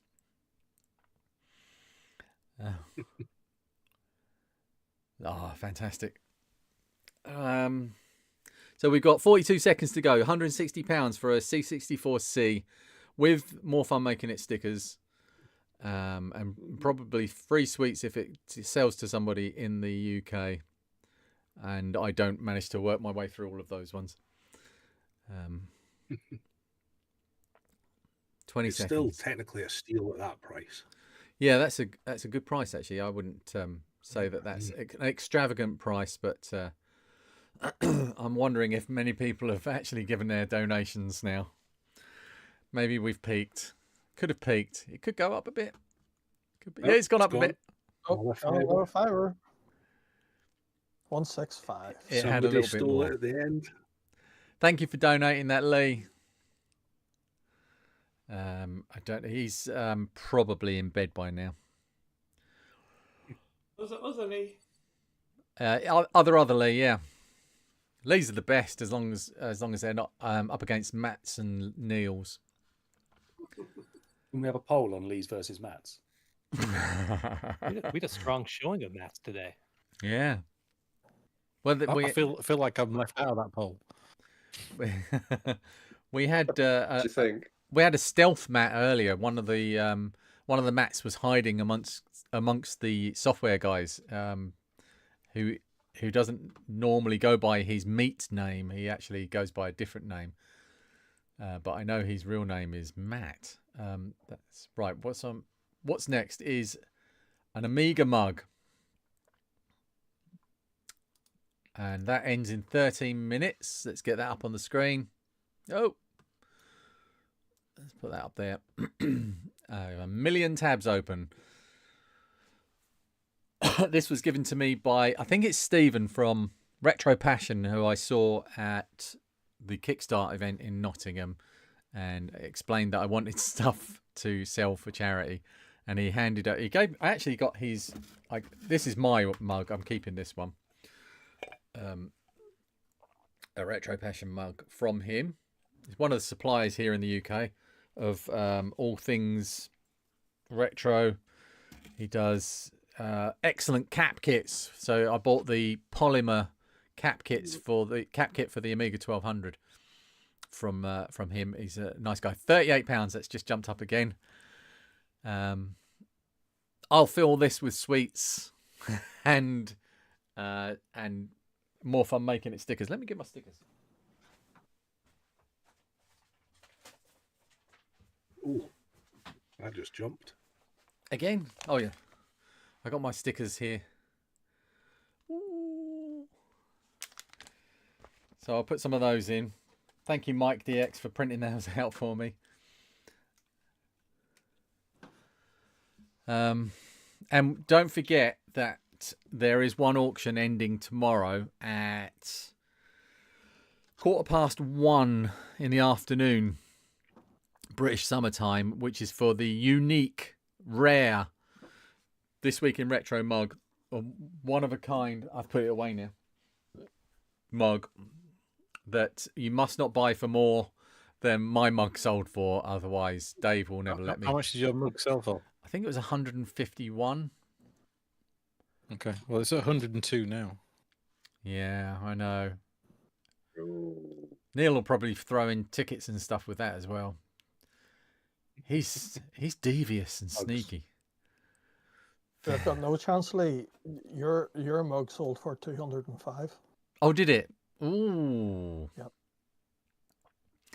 That's one expensive mug. Mm. One of a kind. I'm Unique. not sure I would put coffee on it. I don't think Paul won any of the mugs. I think Paul Universal Retro Boss is probably going to bid on the This Week in Retro one tomorrow. If he goes over the price of my mug, that's it. I'm not fixing any more of his computers. Oh no. So we got 11 minutes and 6 seconds. Oh my God, when will this end? I really want to sit down. 11 o'clock. On your knees.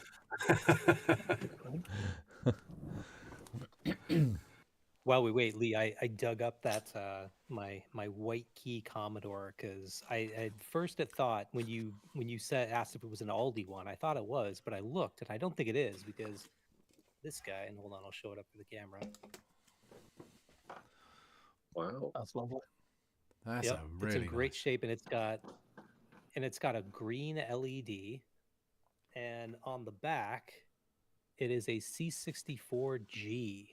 Ah, is that the Aldi one? That's what I thought. Yeah. See, I thought it was, but I took a look after Lee brought it up earlier, and apparently this was a late model. It was manufactured in Germany because a lot of the Aldis were manufactured in the States, which is where I picked it up and where I thought it was. But yeah, so this one was manufactured. It's got a label of West Germany. And apparently it was almost a re-release of the C64 in order to extend the life because it was released in the 90s. And so, yeah, and it's I gotta look into this a little bit more because I don't think I knew what I had, but I don't think they're especially rare themselves, but I haven't ever seen one, and I don't know. I love this thing, and so it's got the white keys, and even the case itself is a very, very Yes, white. it's very white, isn't it? Yeah. Yeah, it is. That's nice. It's almost actually. the That's really C64C colors, but in the bread bin form. nice. yeah, and even the logo itself is a little. You can tell the colors are a little bit different, but Yeah. I don't know. Maybe that's due to retro brighting, but I didn't retro bright it. I picked it up like this. But yeah, it's a so if I was because I was listening to the stream before, my favorite is the absolute bread bin, but this is kind of in the C64 color, so I got the best of both worlds. Yeah. I'm reading through a thread here about the C64G and the Aldi, and apparently they are not. I thought they were one and the same thing, but they are not. They are different things. Interesting. I got some research to do. Yeah. Yeah, keep that one safe. Don't be letting any trees fall on it. Oh, jeez. Oh, Too I soon. feel so bad. Too soon. Yeah, I know. Yeah. Poor Cliff. My God. Did you see the walkthrough of his collection and yeah. Oh, He did say that 95% is safe. It's fine, but he's got water damage on some. Some of the boxes are toast, but some of the machines I think survived. But the vast majority are good. But I mean, the house I think itself. I think what astounded me was how big 5% of his collection was. Yeah. In terms So of the build up 5% survived. That's like only one machine got hit in my days. The build up. Some of the stuff that he had drying on the racks did not look good. Yeah, the build up of that video where he was walking through all the badly damaged stuff. I was looking at that and thinking, oh my god, that's most of your collection gone.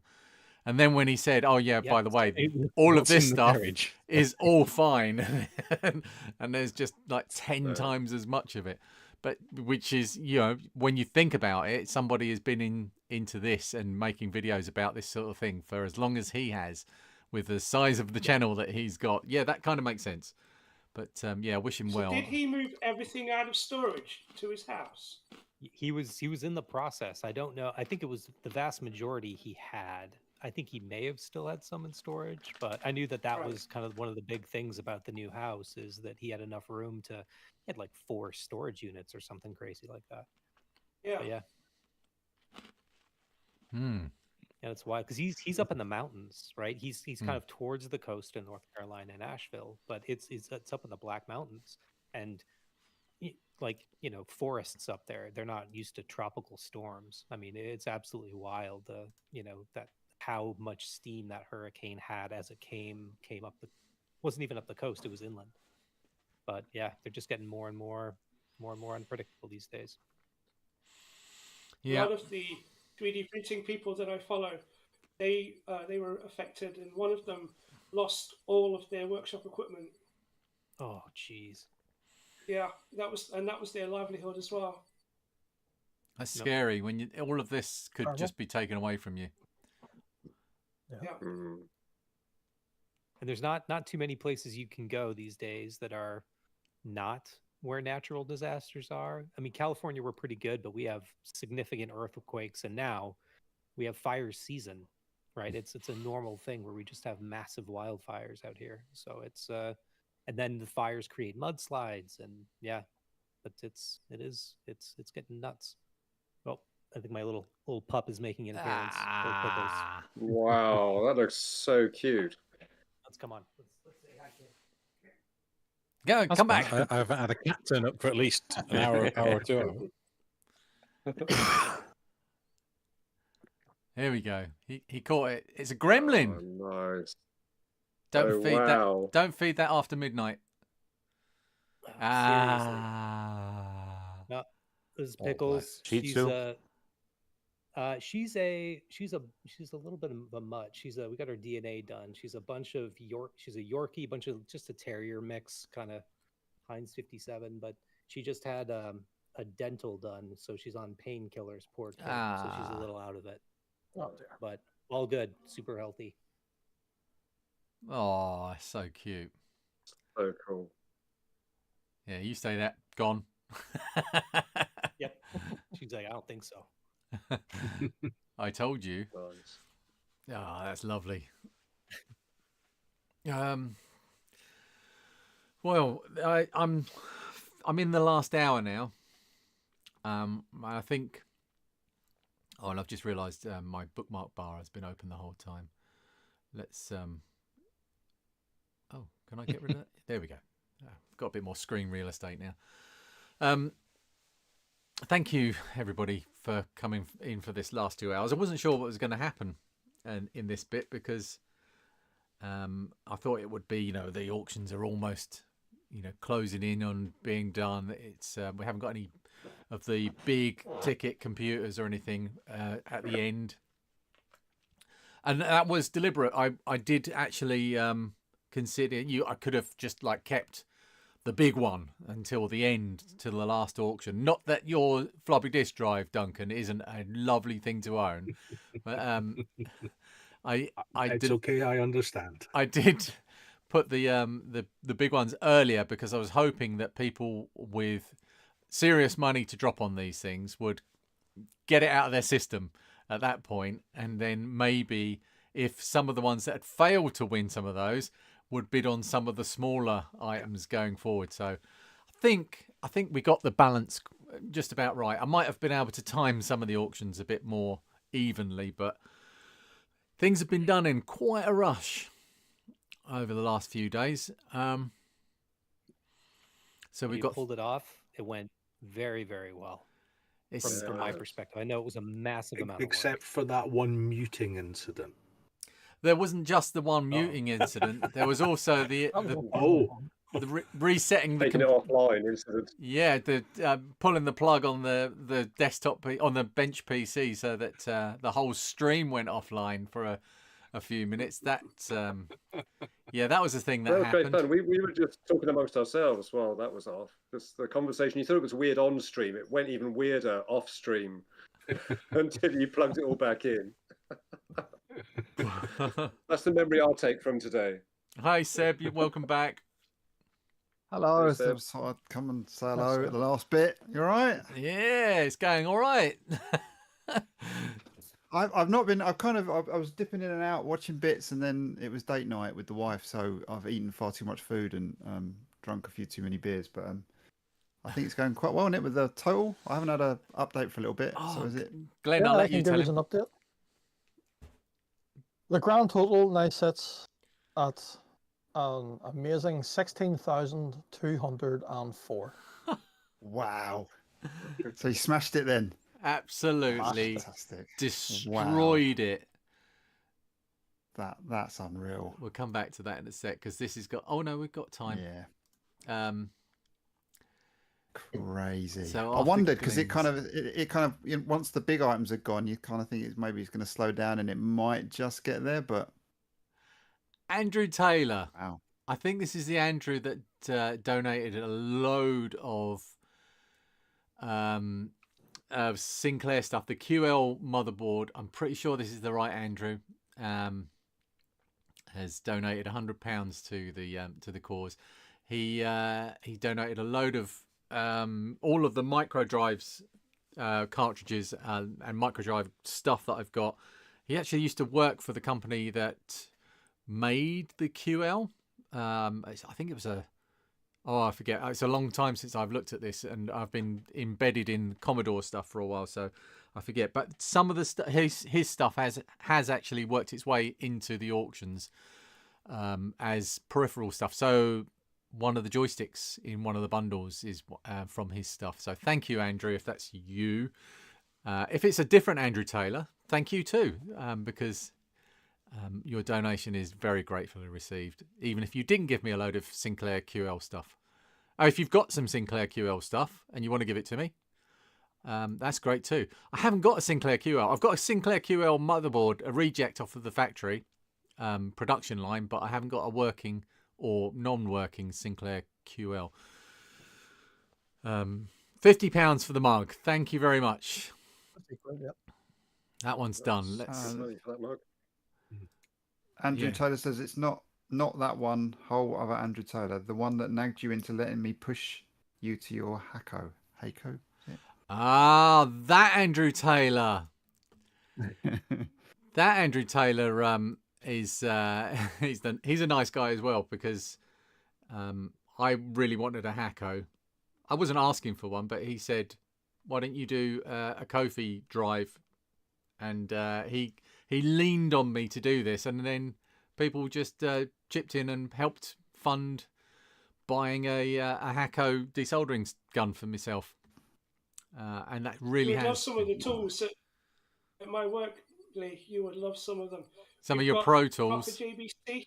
Ooh. Yeah, we've got the JBC tweezers, full set of Molex crimps and original JST crimps. Nice. Like, there's one cupboard that's like, there's a lot of money in that cupboard. Those JST crimps like go for hundreds and hundreds of pounds. Yeah, I mean, they brought one specific one that was £700. The pro level tools are ridiculous money. There's a guy in my Discord called Repairy McRepairface, and he works in chip fabrication. So like multi-million-pound, actually creating the wafers that silicon is grown on. And he's a man who knows his stuff, and he does in his, for his hobbies, he will repair Game Boys and things like this. And often he'll send some stuff in for me, like he sent the foil tape that I use, and PCB clean, random things that he sees I'm struggling with and says, oh, you should try this, because he knows his stuff. But he often talks about the difference between the level of tools that we use and the actual stuff that the real pros use, like the Metcal stuff. Things like the desoldering station that has a whole vacuum, like a compressor to drive the vacuum on these things, and they cost ridiculous. Oh my God, this guy is going to be drunk. Here comes trouble. Oh no. One of the guys I work with came from aerospace, and they have crimpers that are calibrated, and they have to be calibrated every 3 months. Yeah. Right. Are you back home, Dave? I'm going to make him big. He's home. How'd you get home? You're muted. And or you're you muted. No time. Well, you're not muted in Discord. This castle, it's audio here. I'm driving today, so I've just got back home. Ah, welcome home. Oh. Yeah, I was absolutely knackered. I just wanted to go on and say congratulations. Brilliant. Isn't it good? Yeah. Smashed it. Cheers. What was it? £16,200? Yeah. 16,226 at the minute. And you've still got the big thing tomorrow, the main prize. Actually, hold on a second. I'm just going to make you small again now because you're annoying me. I'm absolutely knackered. I've been. You what? Knackered. You don't talk to me about I'm not tired. as young as you. Sorry, make that 16,316. Oh wow. 10 minutes left on the camera. Let's have a look at Just Giving. 10 minutes on the camera, yeah. I'll just refresh from here. So Andrew was the last one. Oh, Andy has put some money in the pot. Thank you, Andy. That's Andy in the top left of your screen now. And Jamie from Jamie's Hack Shack. Things are looking pretty good. Way to go. 6510. What a good number. Very inventive. Thank you. Jamie's a lovely guy. I did a little bit on. He did a ZX81 video where we did the whole fake phone call thing. So if you want to see a bit of me on someone else's channel, go and look at Jamie's Hack Shack and look for his ZX81 video, because we did a little. We did a funny. We did, and it turned out really nice. And it's one of my favourite things to do in with making videos, is actually getting other people involved in and being involved in other people's videos. And we're always. I always enjoyed doing that with you as well. Yeah, it's been fun. Well, one of my favourite videos to make was that tools roundup one, where I got everybody to do a little bit with the and Mark from the Retro Channel, Australian Mark, did that whole fake phone call thing with me on that, and that was all off his own back. He was amazing on my Atari video as well. Yes, yeah, that was brilliant. He's so funny. He's got such a lovely sense of humour. I'll be honest, I'm waiting for Glenn to turn up in somebody's video holding a Dremel. We were talking about that. That's a good idea. Travel, talking about sausages or moo face seems to be the next one. Oh, the moo face in your last video, that was well funny. Just the way you went, I forgot to video this bit, and you just did the moo. I genuinely laughed out loud at that. That was properly good. Second only to where you Unfortunately, where we have no part in it. So that was. Right. If anybody watched the end of the video with the bit with the purple PCB. Yeah, I've got to ask, that Commodore sticker, is that a sticker on the top of that camera, or is it actually part of the moulding? It's a sticker. These okay. These are like a promotional items that they gave out at trade shows and things. So it does, it works as a camera and everything. It's incredibly Commodore, very cost reduced. Yeah. In fact, if you look at the Commodore sticker on the front of the, come on, focus. It's not even on straight. It's not even on straight. No.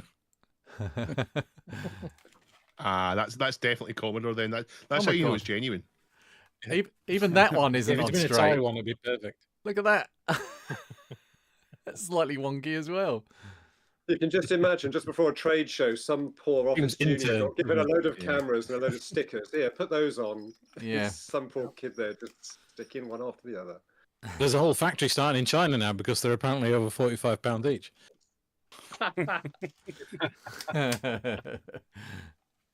That's a bargain. Somebody will be out bulk buying A520s tomorrow. There was after the after last year, because I did three of the Spectrums went. Was it 3 or 2 of the Spectrums went out in flight cases, the Heba flight cases, and somebody started selling ZX Spectrums, recreated ZX Spectrums, so ZX Renew type cases in different colours in flight cases.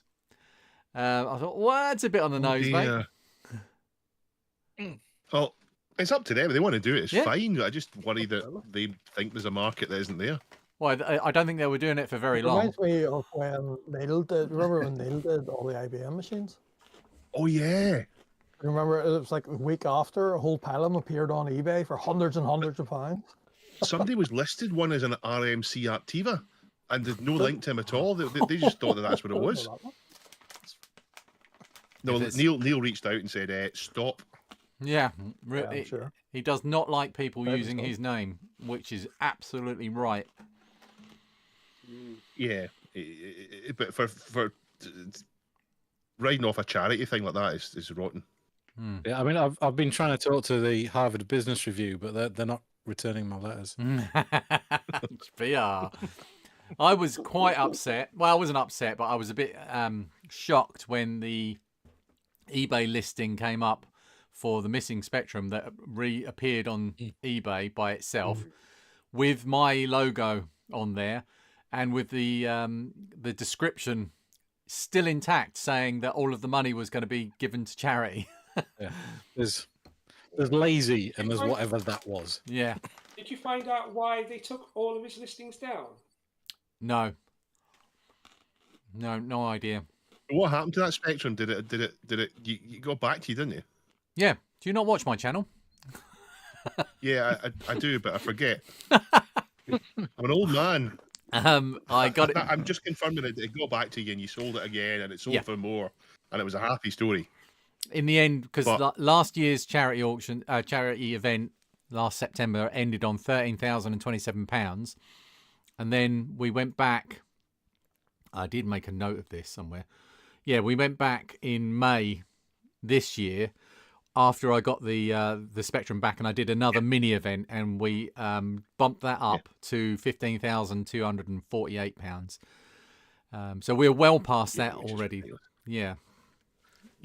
Yeah, and tomorrow's mug will take it up to 6 figures. Might just delist it. You don't need the money now. You know what I can do? Yeah. Good point. You don't need it now. Just keep the mug. No, even better than that. I can just end the auction at any time.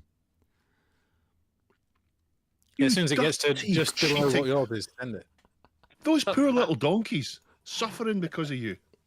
No, we've already made the money for the donkeys. Yeah, the donkeys are fine. No suffering. The donkeys are in the bag. But they need one leg.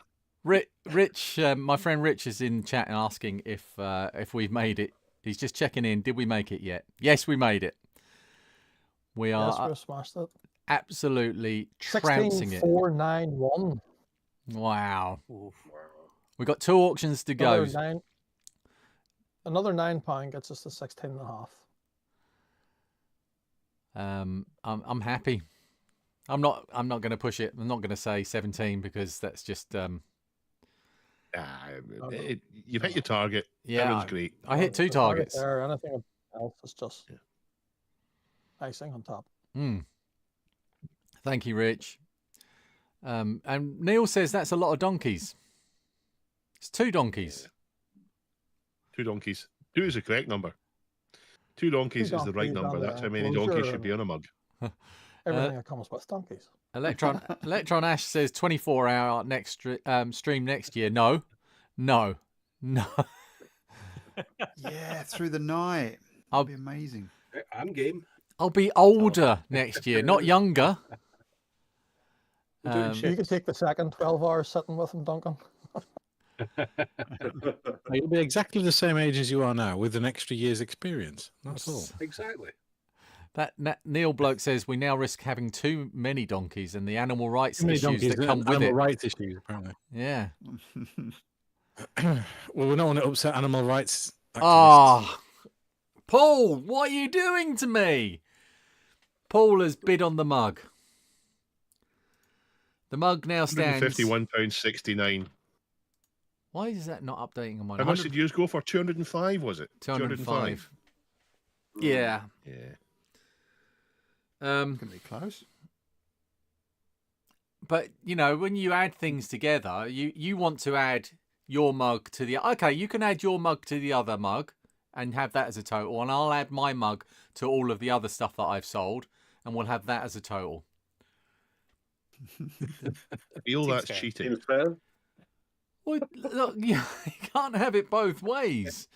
Any different to having an item and then adding tickets and everything else onto it? Oh, shots fired. Dave wasn't actually complicit or aware of that, so you can let him off. I wasn't here for that, no. All I can say is I wasn't asked for a mug for tour. I was told one was getting done, and as soon as I found out what it was, I thought, this isn't good enough. And I went to Dan and said, Dan, please. And Dan didn't need persuading. Dan was delighted to do it. And that's why we have the amazing mug that's going tomorrow. Dan, hats off to Dan. He's I encourage Dan to not to hold back and to take the piss out of me and Neil. An artisan. He's done such a good job with that mug. Have you seen Neil's comment? Yeah, can you add an auction to let us name a donkey? We spoke about Neil this just wants to early. do that, so one of the donkeys called Dave. Surely the two donkeys need to be called More Fun and Making It. That's the name for the two donkeys.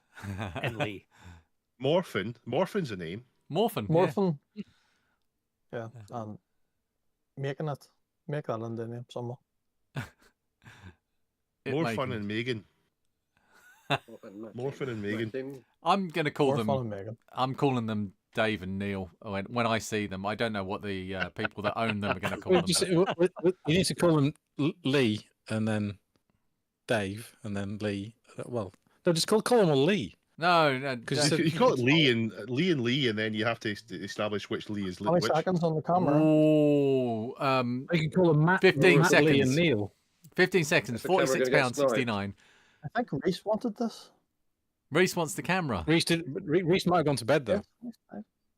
The sun's gone down now, so Reese has gone to bed. Well, looking at the number, I would say that's a Reese bid.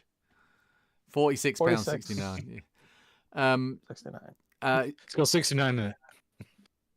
Zeronoris in the chat says Jack Tramule. Very clever. Oh, that's good. Name for a donkey. That's good. Donkey McDonkface was one of his earlier suggestions. Call one of them Dan. Dan is a good name. That's a running joke between Dave, who's another cave volunteer, who I kept calling Dan in an Alan Partridge style, but not deliberately. But his name is. You and Alan Partridge. I was going Only Fools and Horses there with the. No, Trigger. No, not Trig. Until they screw you all over and buy all girls. Sorry, Todd. Yeah, what they're going to be called if they're girls. Oh, boys and girls. Until they screw you all over and buy all girls. I'm still calling them Dave and Neil. Hey, Kong. Kong is a good one. Kong's a good name. Instead of Dave, Davina. Yeah, that works for me. What's the last auction on? Just one auction to go. Yes, it is Duncan's. Duncan's and it auction is the external floppy drive. And might I just say that is the cleanest looking external floppy drive I've ever seen. I even cleaned the cable. It's fantastically clean. A full restoration. This is it like this one? Yeah. Yep, it's like that. It was a toss-up between the Kamana or that one, and to be honest, the Kamana is very plasticky. That has good weight to it, and it just feels right. Yeah, it looks solid. Also comes with... The switch on the back of it has me intrigued. On, off, and antivirus? Yes, What's that all about? antivirus disables the writing to the boot sector. You can't write to it. You can still read the disk, but it won't let you write to the first sector. Ah, interesting. Yeah, it's very strange. Yeah. Very It's also annoying if you try formatting a disk and you don't realise you've accidentally flipped it. Yeah. And it also comes with... it just goes, yeah. It also comes with... It also comes with... Yeah. That. A polo shirt with Retro Crazy logo. Nice merch. There's only 2 of them. This is not the one you're getting. It'll be fresh. People pay extra because they have that one you're wearing. What I haven't pictured is a logo on the back or the catchphrase on the back. So that will be a nice surprise for whoever gets it. Oh, I hope they send a picture of it when they get it, and we can share It would that. be nice. But believe it or not, it's already packed to go, and it'll be shipped on Tuesday for delivery Wednesday.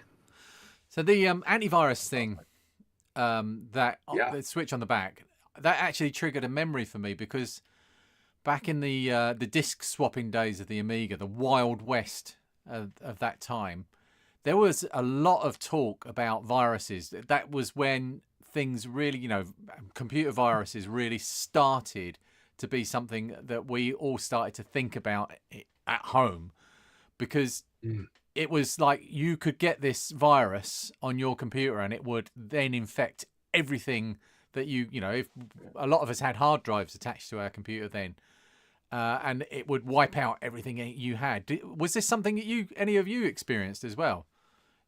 Were you aware of the virus? I knew, but I apologies on you go, Dave. I was going to say on the ST, you used to get Medway Boys Protector and so on, because the ST didn't wipe its memory fully. So you could get, for example, you could reset your ST and a picture would come up, because you would have something that was resonant in memory that would execute after reset. So you could have viruses that lasted after a reset of an ST.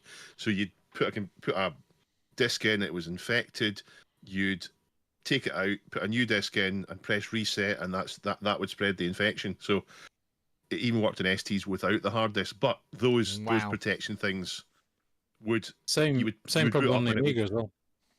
And it would just come up and say you've got a virus in memory. It would show red and it would warn you about it. So it was fairly quickly sorted by that, as long as we were a pirate. Yeah, I mean, I used to have a lot of public domain software, and I have to say I never had one piece of virus ever. I had loads of Amiga. It was something that didn't exist. Wasn't there an Amiga magazine that put something out on a cover disc that had a virus on it? Because I remember the following month they made a big thing about sacking all the staff or something. Which magazine was that? Was it CU Amiga? I thought it was Amiga Format. I can't remember. I'm not sure, but I remember a magazine doing a big thing about it. I don't think it was Format.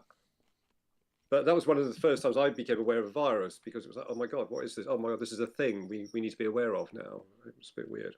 But yeah, for a magazine to put it out. Something wrong with duplication or something? I probably experienced them more on the kind of PC, and certainly by the time I was working at Research Machines and working at my local college, looking after a college network, that was just virus infested 99% of the time.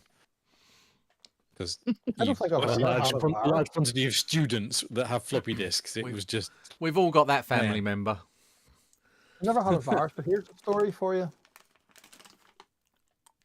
Probably going back, bit of a story for you. Not so much a virus, but probably going back, trying to think, 15 years or so. Probably about 15 years. before we moved to this place, I used to have my man cave. It was in like one of those timber sort of garden sheds things. So I remember I used to leave my computer on out there. It was sort of the server for the house, and I had a load of films on it that were totally legitimate, but they were stored on the hard drive of that. And one day I remember trying to watch a film. There was nothing there, and went out to the computer to check it, and the drive was empty. The drive had been wiped, and there was a notepad file left on the drive. And in that, it just said, "Isn't it fun to screw up someone's computer from the other side of the world?" So someone somewhere had got into my computer, formatted the D drive that was in it. That had nearly a terabyte of films on it.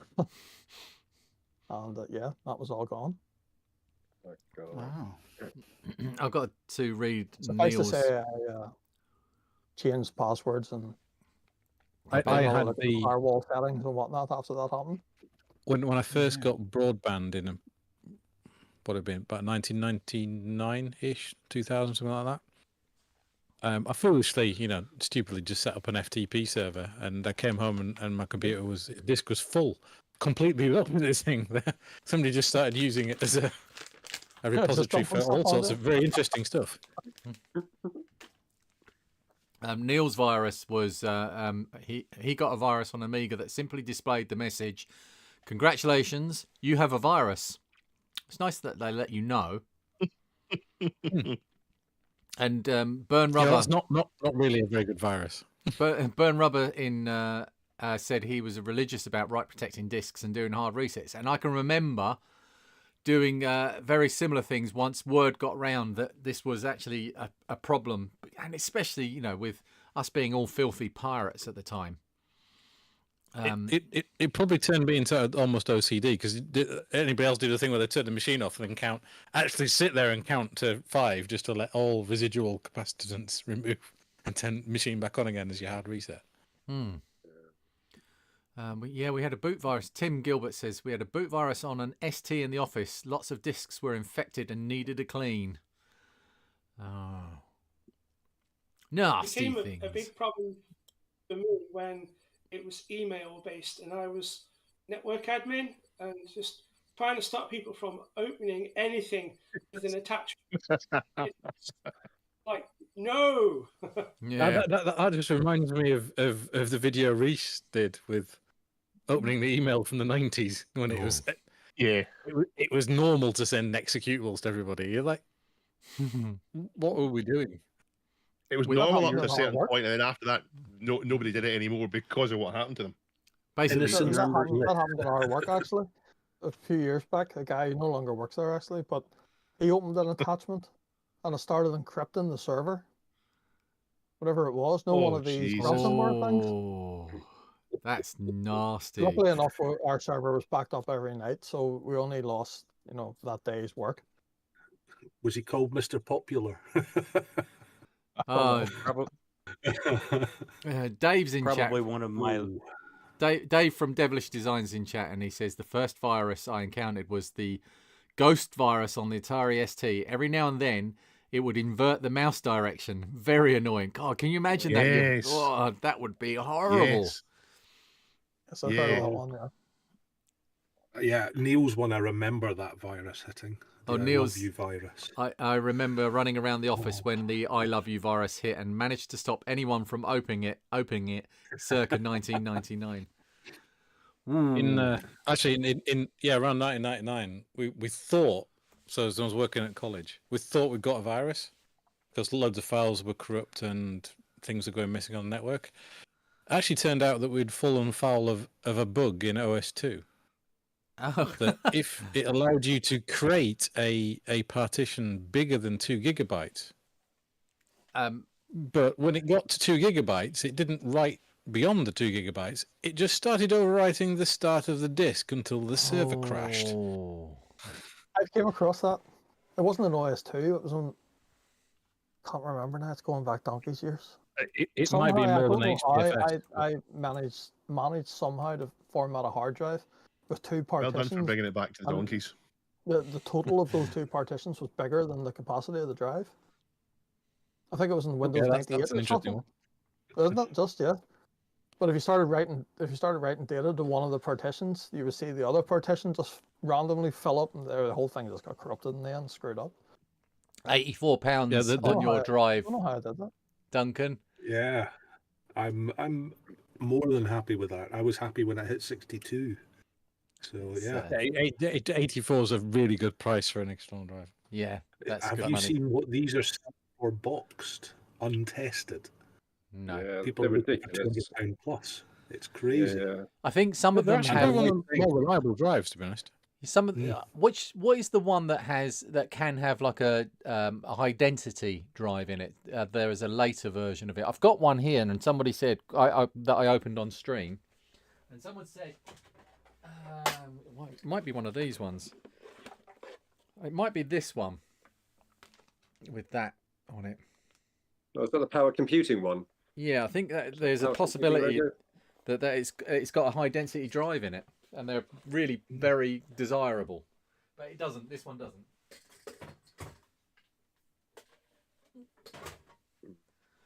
So From what I understand, you should be able to get a high density drive to work as an external relatively easily, as long as you've got a late enough version of Kickstart. So another bit, nice one. Keep going, guys. Keep 87, going. yeah, a bit more. God, it'd be Yeah, lovely. keep it going. Get that one to 100. Yeah. 2 knots. A little bit more. It's the last auction of the day. I mean, you've got nothing else to bid on. There's no mugs after this. Nothing. Everything's a stream tomorrow, Lee. Nothing. There's no mugs. No, nothing left. There's no mugs tomorrow. Today. No, Dave. At 1:15 tomorrow. So I you bet- just do a wee stream for it. I've ended the auction early. Get it out of the You way. have not. I needed to end. No, it's a single day event. I'm sure you understand. I can't keep these things going forever. 12-hour live stream, you know. Yeah, it's in the rules. I think you didn't actually think of that at the start. You could have actually said, you just give a time and you just end the auction then. Could have done, yeah. Yeah. I could Hindsight's still, always This 20/20. guy's still going. I could still do Still that going. and just not telling anyone. 1 minute. 92. To be fair, 100 quid for that drive is good money. For driving that condition Yeah. and that particular drive. Someone's I mean, getting a that's good deal there. every cap has been replaced. So Yeah, he's done the full business on it's, this. just shame That is- about the video. I wasn't aware that the encoding had corrupted on the upload, which is really annoying. The Come on, that's testing did a 42 lot of seconds. flashing, so watch out for flashing lights at that part.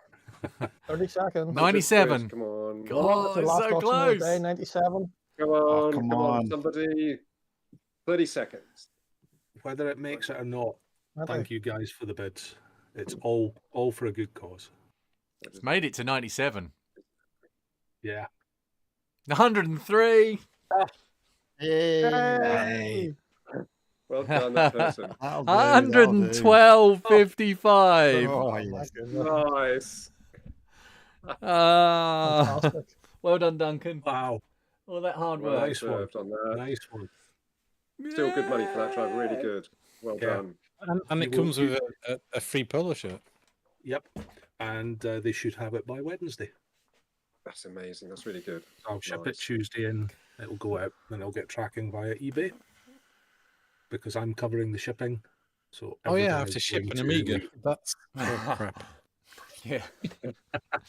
Well, grand total at the minute then, if you're ready. Yeah. Sits at 16,644. Wow, that is amazing. Well done. Boom. Yeah. That is. Lee, I think you're going to John- sleep tonight. No, I don't I think I think you're will. going to get absolutely. Congratulations. Oh, yeah, you will. Well done. Congratulations, Really Lee. well done. Yeah. Unbelievable. Thank you, Andrew S. Fantastic. You'll have a smile on your face whether you're sleeping or not anyway. I will.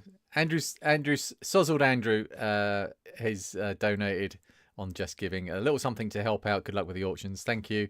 Peter Gordon, thank you. Christopher Stewart, well done, everyone. I watch most of your channels. Oh, he didn't say all. I wonder who that is. And seeing I'm just assuming he doesn't watch mine. Nobody watches it. Can you watch them all? Yeah, you can't watch everything. And seeing this wonderful retro community smash it with warms the old cockles. Look after your cockles, mate. There wasn't Vicenery There wasn't the bidding war I expected on the camera, so here's the rest to bring it up to the max I was going up to. Thank you very much. Oh, yeah. Wow, that's a Oh, lovely that's thing. Nice. Thank you, everybody. You are all amazing. Looking at the chat. Yes, smashed it. Thank you, Ian, and incredible. Neil, you're incredible. Thank you for your help. Protec, thank you for your congratulations. And Slider75, thank you too. Mark Pitts got it and donated. Oh, that must be, I reckon, the camera. Thank you, Mark. Jamie's Hat Shack, wow, way to go. That is awesome. And Glenn, Electron Ash wants to know, how's the bottle going? How far down have you got? Well, you know, I've taken a little out of it. You've done you put a dent in it. Speech, so I don't like So people that have helped me through this day, I mean, all of you guests, I've been brilliant. I could not have done this without you.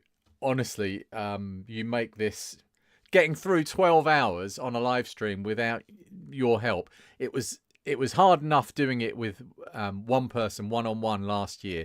But with all of you together here, it's brilliant because I can just let you talk. And when I've got people that really love talking, like YouTubers do, it definitely makes things easy. Should I actually point out for anybody that's watching me, this is what you normally see. Yeah. Right? This you don't normally see. I recognize you. See those hands, yeah. Oh, Paul won the mouse mat. Oh, okay, fair enough. I'm glad you got something, Paul. I will drop that off myself. And Jason says I'm going to sleep through. I am going to sleep well this week, but not tonight. Tonight I won't. I don't think I'll be asleep. He's yeah. Just count donkeys.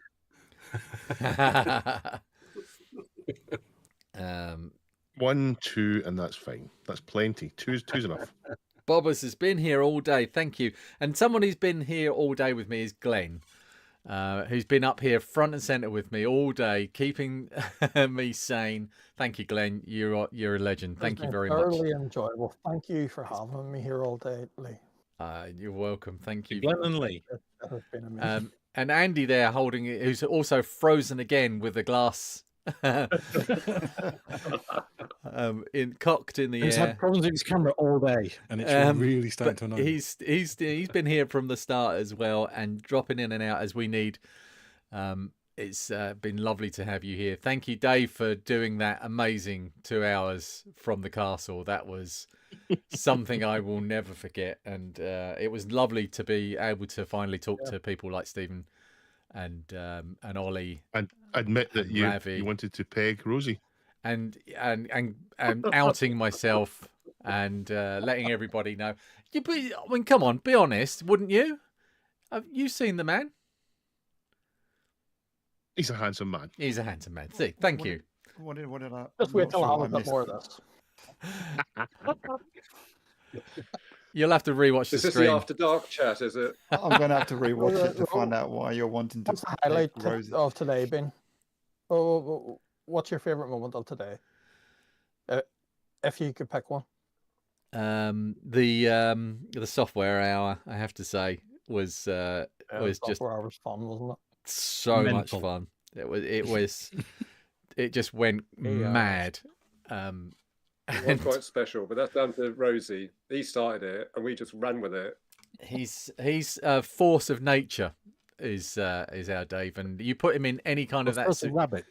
In any kind of situation. We still don't know where this rabbit is, like that, and his mind just flies off in directions and takes you all along with him on that journey. He's such a good man.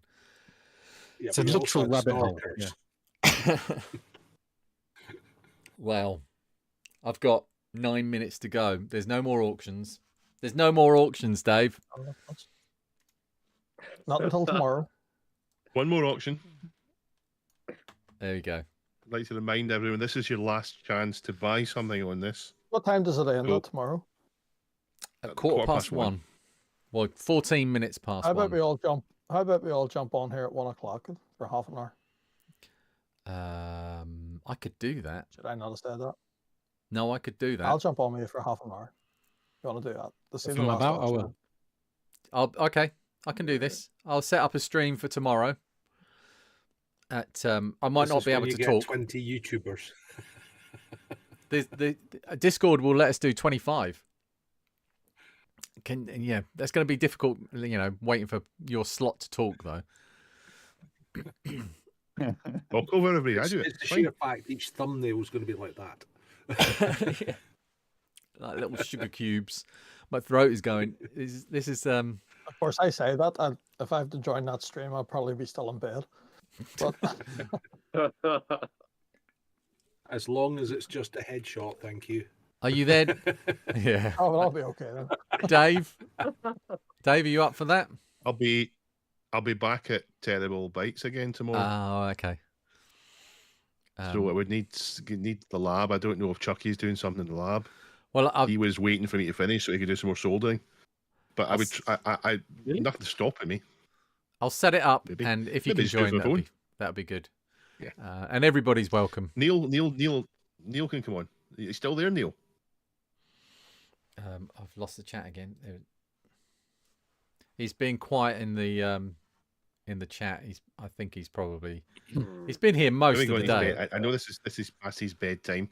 Yeah, he's done well actually to be here for most of the day. Life-size teddy bear has been here for the whole time. Might need a nap soon, given it's nearly 11 a.m. his time. He's in New Zealand, I believe. So yeah, staying up all through the night to watch. Thank you very much for your company. Lee, what's the mug price at now? £151.69. No, it's not. Oh God. No, it's not. Oh. Are you buying your own mug back? No, I'm not. I've not been in that. £185. 185 disgusting pounds. We've got the donkeys. What are you bidding on? Hey. And Jeremy's Vintage Hillbilly Shack says the donations are still coming in. So where were we up to? Vicenary was there, and there's another one from John J. What a great community! A wonderful cause, and a fantastic effort from everyone. Couldn't have said it better myself. Electron Ash pegged a retro story. Oh, that'd be a video to watch. Alone. One to forget. Or maybe one you can't forget. What's everyone? Electron Ash wants to know what everybody's channel names are. So I'll go through them. From the top left is Andy from Hack Build Restore. There should be a link to everybody's channel in the description of this video, if I did it right.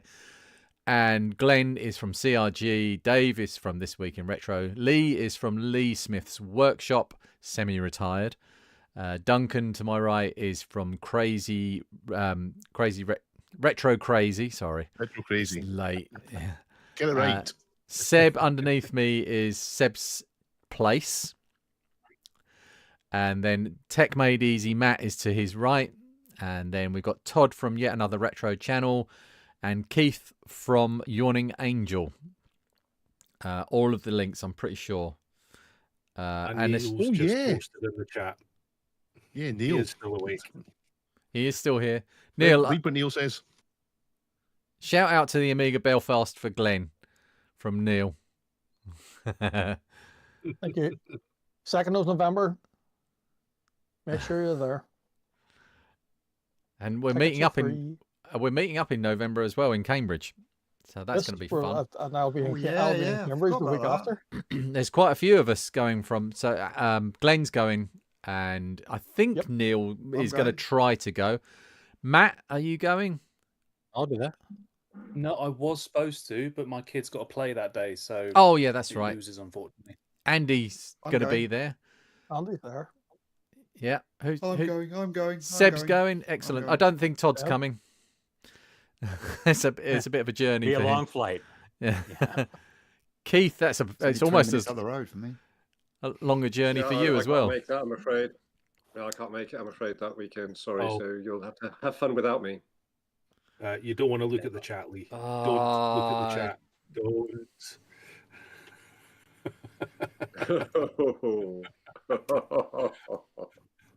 I can't find the. I need to ask a question, Lee. Is £209.99 more or less than 205? And the stream ends. Thanks for coming. Yes. I know when I'm beat, and it was it was fun challenging the might of the This Week in Retro army of people setting themselves up against me. Come on. I'm just me all by is this myself. The point now where Glenn releases his mug and wins the day? Yeah, my little mug, and my little channel all by myself, and you with your people that can make. Hold on. Lee, yeah, I've just had a thought. You're a single person. Yeah, got divide. 200 odd pounds. They're Yeah. 3, so divide that by 3 for the actual figure per mug. Could be a good point. This, it's more than 3 as well, because you've got Duncan, we've got Neil, Dave, Chris is also This Week in Retro, and Dan from Retrofied. That's 5. That's so have you done all this today just on your own then, Lee, without help? Yes. Or have you got a team as well? No. or me. Screw those guys. As long as I win. But you lost. Yeah, I lost. Well done, thank you, and it's all for a good cause. I don't mind. My next extra special mug will be going up for auction just after this one ends tomorrow. Which I'll be bidding I think on. what you need to do is just announce that the decision on who wins on the mug war is going to be done by an ex-Enron accountant. It's going to arbitration. Neil's with family tomorrow, so he can't make the mini stream. But what's the point? See how much that would He's so bitter. Bitter. I'm not bitter. I'm not bitter or twisted. I'm not bitter. Do you know what's worse? Is this? I'm pretty sure that it's a very good friend of mine that's won this mug. A so-called a so-called very good ex-friend. Yeah. I've got quite a few of his computers in here that I'm going to take it out on later, and it's not going to take much of effort with this hammer that I've got handy here to redress the balance. You just powered it on the test. Get that hammer away from that mug. Oh, yeah, if the mug gets broken, then the auction's null and void, isn't it? It's definitely more fun making it. Well, doesn't it increase the value of it? I mean, what happened to that Banksy that got shredded at auction? That actually increased the value of that thing. So if you break this mug, it will actually increase the value. So don't do that. Yeah. No, I know when I'm beat. It's fine. Thank you very much. It's 11 o'clock, everybody.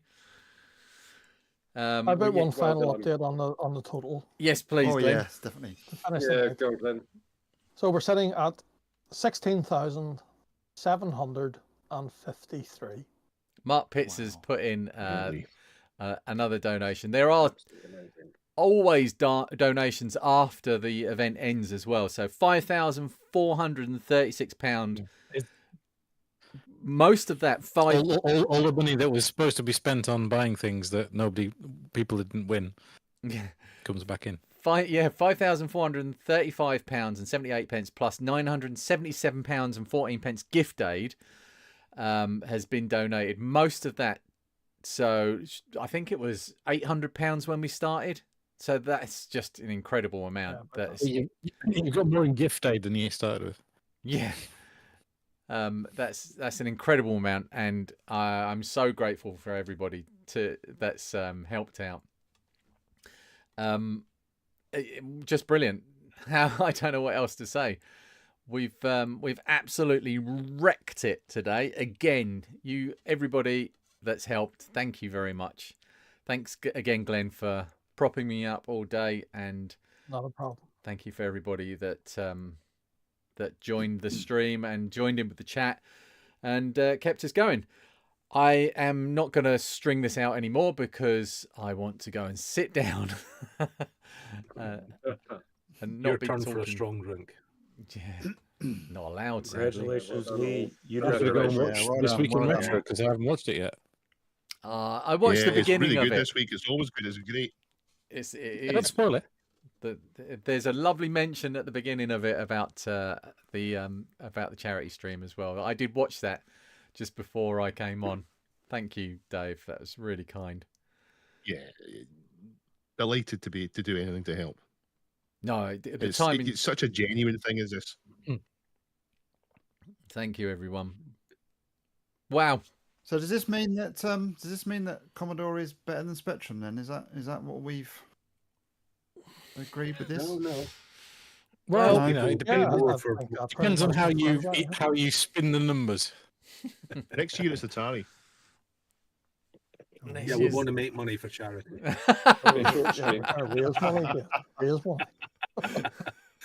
This next year going to be Dragon. What was the comment earlier? 50. You'll note there is an Atari ST right behind me. I did consider Amstrad, but I didn't think I could find any boxes to send anything out in. So, because it's just boxes that long don't exist. Thank you, everyone.